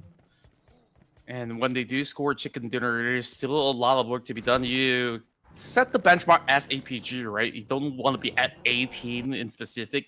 So they need those big volume of eliminations to also book out. So I'm not too sure if Rosemary is around to really alter the course of Alter Ego, because they've been on a slump. But then again, these guys, only when the moment matters the most, that's where they kind of put their 100%. And I feel like that has been the bane of Alter Ego for most part. And this time, moving directly into the territories of RQ, that direct challenge didn't seem to have worked in their favor, with one member being tagged out. And Alpha, the drops the exchange, takes down the Peko in return. Oh, Alpha from afar takes out Gen Force. They will give a little bit more space for Moana, but now Moana will still be charged in. He does have his teammate together with him. So at least 2 players here against 2 players from RRQ that has arrived. Lapar, who had a big performance in the previous round, now needs to put up another performance against Alter Ego. Okay. TPP. Oh, but he's been shot at. Oh, he was only really focused in front that he forgot to put focus onto whoever might flank him. My word. It seems a little sloppy coming in from RRQ. They were holding into this grounds and it really felt like they didn't really have plans to go in for the defense, and Alter Ego kind of took them one after another, but all thanks to Alva with those long range angles that he found with that double knock. And that kind of opened up all these opportunities. And take a close look. Alpha 7's drawing closely into this position, so the fight's perhaps not over yet for the rest of Alter Ego. So at least a good start. AE gets 4 points. Okay, and AE, they could use all the points they can get right now. Next target is probably going to be Alpha 7. But Alpha 7 is still traveling though. So Alter Ego, I guess their focus is to try to get into the circle. But somehow Rosemary spotted up by Boom Esports way behind on the outside of the circle. So that means these teammates won't be able to save him. Okay, Alpha is still there on the outside together with Moana. And if you look at the northern side, Boom Esports is closing in onto Alter Ego. Yeah, it's just so interesting. Alter Ego, they kind of turned the other way around onto the outskirts instead. Maybe trying to stash some couple of stocks or try to perhaps catch some of all these stragglers over on the outskirts. Well, Alpha has been able to at least find a decent spot, elevated, getting a good glimpse, a chance at Horror Esports at the very same time. Alpha gets a couple of tags onto Krypton, and I guess this is what they wanted, just to enroll into more of those fights. Alpha goes down! Oh, this is tough. Boom Esports getting the better end of the trades. Oh. And Yummy now. In front of him is going to be Rosemary. 2 big boys against each other. Molly to force Rosemary to relocate himself, but the Molly will not land at all as Yummy rushes in. Yummy now pretty low, but Yummy with the DBS will not fail. Man, this maneuver coming in from Alter Ego so risky. It backfired. They shouldn't have actually turned towards the direction of Boom. I believe they heard those shots, which is why they actually charged into the direction. They kind of had this own already, but by doing so, they kind of rolled into a fight that they didn't prepare for in close range. So that is to their own doing in essence. First, to no fault where Boom Esports, they're just as good in those CQC. While Bernat, long range challenge up against D plus Kia. Barely could actually spot who exactly that player is, as D plus Kia is going to be taking a turtle stance, defending themselves. And Bernat, he's already by the blue zone. He's got to move away with his buggy. And Yanka from this high ground, trying to stop another team from coming in. Okay, that's really far, but this is a really good spot. Look at this. You can manage 2 different teams, 2 different angles at the same time. That includes Young Gaticos. And the other one is actually Horror Esports. Yeah, overall, they definitely are holding some of all these peak areas in the zone. A pan to the face by Master Spell. Never thought I'll see this in Miramar, but hey, here we are at. We already got the knife. We will bring out the pan too in the same specific match. We gotta mix those of everything. And circle shifts. Looks like Talon is on the other side. Nice and safe in the power grid area. And here comes Fabian into the circle. I guess the south side is okay. The north side, where Aura is at, Kinotrope is just right beside them. So the challenge is for Kinotrope to come in. But Horror Esports, they're out for blood, sending Sky to scout. Yeah, and And speaking of which, No Fear has been able to just spot the rest of Kinotrope. So, as much as they want to go in for that full challenge, they are also very vulnerable from another different angle on the opposite end, which is why they really have to take a little bit of cover then to really fully commit up against those members of Kinotrope. We'll have to see if Finale can actually get a nice push. Sky already on, taking turns with grenades being tossed towards his direction, and just like that, Sky securing one with his FG3 phenomenal footwork as well as firepower coming in from this gentleman. And Kinotrope still needing to find an entry point. Okay, they found a way down south, so they will want to fight with Hora Esports. But Hora Esports continue to put pressure onto them. With one player down, Jiggle got to be extra careful here. Sleepy will finish off Octa from Boom Esports. Okay, they're managing Boom as well. Sleepy, long range, and Sleepy will get Yanka, who was at that top for the longest time. Ooh, here we go. Great tags coming out of Alpha 7 as we speak of their crazy rage as well as great spots that they've been able to take across the field. They've been able to kind of draw in a little bit of hustle, sending one member out to also closing up against Horror Esports as they try to retaliate, having Sleepy to try to put up a little bit of defensive control. Ramalis just moves the other way around, just allowing the rest of Horror Esports to actually take the far edge, while Squash will be able to actually hold firm into these areas of play. Still 4-man strong for the rest of Alpha 7. And you just see that as much as they're by the edge, they've got so many areas that they could actually play from. Yeah. And here is Hora Esports. Now by the edge of the circle. We're moving on to stage 6 soon. Very likely they won't get the next phase of the circle, so they're planning the next move. Okay, now they're on their vehicles. Where would they go? Rotate down south? It's not a bad option though. As long as they don't need to deal with the high ground that's already locked in, so they can avoid that unnecessary fight.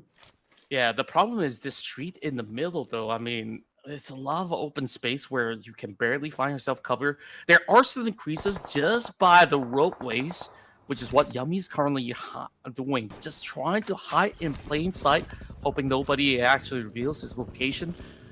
Talent won't be all too involved unless if this circle shifts directly in the center, which will very likely to be the case. And even so, Raboyaza is still going to be able to at least have a little bit of a decent compound to hold out. Talent Esports, this could be one of their best runs so far. A lot of times that they played today, they were eliminated first and foremost, having those altercations with Southern teams in a hot drop. And now Big Nate's sent over the side of Fabian, easily dodge. He's got some form of space for him to play with. Well, a bullet was sent coming in from another different direction, so they can't afford to really go in for the full flush up against the plus here. And on the other side, here we have Hora again on screen. As the last we checked, Kinotrope was in front of them. They meet the rotation to the south, and Hora is to follow up. But Yummy now, 1v1 against a player of Alpha 7, and Yummy gets that win. But Yummy is very low. Oh no! Squash Move was there to follow up. Yummy with only 10% of health, stood no chance. Perfect work coming in from Alpha 7 as well. Esports this time moves into the top 5 with 4 mission points. Not too shabby. Keeps themselves pretty much well maintained. Now this top 4 rather interesting. Yangon Galacticos have been able to really squeeze very far from the south side of Valdemar all the way into this top 4 for Esports over on Nerve, needing to challenge Alpha 7 for that position, while Talon have those advantages in the form of compounds, but eventually they might need to find certain spacing in between the 3 other teams. Squash now, it's a little bit of a dip, a very good defensive hold, but Sleepy can overpeak up the hillside and maybe just seek out his position. Okay. And top 4, all 4 teams have 3 players, so it's very equal among them. No Fear trying to make it unequal against Talon, but failed to land it against Yoru. Yoru got away, and he'll be in the circle. Hora Esports slowly moving in. And they see that compound with 1 player of Talon there. But they are by the edge of the circle now. Okay, still pressure by Talon onto Hora. But generally everyone's in the circle. But Axel, he found an angle against Sky. Wow, what a great tap out there is Talon Esports.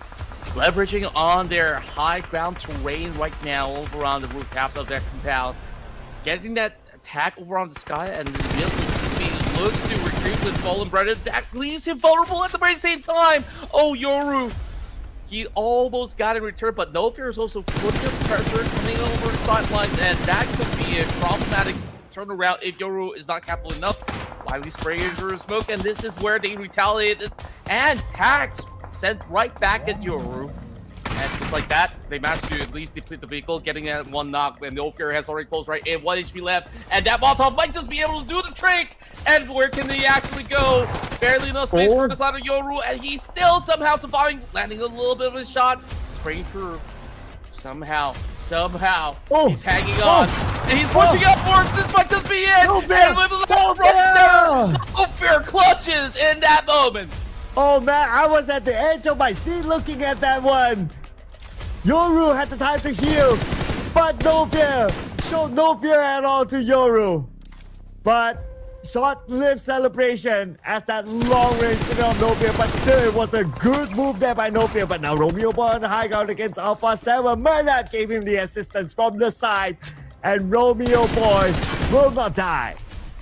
Romeo Boy, so far having a great cover over on those creases and finding that perfect exchange, having some help coming in from Smile at the very same time. So that tag team duo looking absolutely lethal. Now only 2 members left for Alpha 7. I guess this is as close as it gets for my prediction.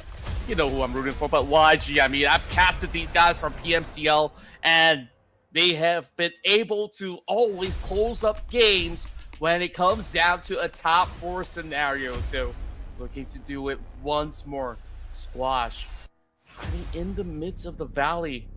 Well, I've always spotted Romeo as well as Master Smile, but there's one member out of YG that we are not exactly getting a pure sight on, and that's Mernat, actually coming from the far south in those compounds where we last saw those players of Talon was playing at. So with the numbers, Young Radicals have a higher percentage to lock this one in. But it's Alpha 7 that we're talking about. So anything can happen here. They try to gather as much information as possible. They know that they are at the deficit. And they're being pushed to a corner now by Yaku Radicals. The Yaku Radicals, they want to wrap things up. Look at this, they're pushing forward. They send a nade across on the Squash. And they head onto him, putting himself down to 50%. And Squash relocates his vehicle. Relocates himself because he doesn't want to stay there, anticipating a second nade might arrive. True enough. Very smooth maneuver coming with Squash, but he's actually taking the far edge. Maybe this could be a surprise ambush over onto Master Smile. Now, keep in mind that the rest of YG is actually taking the majority of the zone with this brand new update. Alpha 7 now back up against the blue zone. This is going to be a very difficult task, so they have to isolate those targets. Starting off with Romeo Boy, they managed to spot him out, now fending him off. A little bit of damage being soaked by Yanka, and Smile really needs to chime in. Mernat to be following suit, so this makes it a clean 2v2, and that flank from Smile might just be the difference maker as they are slowly losing space. Tags over the Squash, and now here comes the major decision coming from Alpha 7. Oh man, it's so difficult, right? Like you're pushed to the edge like this, and Mernat lands a nade. Squash is going to be the final player. 1v3 right now. Young Radicals will want to wrap it up. Oh, Smile through the pan. He wanted to make a moment, but no, not the kind of moment is going to happen. Instead, the moment for Young Galacticos to claim the chicken dinner is going to happen. The champions of the PMCL shows up in a strong statement here in Miramar, dominating the field, and it is just so clean on how they've been able to work on that split 2-2 formation, and they just understood the assignment so well, where they know that they've already secured a lot of that space on the south. To focus on Alpha 7, there's just a couple of areas that were left unchecked, and they know that they could just slowly hold them out every step of the way. So that being said, it's 6 points in for Master Smile and Murnat to equate to a total of 12 elimination points. It had to come from the former Genesis Esports boys, Smile and Murnat, to score 12 eliminations for the team. And with the chicken dinner, that's 22 points collected by Yangon Galacticos. They're already at page 1 last we checked. So scoring this chicken dinner just solidifies it. Surely we will see them in the grand finals. Not going to be a problem for the boys of Myanmar, who will be waving the flag at the PMWC later on. And with this kind of performance, hopefully we get to see them carry on the momentum onto the grand finals and onto the big stage in Riyadh. Yeah, I'm definitely looking forward for Yangon Galacticos in the EWC. And, you know, throughout all the trials and tribulations that these Burmese players had, YG definitely gave a very strong fighting chance and hope back into their respective nation overall. And take a close look into some of these amazing stats. YG traveled pretty far. You could say the same about Hora Esports, while Talon, they have traveled the furthest. When it comes down to resources, I think A7 as well as YG on that final duel, one had more smokes and another had more frag grenades to cook out. But in essence, once that tag was laid out over onto what went on, it becomes a deficit that was too hard for Alpha 7 to overcome. Yeah, and if we were to look at the stats, right, what interests me is that even though Yangon Galacticos, they scored big this time, 12 eliminations with 1,836 damage, but their heals are lower than Alpha 7. So that means that, okay, they saw a lot of action, but they somehow managed to like stay away from like gunshots, but still able to bring in the eliminations. That's crazy. That's crazy stats here. But what else is crazy is the clutch man of Myanmar. The man himself, Smile, as our MVP this time. 6 eliminations brought to the team. Love that when he comes down to Smile, he is always showing us some really straight face. Well, you know, he definitely smiles upon his enemies once they turn it into crates, and he's always been able to offer a high amount of damage alongside with Burnett. These ex-Genesis players once again showing a huge part of their DNA on what makes them some of the best players hailing from Myanmar. Now, what's interesting to also note is that I've expected more out of those members of Alpha 7 to be part of this list of top performers, but instead it's out of Hora Esports as well as APG. No Fear matching up with the numbers of Doc, with both securing 4 eliminations apiece. Yeah, and with that, Yangon Galacticos 22 points, Hora Esports 13 points, Alpha 7 10 points. Okay, so that's the teams at the top. RRQ and E Arena 0 points, but yeah, they don't really need the points, so they'll be okay. They'll be okay, right? But there are some of the other teams that needs them. Genotron Gaming, definitely one of those teams that needs to bring in the points. They managed to bring in 4 points this round. On the other stats, before we look at the overalls, this is the most airdrops looted that we've seen so far. Not the most important of stats, but you know, just something to note that teams are starting to give more attention to the airdrops. True enough, and in certain situations, it really supplements you on how some of all these outcomes could actually result to.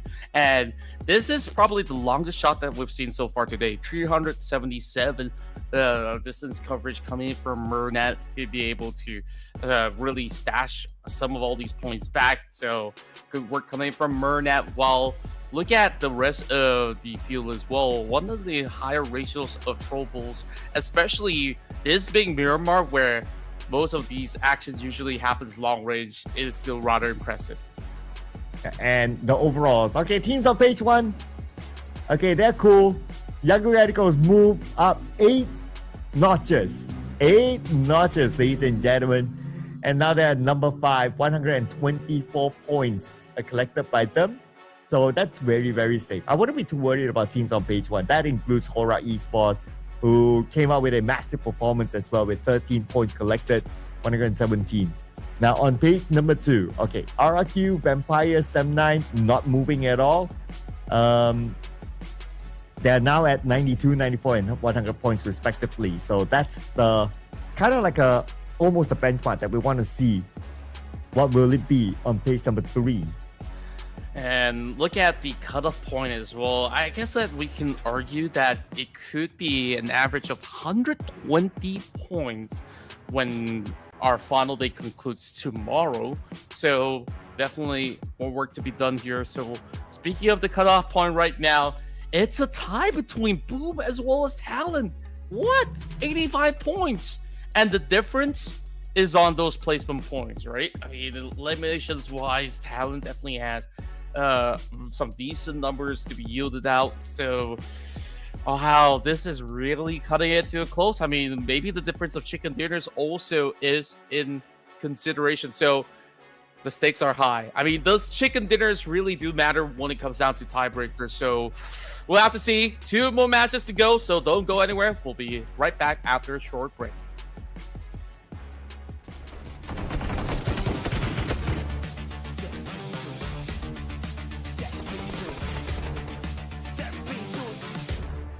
Step into the ring.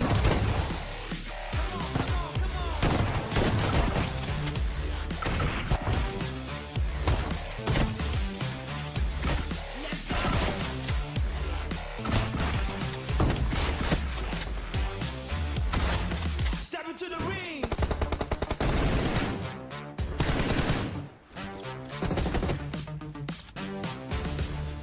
Step into the ring.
We're moving into match 29, and oh boy, it's been one hell of a week so far. And all these teams are vying for that spot for the top 18 to play in the grand finals happening throughout the course of this weekend. So make sure you guys don't miss a bit.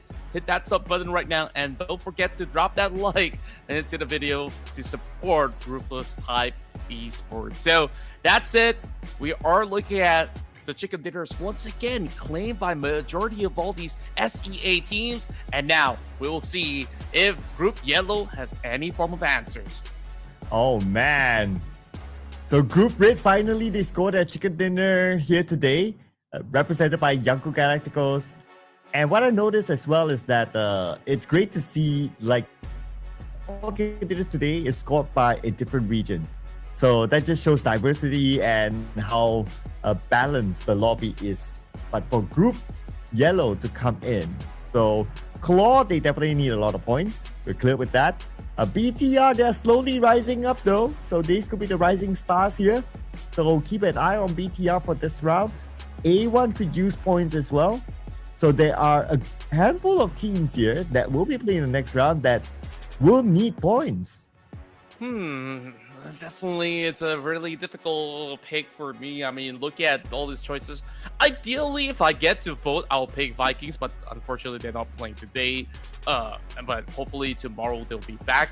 Now, you'd say that BTR Vitality is looking good. Immediately, expert says they're going for it. Are you gonna do the same? Well, I did kind of give a hint, right? I was actually kind of thinking of it because they are like the rising team. Why don't you go first? Let me have a think about that. I'm thinking it could very well be... It's been a while for Vampires. I'm thinking it could be a good chance if they want to be, up for a challenge to score one before, closing out the entire playoff. So, of course, no harm, no foul. We'll see what VP can bring. Okay. I think I had a sign, right? During the break, the promo for Alice in Borderland passed by me. So I think that's a sign. Okay, although that's Japanese, but I'll take the closest region to that to the country. So let's bring on NS Red Force. Okay, I like that you brought out that, but I thought you were going to go for Kinotra, but then again, they're not in this group specifically because Alice in Borderland is sort of there, but it's still within the region, like you said. So I think Nongshim Red Force, they definitely have shown certain good strides.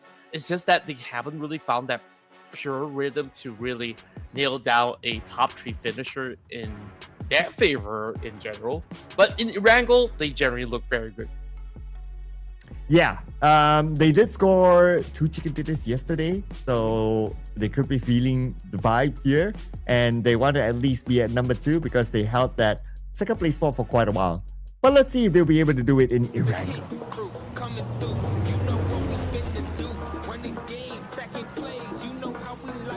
This is our penultimate match heading into day 5 here in the Ruthless Invitational Showdown Season 11. This time, a little bit of change of an opening scene where we're looking at the corners of Novorotnoye, and it will just fly past the edges of Severny. So I think this flight path is fair enough for a majority of all these players to get to where they need to be, but how many teams are we looking at that's docking into the islands? It's only Claw Slayers for the moment. I'm pretty sure that BTR is looking for either the Milta sector or even the farm area to play things out. Sam9 is going to go for a little bit of stretch. I wonder if they're also aiming at either getting those vehicles or even trying to test for some lonely spots, but it definitely might just be interesting takes where you may see those early challenges just because they want those first dips on those wheels. Yeah, that is a possibility. But on screen, we don't see it yet. Including the one player of BTR, they drop in military base island. That's Kent. Oh, no, that's Kyorin, whoever he is. And he stole one vehicle away from outside of Yasnaya. So Claw, they lost one vehicle technically. But Circle, no losses for any players. I would say that it's a kind circle. But Alter Ego, okay, early fight with another team. Is Alpha 7 right now going for the challenge, and Rosemary actually lands blow for blow. Neither time, Rosemary actually gets the second attack at the very same time. While it is going to be a little bit awkward at this moment, Alpha 7 and now just between those walls, unable to breach towards Kryptonius. He does have a decent weaponry with Rosemary on the other edge. Now, those two knockdown members of Alter Ego is not going to be safe, so we got to see which one is going to be the better A team to walk out alive. Oh, yeah, the better A team. And so far, Alpha 7 doing okay. They finish off Moana. Rosemary and Krypton now, the fighting two players of Alter Ego. Need to come up with a clutch against the three players of the Brazilian Samba boys. And Rosemary tries, he got one, but the follow-up came right after. And Alter Ego became the first team to be eliminated. But A1, they want a piece of this party. Oh boy, they barely even get to reset. A1 Esports really hitting the mark where the person goes, rally finding the strike. Same goes to Sinister. And now they spot out one final piece of the puzzle. A1 Esports says, I'm the better A team. Oh, yeah, that's why they are A1. Yeah, they're both A and also number 1. And they need the points as well. So with 3 points collected, this is a good sign for A1 Esports as they slowly hike up. From the overalls, we can see Boom Esports, they are the team at number 18, 85 points. And now with A1 scoring these 3 points, they're only 1 point behind Boom. Yeah, and this is what they just needed to do. Find some of all these weakened side of fights and just absolutely full send it, right?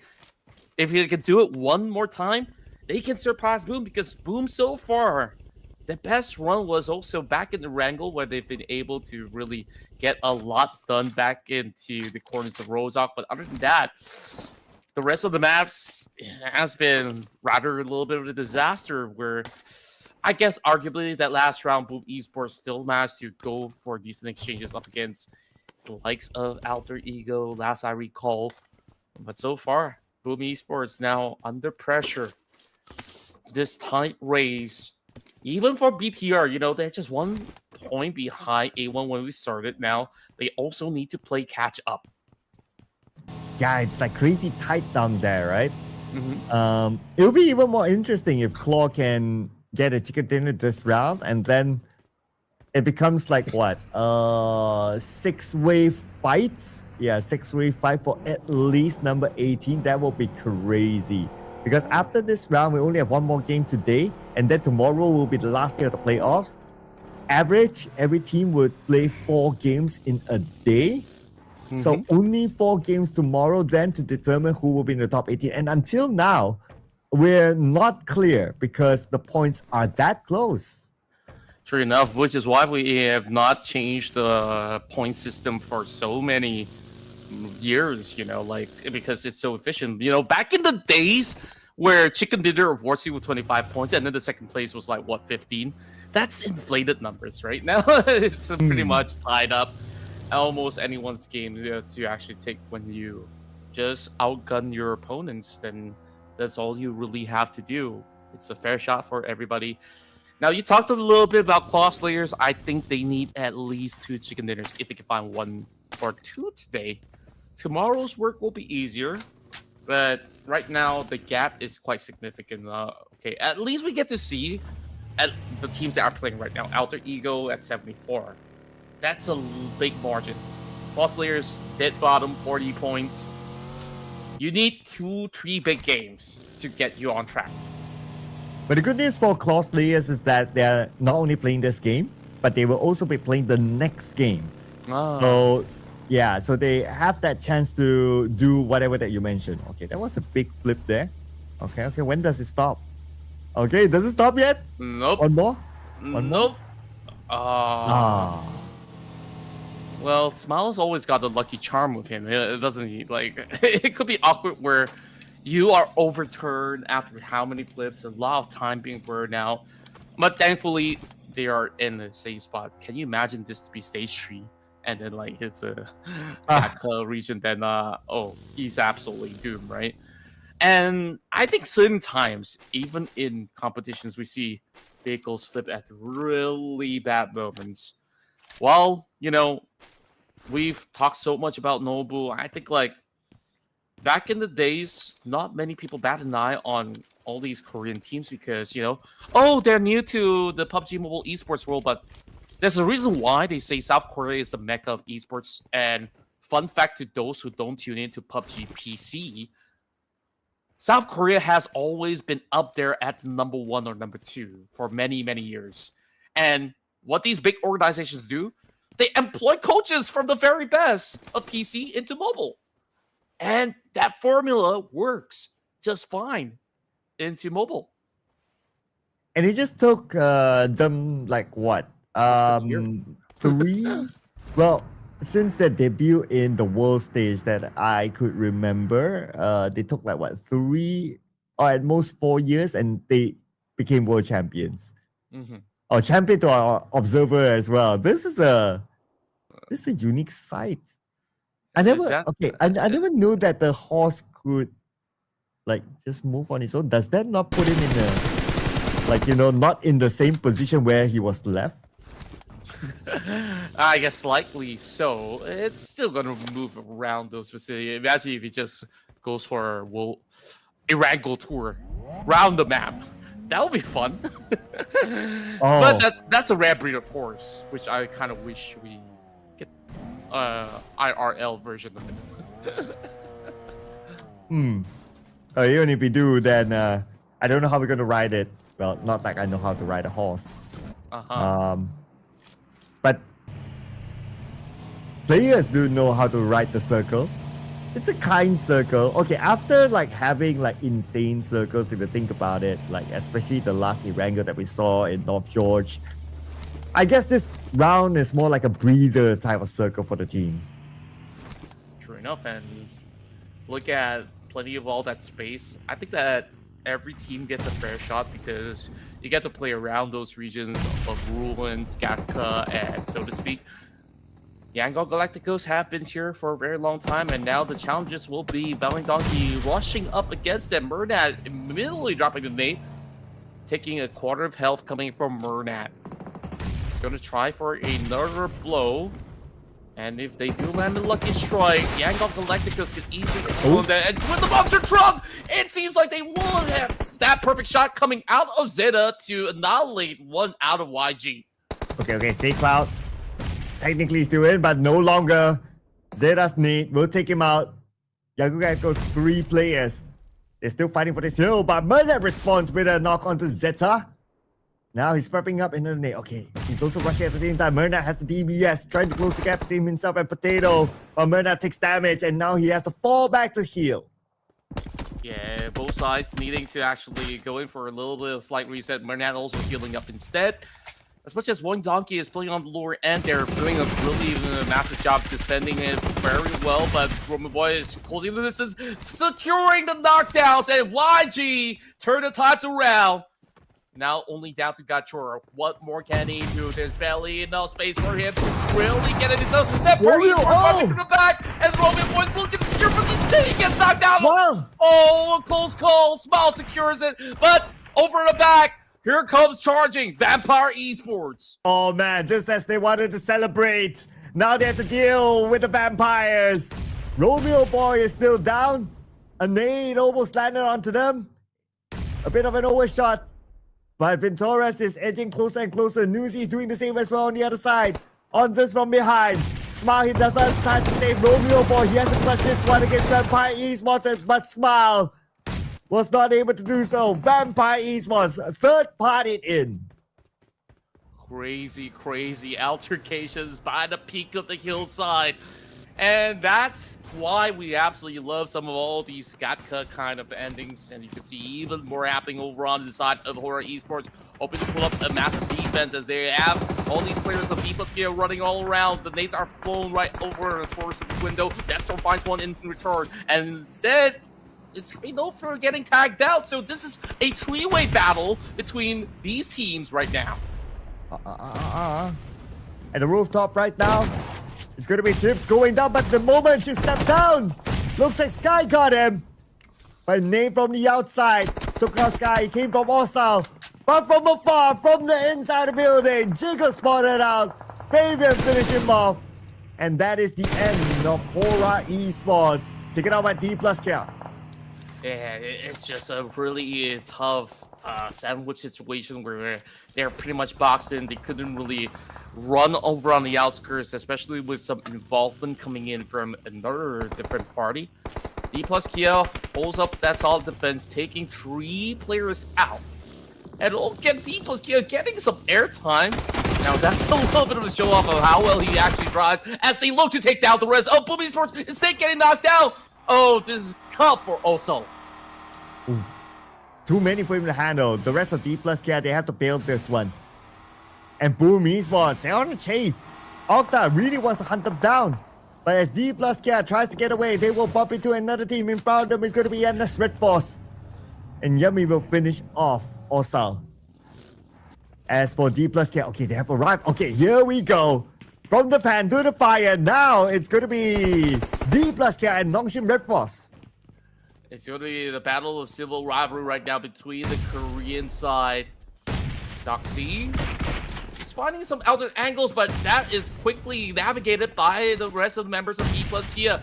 As soon as he jumps right and he gets tagged up instantaneously, Nongshim Red Force will be down for the count. D plus Kia just showing that they are still the better Korean team against NS Red Force. When NS Red Force, they were on the defensive side, like they had the building, D plus Kia had to infiltrate, but they failed to defend it. But it just shows the power of D plus Kia. And if we look at the overalls right now, right, all the teams, or at least 4 teams below D plus Kia, all of them have been eliminated. So they will naturally create a bigger gap at the top. It's actually crazy on how rowdy these teams are actually getting. Mind you, this is just stage 3, and we're already down to 9 teams. Just don't do that. The move gets tougher and tougher. Vampire Esports tries to make their way across. D plus Kia still not holding back these guys. The moment that they get those restocks, they're just feeling so amped up because they won so many of all these trade outs despite this compound only houses 2 members of D plus Kia that's still alive. Yeah, they're playing as if they are like a full squad, right? That is insane by D plus Kia. And because of their dominance, it looks like no team's going to take over the compound. And the compound happened to be right smack in the middle of the circle. But as the circle moves, surely they will still get it. So that's going to be a safe haven for them. Now the next clash point. I'll be looking at the North Boom and FaZe Clan. It is pretty interesting as to how there's a lot of flat grounds in this updated area, and all around the outskirts there is a scramble for space between FaZe Clan as well as Boom Esports. Boom hoping to get those points. Vampire Esports also by the very dangerous zone of 16 spot right now needs to win out the trades, and one of these SEA teams will have to drop. Dropping it seems like the narrative will close up the gap as they try to find some of all these SOK shots. Will be hitting the mark against Mastery. That's the captain down. Still more to go as we are looking to see where the detectives can be able to find one. Pop is the only one that will be fending off by himself by the compounds while Red Bull trying to seek out Yummy. A long tussle between the two of them. And FaZe Clan, they got those numbers. And here comes Team Secret from the outskirts. Okay, Team Secret, they probably want to be a third party. Let's see if they do choose to crash in. But Boom Esports, they crashed out to the hands of FaZe Clan. Last we checked, Team Secret was around the corner. Team Secret spraying from the outside. I'm not sure if they want to really take this fight though. They will lock themselves in the blue. Well, they managed to get the knock though, so he kind of makes it pretty much easier for them to secure something done in return. So now on the weekend side, FaZe Clan needing to go for that grand reset. Team Secret needs to pull off a clean performance on the outskirts. Okay. And Team Secret, I guess they want to go in and continue the fight. They really want the points, although they are in a position that they don't really need the points for themselves. So I guess it's going to be just a flex if they do finish off FaZe. But frankly speaking, for FaZe, with the amount of points that they have collected, they're not too worried about the overalls. Well, right now, just waiting for the action to kind of continue on our screen. We're not too sure as to what's happening right now from our POV, but it sounds like the game is still running. Okay, we're back on track. So, Vampire Esports, right now, face-to-face up against the rest of the on the opposite end. Now, I'm not too sure if, you know, it affected the main broadcast in that sense, as we kind of missed out on what really went on between Secret as well as FaZe Clan. We will have to get a little bit of that update. Now, back towards the side of BTR. Looks like majority of all these teams we're looking at over the course of the outskirts of Gatka have at least a decent space in between. Onson's holding on to that Molotov, but it seems like it's going to be a member of Team Secret now running around those corners, and Clothclear is having Bobo being knocked down, and here comes Frankie charging right through. And he does actually get all of them along with some help. Coming with a frag grenade. Perfect stuff coming from Team Secret. Okay, but they're not over yet because right now Claw will try to stop them. Only one player left. It's going to be Annie, but is he okay right now? He ain't okay. As Team Secret became the smooth criminal. Finish them off. Just love it when those MJ lyrics just fall perfectly into place. Now, Frankie is definitely looking more than okay as compared to Annie. Well, or if you merge them together, do you get Anne Frank? And Frank? Key. And Frankie. Frank and Key. Yeah, frankly speaking. Oh, okay, yeah. Sounds about right. Okay, I guess we move on from that notion into the top 5. Top 5 in stage 5, something that we've not seen for a long time. I feel like these guys are thinking, you know, the night's running pretty long, so let's wrap it up real quick. So they're taking it to the fields, and they're just eager for a lot of blood splat over the course of the field. Uzi, sharp shots connecting onto BTR. Oh, long range by Fearon as well. He stole it. And BTR, only one player left. That was a quick work actually. So Semla actually stole away those points. Nuzi did a little bit of work, but at the other day, it is Sam9 that collected those points at the hands of Vampire. Yeah, you can clearly see that Nuzi was staring into space. It's like, where did these bodies go? It's like, oh, okay, claimed. Unlucky. Clearly disappointed about that. But hey, you just gotta move on from that notion because the rest of Sam9 now identified to be not too far off, which is where Team Secret has been able to actually strike right back. So far, this is one of the best performances out of Sam9 for today, into the top 5. But only 2 eliminations thus far. I want to see what more can they actually bring. Vampire Esports, so far still having all 4 members holding firm. I could say the same about Team Secret as well as Sam9, BK as well as BTR. They just got themselves assigned into so many different altercations, or should I say BTR was desperately looking for that space that they saw the time in the check and thought, hey, maybe we can claim that. But instead, they got themselves plenty of attention coming in from both Sam9 and also Vampire Esports. Yeah, now there's nothing much for BTR to claim. So they will stay as quiet as possible. The final player of BTR will stay as quiet as possible, hoping for more teams to be eliminated so he gets more placement points. But it's stage 5 with 5 teams, so there's a lot of space to play. That means that it might take a while before Curran can climb up another notch. At the very least, with this top 5 to be secured by BTR, it kind of solidifies more of that positioning when it comes down to how they will actually play this one out for the grand finals in return. Now, taking a look at the mini-map as well, who actually gets the best favor is D plus Kia once again directly in the center. And over onto the far south, we're looking at 2 other teams to be inbound as well. This is going to look a little bit tough for, I believe, 7-9 or Vampire Esports, where they're kind of on that outskirts. And now this is why you're seeing a bunch of smokes being set up, because they need to journey out into the open grounds. And Team Secret will fight against 7-9. Both of them in a similar situation based on the circle. Cooking up this nade. While the rest of Team Secret circling around, they're trying to gather information on where exactly the players of 7-9 are at. So this fight is inevitable right now. Unless somehow 7-9 choose to leave this one, but I don't think they will, because the current is high ground is still pretty decent for them to survive the stage. Yeah, it's definitely a very dicey situation for the rest of the members of 7-9, especially with the pressure coming in from Team Secret. As much as Team Secret's on the low ground, 7-9 are being gated out from making that entry into the zone. So the onus is now on them. It's a dominating streak. Oh, wait a minute. Nobu nading out Nuzi. And somehow he's actually getting a better exchange. 3 members out for Vampire Esports. Okay. I really want to see a replay of that, but okay. Somehow then they only play with 2 players. But okay.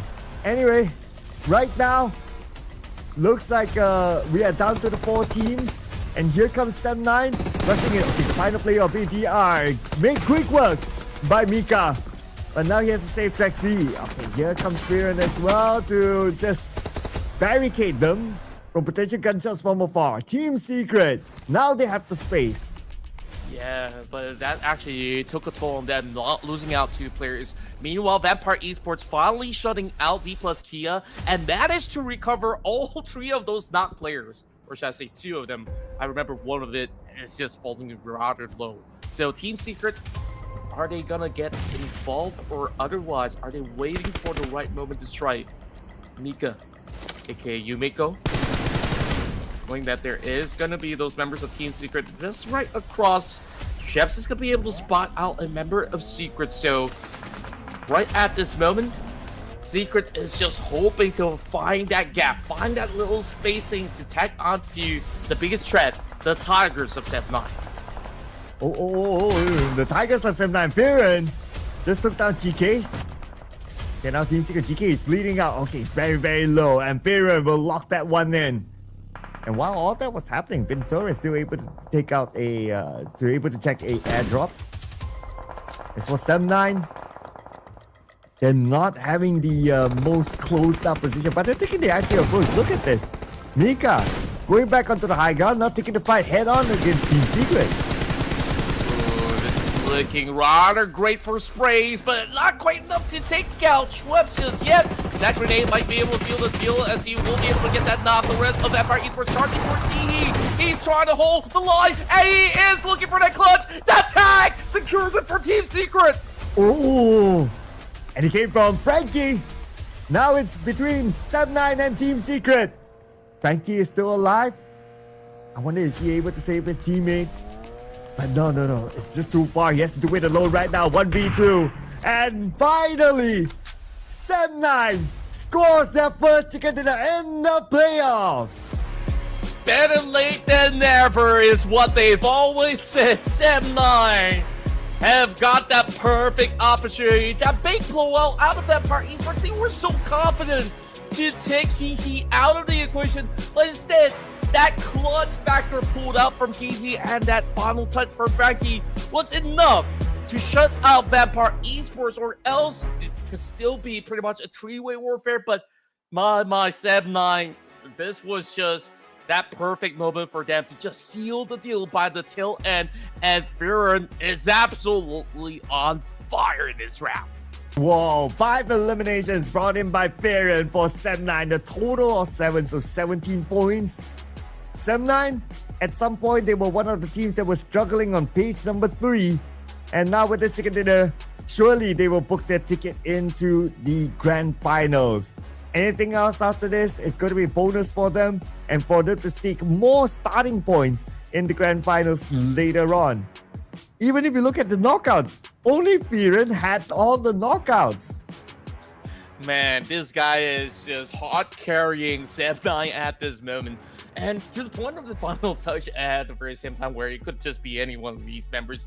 Sam9 so far, having him to be the trusty addition from a couple seasons ago. And he has always been the ones really being the main backbone of the roster. Oh yeah. There's a likeliness that he might be the MVP. But we'll check that one out later. But still, Team Secret, they are placed in front of all the other teams in the teams to watch list. That means they have gathered more elimination points and more total points as compared to Sam9. And then we also have Vampire Esports and D plus K with only 2 players. From the very early stages of this round, they pushed themselves into the middle of the circle, took over the compound for the hands of NS Red Force, and they are part of the teams to watch as well. Yeah, it's so interesting where we're making comparison between 2 members of Team Secret. No idea who he is, but he is really matching up the tempo of Jiki. Almost equal on damage, but he'll definitely have just 1 extra elimination under his name. Well, contribution-wise, I think that it's pretty much a fair shot for a majority of them. And like you said, Firen definitely has been the MVP for Sam9. Oh yeah, 5 eliminations, 915 damage. I mean, what else can we say, right? Like, he hard carried the team, like what you mentioned earlier on. All the numbers was on him. Well, 2 eliminations was to another player, but he brought in most of them. And he brought in the 5 knocks together as well. So he did a lot of work for Sam9 in this round.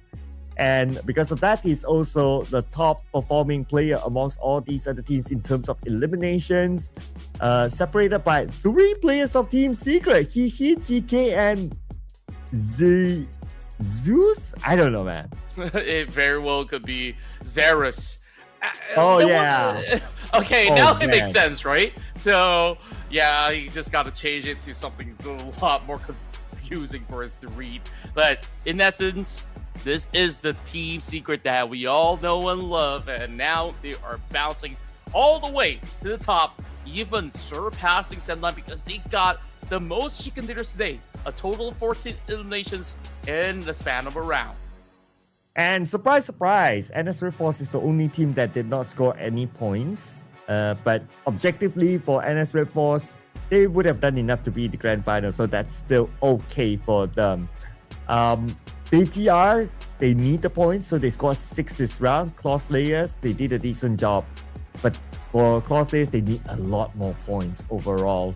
Match stats, I remember one of the airdrops looted by Vintorez, so that's on my mind. Onzen's longest elimination distance, 283. Not the most important stats, but you know, it's always nice to have your picture on screen. It's always great. I mean, honestly, so far, just showing that he's working pretty hard to look far and wide for opportunities, and sometimes it's all the way by the edge of the map. Now, D plus Kia, once again, showing how well they've been able to just perform, and they will remain unshaken at the top. But because of this massive result, Team Secret now takes that number 3 position. Nongshim, they didn't score this round. They were knocked out by D plus Kia, and therefore they're sliding down the list. Well, A7 as well as YG was not partaking in this matchup. Sam9 with that chicken dinner. Now they are moving to the top 8. Wow. Okay. Another story of like a team from page 3 jumps up to page 1 now. Ooh, lots of shuffling is going to happen, I believe. And we're also seeing a lot of shuffles happen on page number 2. Every single team either move up or move down, but majority of them move down. But we also have to be fair, some of these teams did not play in this round. But we're going to even up the number of matches after this. So stay tuned, ladies and gentlemen, on who will still be here. Now, RRQ still at a double digit, 94 points. So that's at number 16. But we have 2 more slots on page number 3. APG and Boom still holding on. But BTR now knocking on the door. Wow, BTR, they only got the slight edge over on the course of this field because they managed to still get like 6 more points in the belt. Boom Esports get that 2 trade, just about settles it with that 1 point differential. It seems like for qualifications, a lot of these teams from Indonesia is gonna have to fight for that top 18 spot. Absolutely right. A lot of Indonesian teams on page number 3, so it will be a brawl between them to get that ticket into grand finals later on. But before we head on to our final game, as usual, we're going to take a breather, ladies and gentlemen. So we'll see you guys after this one.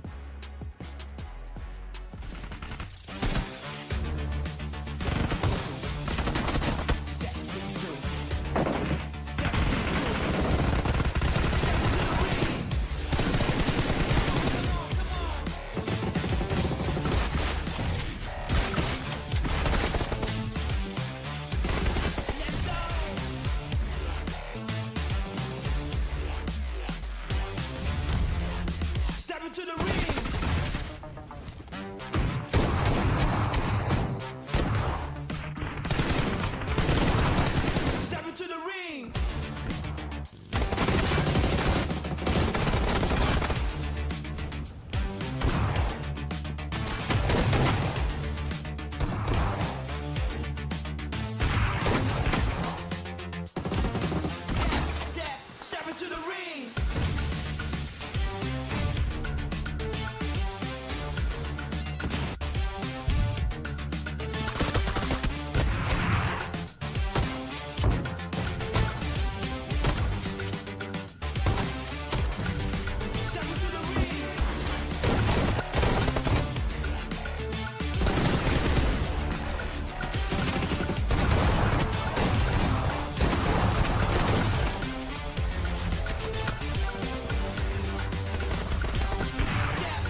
Well, looks like we're getting all different flags up on our chicken dinner chart here so far today, ladies and gentlemen. This is the Ruthless Invitational Showdown Season 11. One more game to go today before we wrap today up, and then we will head on to the last playoff day to seal the deal on the top 18. That's right, and now it matters even more as we're inching closer and closer to the end of our playoff stage and into the grand finals when it comes down to this weekend's hurdle. So that to be said, match 30, high stakes for so many names out there. As we saw, BTR, they're just by the edge of the zone. And there's also the list of names like Boom Esports and a lot of all these notable Indonesian teams like even Talent Esports. And to me, it was definitely a major surprise to actually see D-Claw at the very bottom, while Glue and RQ so far doing very well for the past couple of days. Yeah, so Glue and RQ did well. In fact, RQ scored a chicken dinner today. I mean, we have to process all that information, right? Because we have to do the due diligence. But Claw has been showing up a bit as well. Like they're showing some light too. It feels like they kind of woke up and they see that, hey, you know what? We need a lot of points to be in top 18, and they're starting to bring in more points than we are used to see them. So I don't know, man. Last prediction today. Hard. Very, very tough. I mean, out of the list of names between green as well as yellow, I'm thinking it could either will very well be. I have two names on my head, but I'm just gonna go with my gut feeling where my eyes were locked into pink and white. So I'm going with E Arena. Who would have been the other name for you? I was thinking BTR, but today's performance isn't all too convincing for me on either maps, so it's also red and white. That's why I've been thinking about which team to go for. I think E Arena, at least, they're more consistent. Okay, so just for kicks, right? I'll take BTR. Let's go. if BTR scores the chicken dinner, it'll be fun. I guess like you're BTR. really digging deep into the list that you really don't know. It's like, okay, since it's mentioned, so BTR for Cloud. Yeah. Yeah. Okay. So, Mr. Expert, today we have not scored. I feel like none of us got it right, but majority of it, very different results. So, Mr. Expert, we're waiting on you. So, I don't know. Oh, 4 tribes. Actually, Ooh. solid choice. It Now- is. If we look at 4 tribes, I think like Miramar rounds, they are the scariest bunch. Especially when I tell you, if the circle goes north central or northeast, that's where they have the perfect games. Like, I've never seen a game where 4 tribes are below top 4 when that happens, because they always drop somewhere near towards the Hacienda de Patron, somewhere towards the north side, and they just understood that area so well. Okay, then let the circle go south and see what happens then. Well, we could get to this side, but I definitely we've seen a lot of it ending around Chumacera or even around the areas of Oposo. Go further south, go into that unnamed territory where, you know, if you guys have seen around the areas of resort, I'm thinking that region will be super fun to see. Yeah, south of Lost Learners, that unnamed territory that normally a lot of teams like to be at, right? Yeah, that one. Yeah. Is it me, or am I seeing a picture of you instead of you? Okay. There you go. Yeah, it seems like Yeah. just checking. okay. I guess I'm in 3GP Wow. mode right now. That brings a Very lot of pixelated. memories. But wow, I don't know what kind of memories you got, but I hope that is at least clearer than whatever that's being shown on my display. But overall, I mean, now I guess there's a big sigh of relief for a lot of these teams because one, without the presence of Group Red, they can freely claim chicken dinners without some of all these monsters. Well, as much as I say monsters, I think all these chicken come from Group Red again. So this is where I worry that I does your audio go through or not? But anyway, hopefully you'll be back soon. Okay, I don't want to be left alone. Considering that it's the last game, it's the last game. Okay, so I think your PC is even telling you that it's way past dinner time. The other day was my voice that gives out on me. This time, maybe my internet, might not even be me, right? Like overall, I think I'm managing just fine. I believe that they can hear me a-okay, but we're waiting for the final lobby to start. Perhaps a couple of these players are here trying to order what exactly is for Supper True.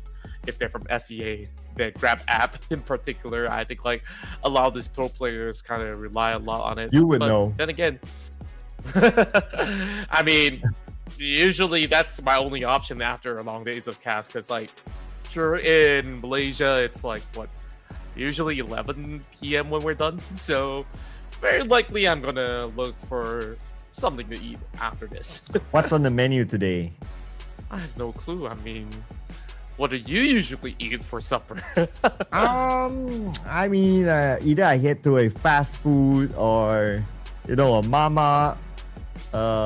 That's normally like the options. Oh, but there's a new what do you call it? Mee tarik. Mee tarik? Yeah, mee tarik near my place that opens 24 hours. It's translated as pulled noodle for all the international audience. Ooh, I absolutely love that, and hope you guys aren't too hungry with our food conversation. But I know that the players are hungry for this final chicken dinner, so let's wrap it all up for Day 5, Match 30. Here we go. Final game for today. All right. Flight path looks like we're going to start from the south up to the side of El Pozo. Okay, we're going to see some early drops. Some teams, they switch their drop spot depending on the flight path and where it begins, because they would prefer like, okay, we want to drop early, we want to loot as quickly as possible. It's all about the timing. Then we'll think about the circle later. I see this trend here with Xavier if it's in the Miramar match. If it's in Erangel, whatever it is, they will still go to Pochinki. Yeah, and most likely than not, Picado is definitely a very good spot to always start things off. And for most part, back in the past, we always see teams like Vampire Esports loving to drop into those sectors, and seemingly enough, doesn't seem to be the case for this instance. But we're already seeing E-Arena going for a battle. I believe this is to be up against the Savior, and looks like my vote will be written off very early because the Savior is getting the better ends of the trade. Oh, okay. And the Xavier will finish off the other player. I guess there's only 2 left now for E-Arena. Okay, I'm still rooting for you, Contra. I'm still rooting for you, okay? As long as they're still in the game, anything can happen. True enough, down to Joker as well as Mormon to alter the course of their destiny. Well, I say it as if it actually impacts it a little too much in the standings. E-Arena, relatively safe compared to the rest of the field. Same goes to the Savior, where this is just a show of strength between these two teams. Meanwhile, looking at the current standpoint, it is going to be Balbay going for the rush, as they are currently boxing the rest of these members of E-Arena. He knows that he's by the edge of the wall, but somehow he leaps downwards and he tries to get a glimpse, but instead he falls all the way under. Oh boy, Balbay trying to at least pull up a little bit of parkour. It's just so technical between these 2v2. Oh, but on the mini screen, we have Claw and Hora Esports in the fight as well. So multiple fights happening at the same time. DX4, okay, he heard Joker. Rushes to the stairs. Trying to bait it up perhaps. But nobody's really showing hand yet. It's DX4. Okay, he waited this nade. Maybe it's time for him to give it a go. Okay, he saw that. Okay, he's trying to land his shot past the window, but not able to do so yet. Well, Baobei will come from the other side, and Joker will be down on his knees. Ooh. Very, very nifty work coming from Baobei. Just needing to secure it up against Mormon. Mormon is not backing down from this fight. He's just actually taking up the challenge and says, come at me if you dare. I'm over onto the upper floors. And now there's a potential threat when they are all funneled by the stairwell. So we have to see what do they do. And whoa! Mormon! Blink and you miss it, but Baobei is even quicker than that. They managed to go in for a decent trade. Arena walks away with 2. But that's all they wrote. You know what? This is the time that I really want BTR to score the chicken dinner. Why is that? Because you wanted to pick BTR, like you were contemplating between BTR and E-Arena. Oh, right. Yeah.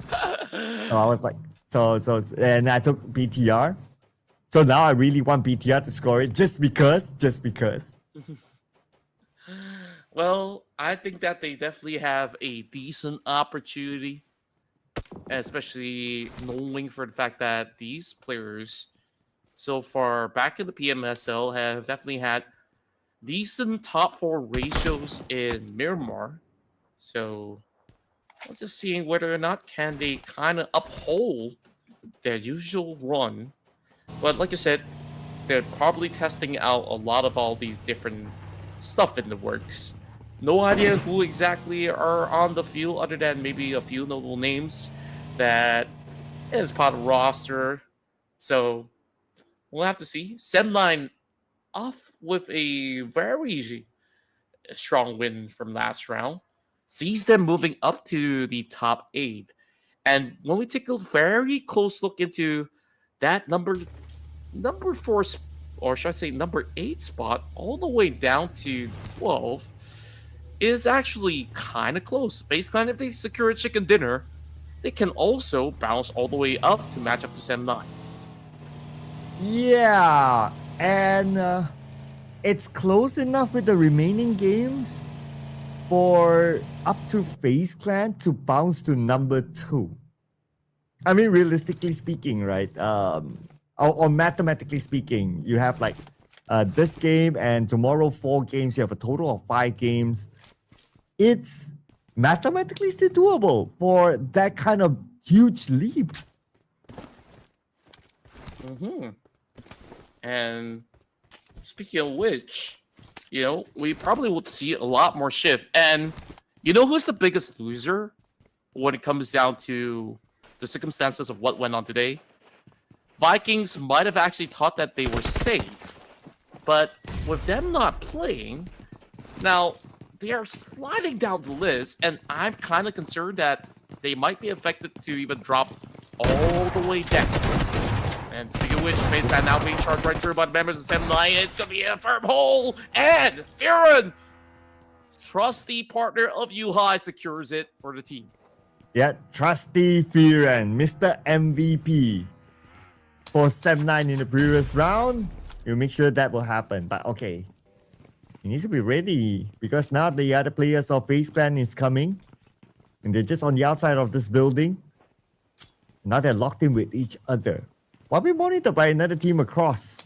So technically there's like 3 teams here, and a third party could happen if Claw choose to commit after Sem9 by FaZe Clan. But now we have Zol on screen. The moment we read with Falak gunning down with the shotgun. Now only Doc left. Oh, Doc has the highest peak. It's cooking up that nade. Falak's moving around, so he will evade that nade at least. Yeah, great dance off so far, and he's looking to also bail out the situation. Despite getting a couple of all these members being knocked out on the field, he's just going to prioritize his own safety. Whereas BTR looking for that mass rotation, and look at how many teams are inside of Picado. A scene that we have not seen for a while now. And loving the site where we have a little bit of an urban warfare happening so early as stage 1. Now, up to FaZe Clan to finish up this altercation. They get a couple of all these damage done, but Ripple put his body pretty much out wide in the open. Canary is the final member left. Or should I say they're still Huey, but damage being done. Canary feeling feisty. He might just actually secure, but he goes down. Oh, down to a 1v1. Sem9 can still go for a save. Claw Slayer is also closing in, and this is dire for Sem9. Oh, but this Molly might burn a few players of Sem9 down. And Ripface sends an grenade across. A little bit overcooked, but that's fine. They will rush in. They found Fearon eliminated. And Sem9, this is the third party that we kind of anticipated that Claw Slayers would do, and they get Mika. One more to go. Oh, inside the room. They missed the room, but the follow-up will not miss. Sem9, short-lived celebration for them. Claw Slayers, who desperately needs the points, claim all 4 of them. Wow, it's just so explosive. And the going gets even tougher from here on. Just like that in the Live, there's already 3 squads already out of the list. These Sabres so far showing up solid. Despite 2 members already down and out, Baobei as well as DX4 is doing so much work as of this moment. Now, taking a close look into the rest of the party as well. Blue Squad now on that rotation. And where exactly will they end up? I believe this area is going to be having a few over on the valleys that's overlooking. But Blue Squad's going to be remaining pretty safe, despite already losing 1 member very early on as they drive right into the city of Los Leones. And looks like passing by Lost Learners is pretty chill. So that's okay for them. Tina Drop. We've seen a bit of them today. But now that we have them on screen again, I kind of reflect that they are also one of those teams that needs a lot of points. But they're also not very far. So if we benchmark them against, BTR, yeah. They're like only 12 points away. So they are also actually in a strong running to slide into top 18. Yeah, all they really have to do right now is to find a certain cohesion where they can consistently secure a top 4 finish, so to speak. And that should be just about good enough for them to kind of secure themselves a little bit more of a better standings and maybe about 5 to 6 points per round till towards the tail end of the playoffs. Then they can actually qualify in that sense. Yeah, and Blue Squad, well, not too worried about them. 119 points, including the 1 elimination that they scored, so they'll be fine. So it's more like a skirmish or practice match for them. RRQ, also pretty okay. They're number 16. Can we say that they're really okay? I mean, at this point, right, because there's so many contenders for the top 18, it feels like even RRQ, although they had a chicken dinner today, they are no longer that okay. I would say so myself. I mean, they're just not the most consistent, but their breakout rounds are some of the very best that we've seen so far, where certain rounds when they come up huge, it's always about more than 16 points on when they do secure themselves a chicken dinner.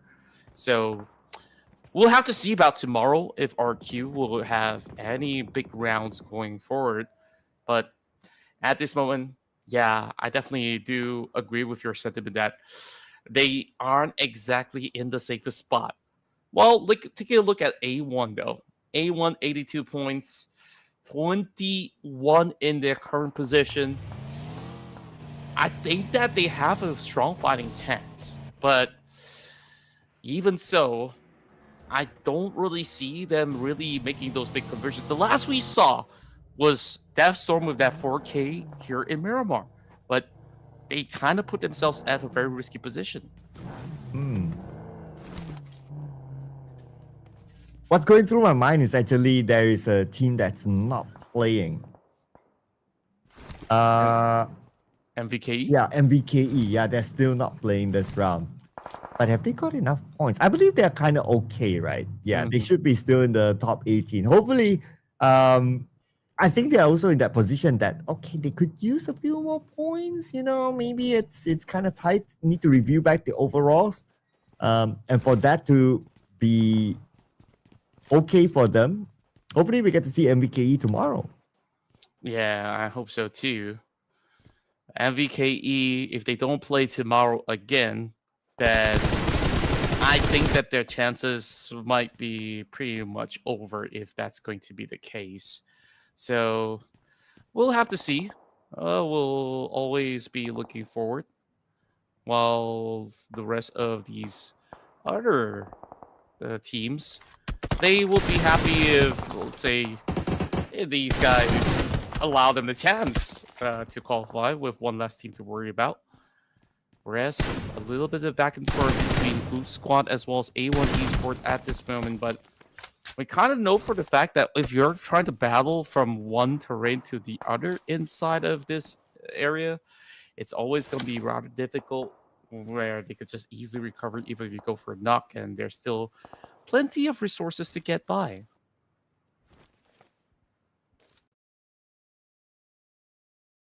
And it is really quiet right now. I guess because of like we have 11 teams in such a large map, and everyone has their own corner.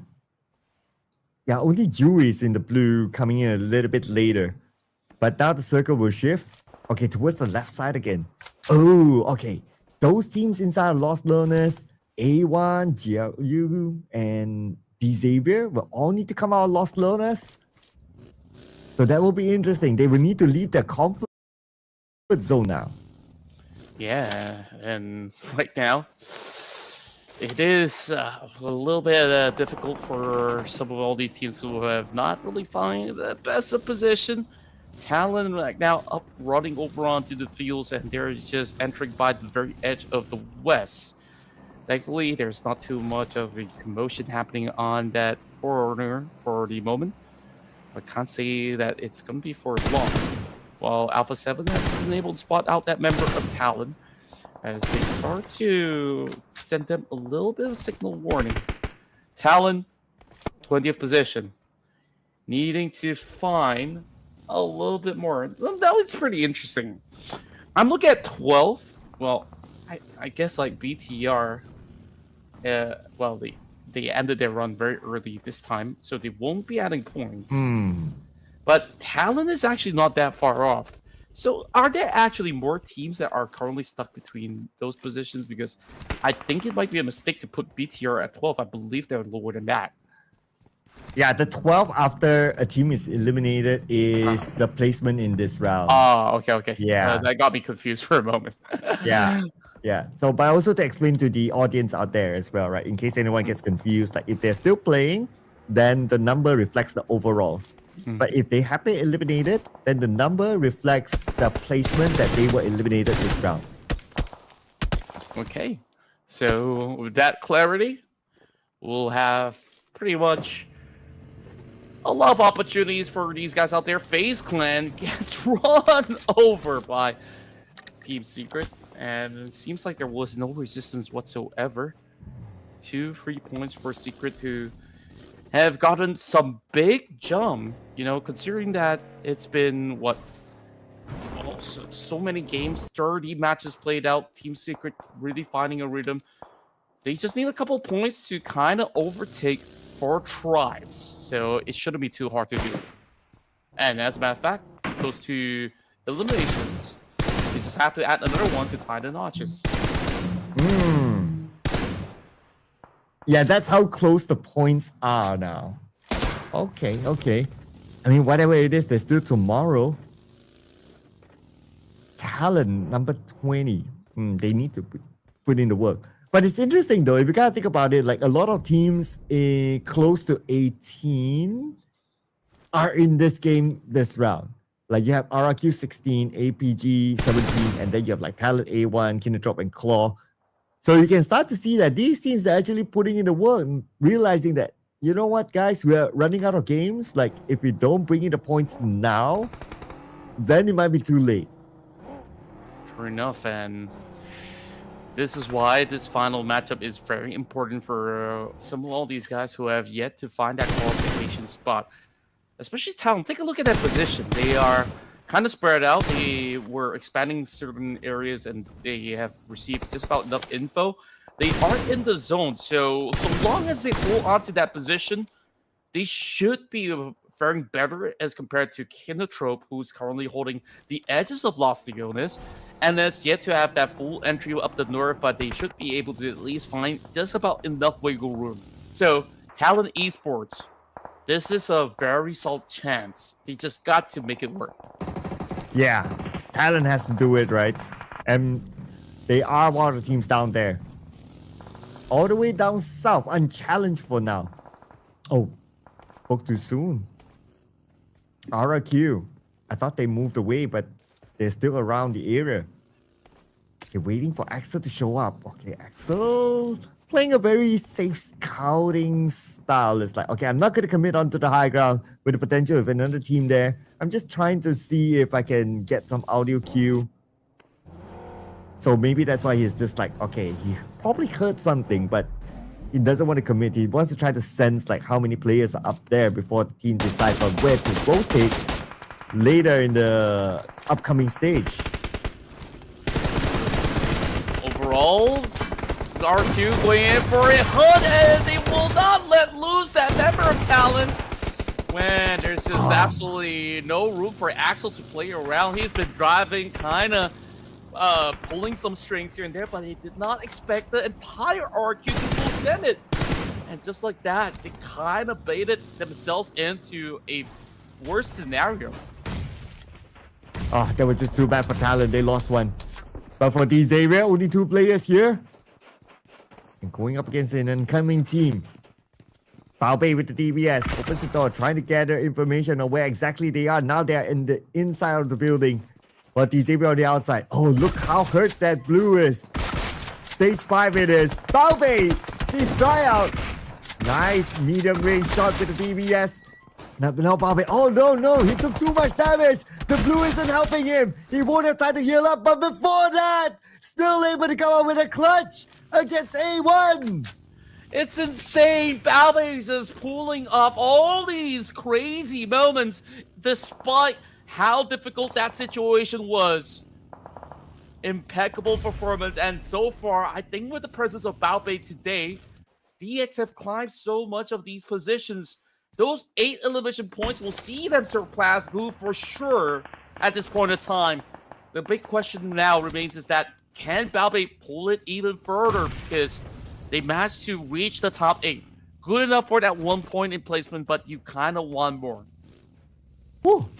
At some point, I thought that, okay, Baobei is gone, but somehow he managed to find the player of A1 and eliminated him. But more teams might be fighting next, including Claw, now up north. And the blue will force them to come inside the circle. But look at the amount of teams up there. You got Xavier, Kinotrope, and there's Red Force and Claw. You have at least 4 teams in the same area, and all of them don't have the circle. Wow. Because everyone was hugging by the edges, nobody gets the direct zone over in the center.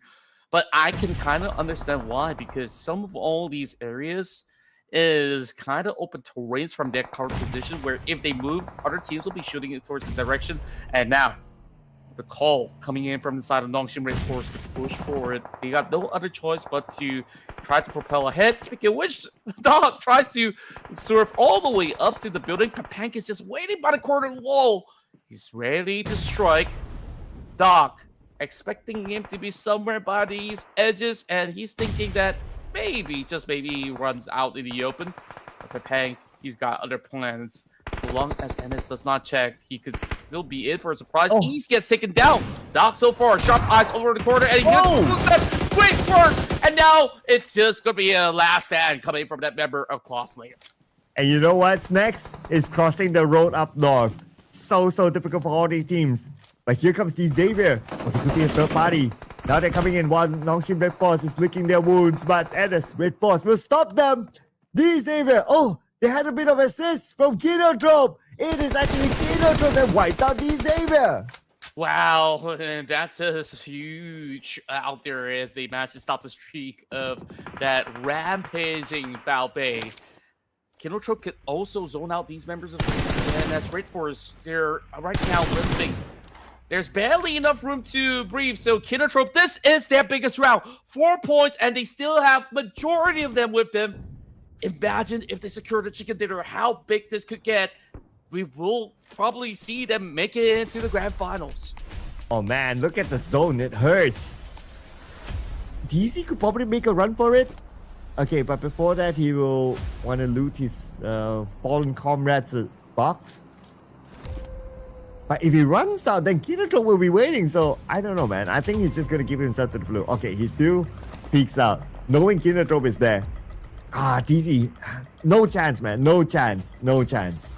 I'm not too sure if they could actually do much. And I guess Kinotrope thinks that, oh, maybe the coast is clear. Wait. So they're just going to leave Wait. that position.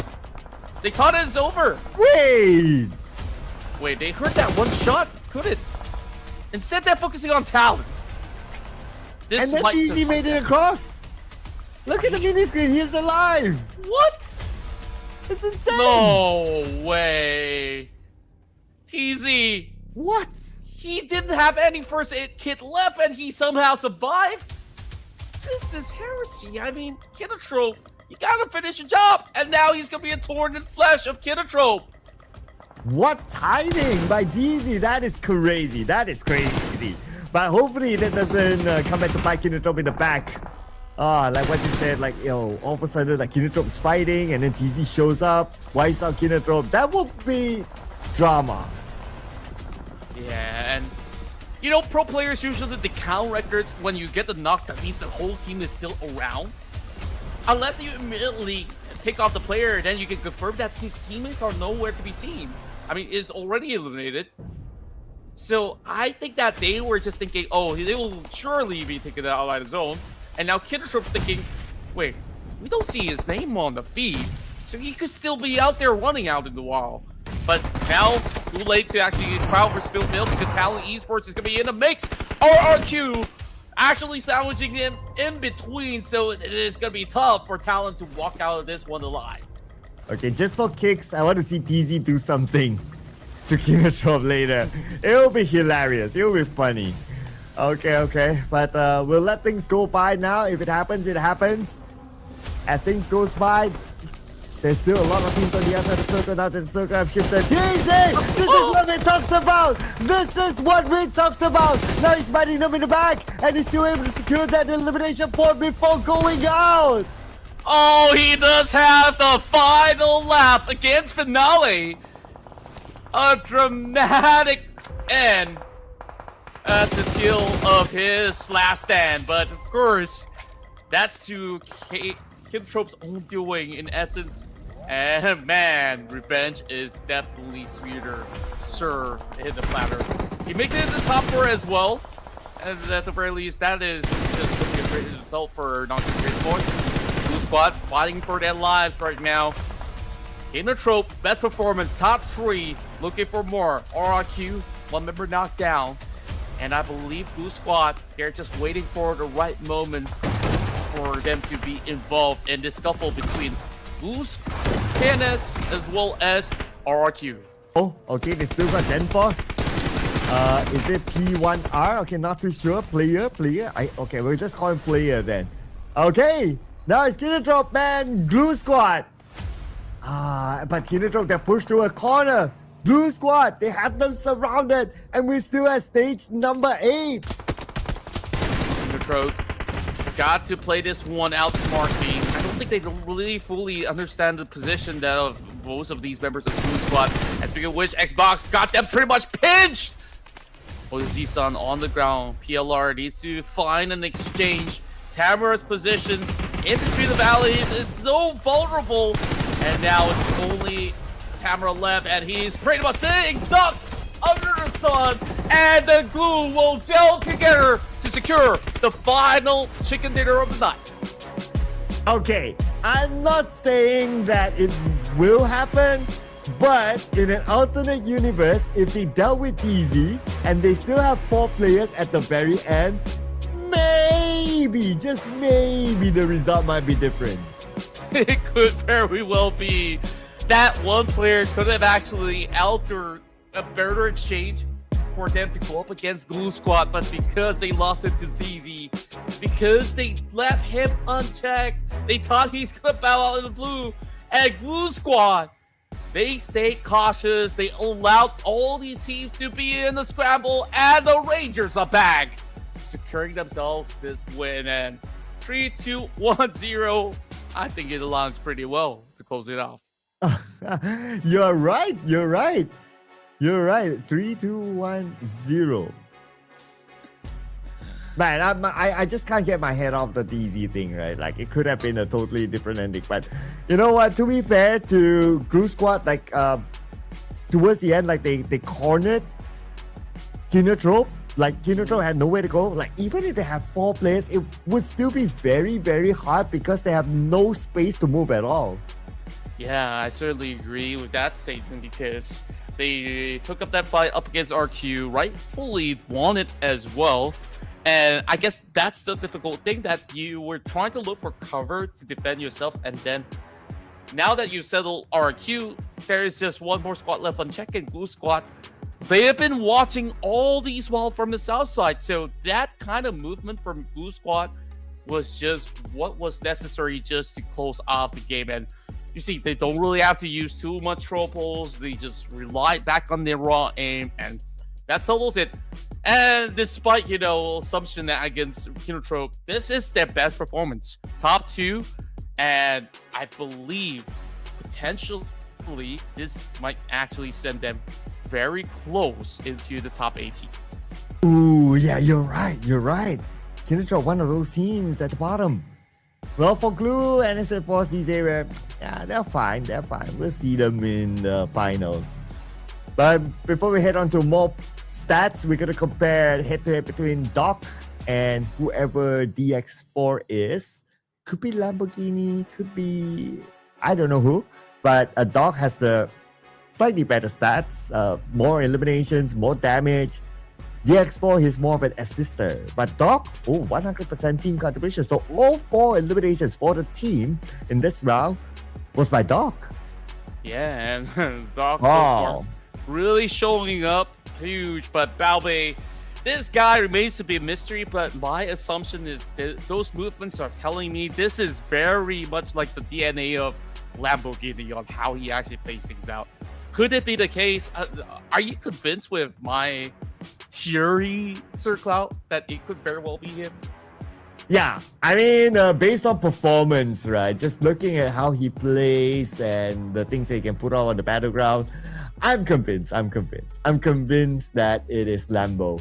But I'm also convinced that, okay, obviously it's Doc here, and, well, Doc compared with Doc C. What coincidence here. And then you have DX4, also another mysterious player. Like, there's so many questions here in this one top performer. I mean, not to question their performance, but, just the fun stuff. Yeah, I like the fact that for most part of, the circuit, APG's Doc has always upstaged Doc C just by small, tiny margins when it comes down to these kind of close margins. But you know who's got the last laugh? It's actually Nongshim Red Force here. 12 points earned between, some of all these guys from Alpha Gaming who's only got 6. Glue Squad, this result further solidifies them that no matter what happens tomorrow, I don't think Glue Squad's gonna be threatened by it at all. Yeah, I don't think so as well. I think they're pretty solid.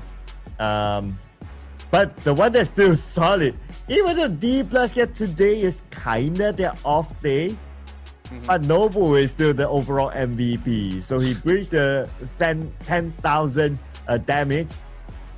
To be exact, making it 11,000-ish, 58 eliminations. Because the gap is so big, right? Like, I don't see any other player overtaking him for now, at least. But we get a better view here with the other players in the road to MVP. And it's still 4 players of D+ just stacked up. This is insane. I mean, considering the fact that they didn't win the chicken dinner today, they do just about enough. But yet again, honestly, they could have just walked the route where MVK did. Like, they could sleep for 2 nights and still be number 1.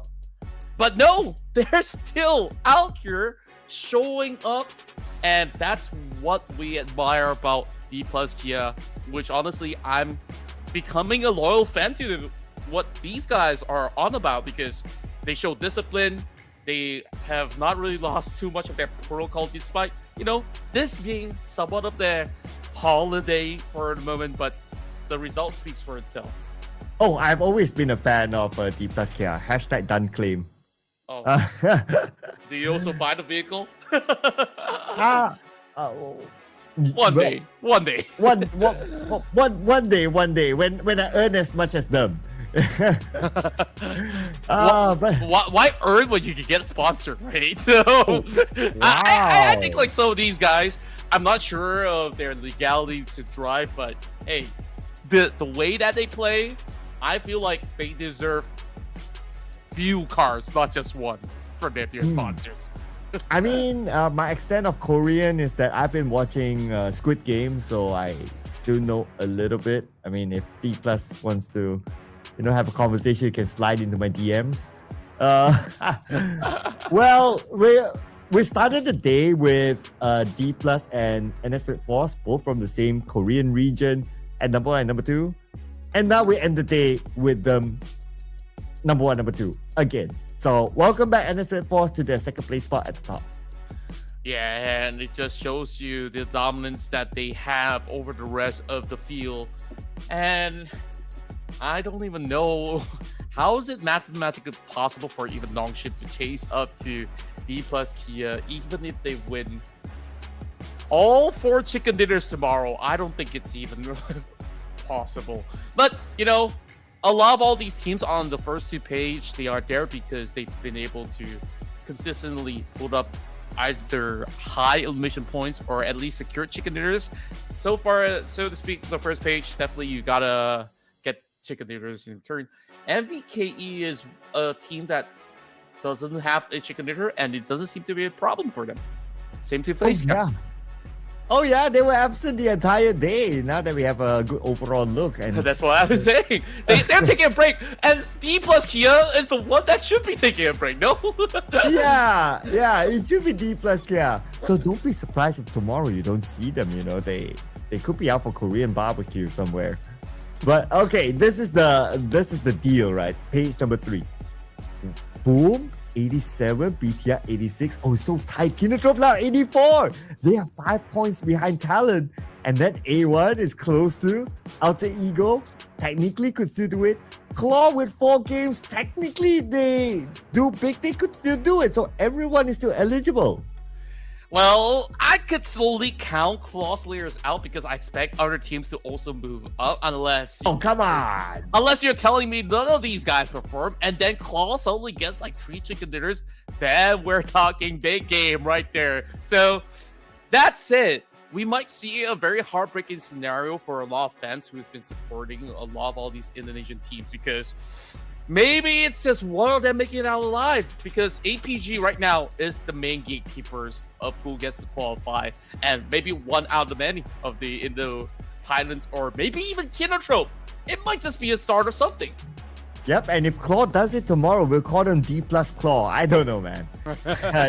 You know what? That's a conversation for tomorrow, because today we'll be closing up the show. Tomorrow will be the day where we lock in the top 18. So it's a day that you absolutely don't want to miss, because at the very bottom, technically everyone's still eligible. I mean, that's, to me, well, Contra is, putting Claw aside, Claw, if you want to find a fight with Contra, you can slide into his DMs, Sorry, guys. Anyway. Yep. Yeah. That will be all from us at the Caster's Desk. We'll be closing up the show. Thank you so much to everyone for watching. Don't forget to follow Ruthless Hype Esports and also check out tomorrow's game, same time, same channel. My name is Circla, together with my amazing buddy here, Contra. We'll be seeing you again in the future. Bye-bye!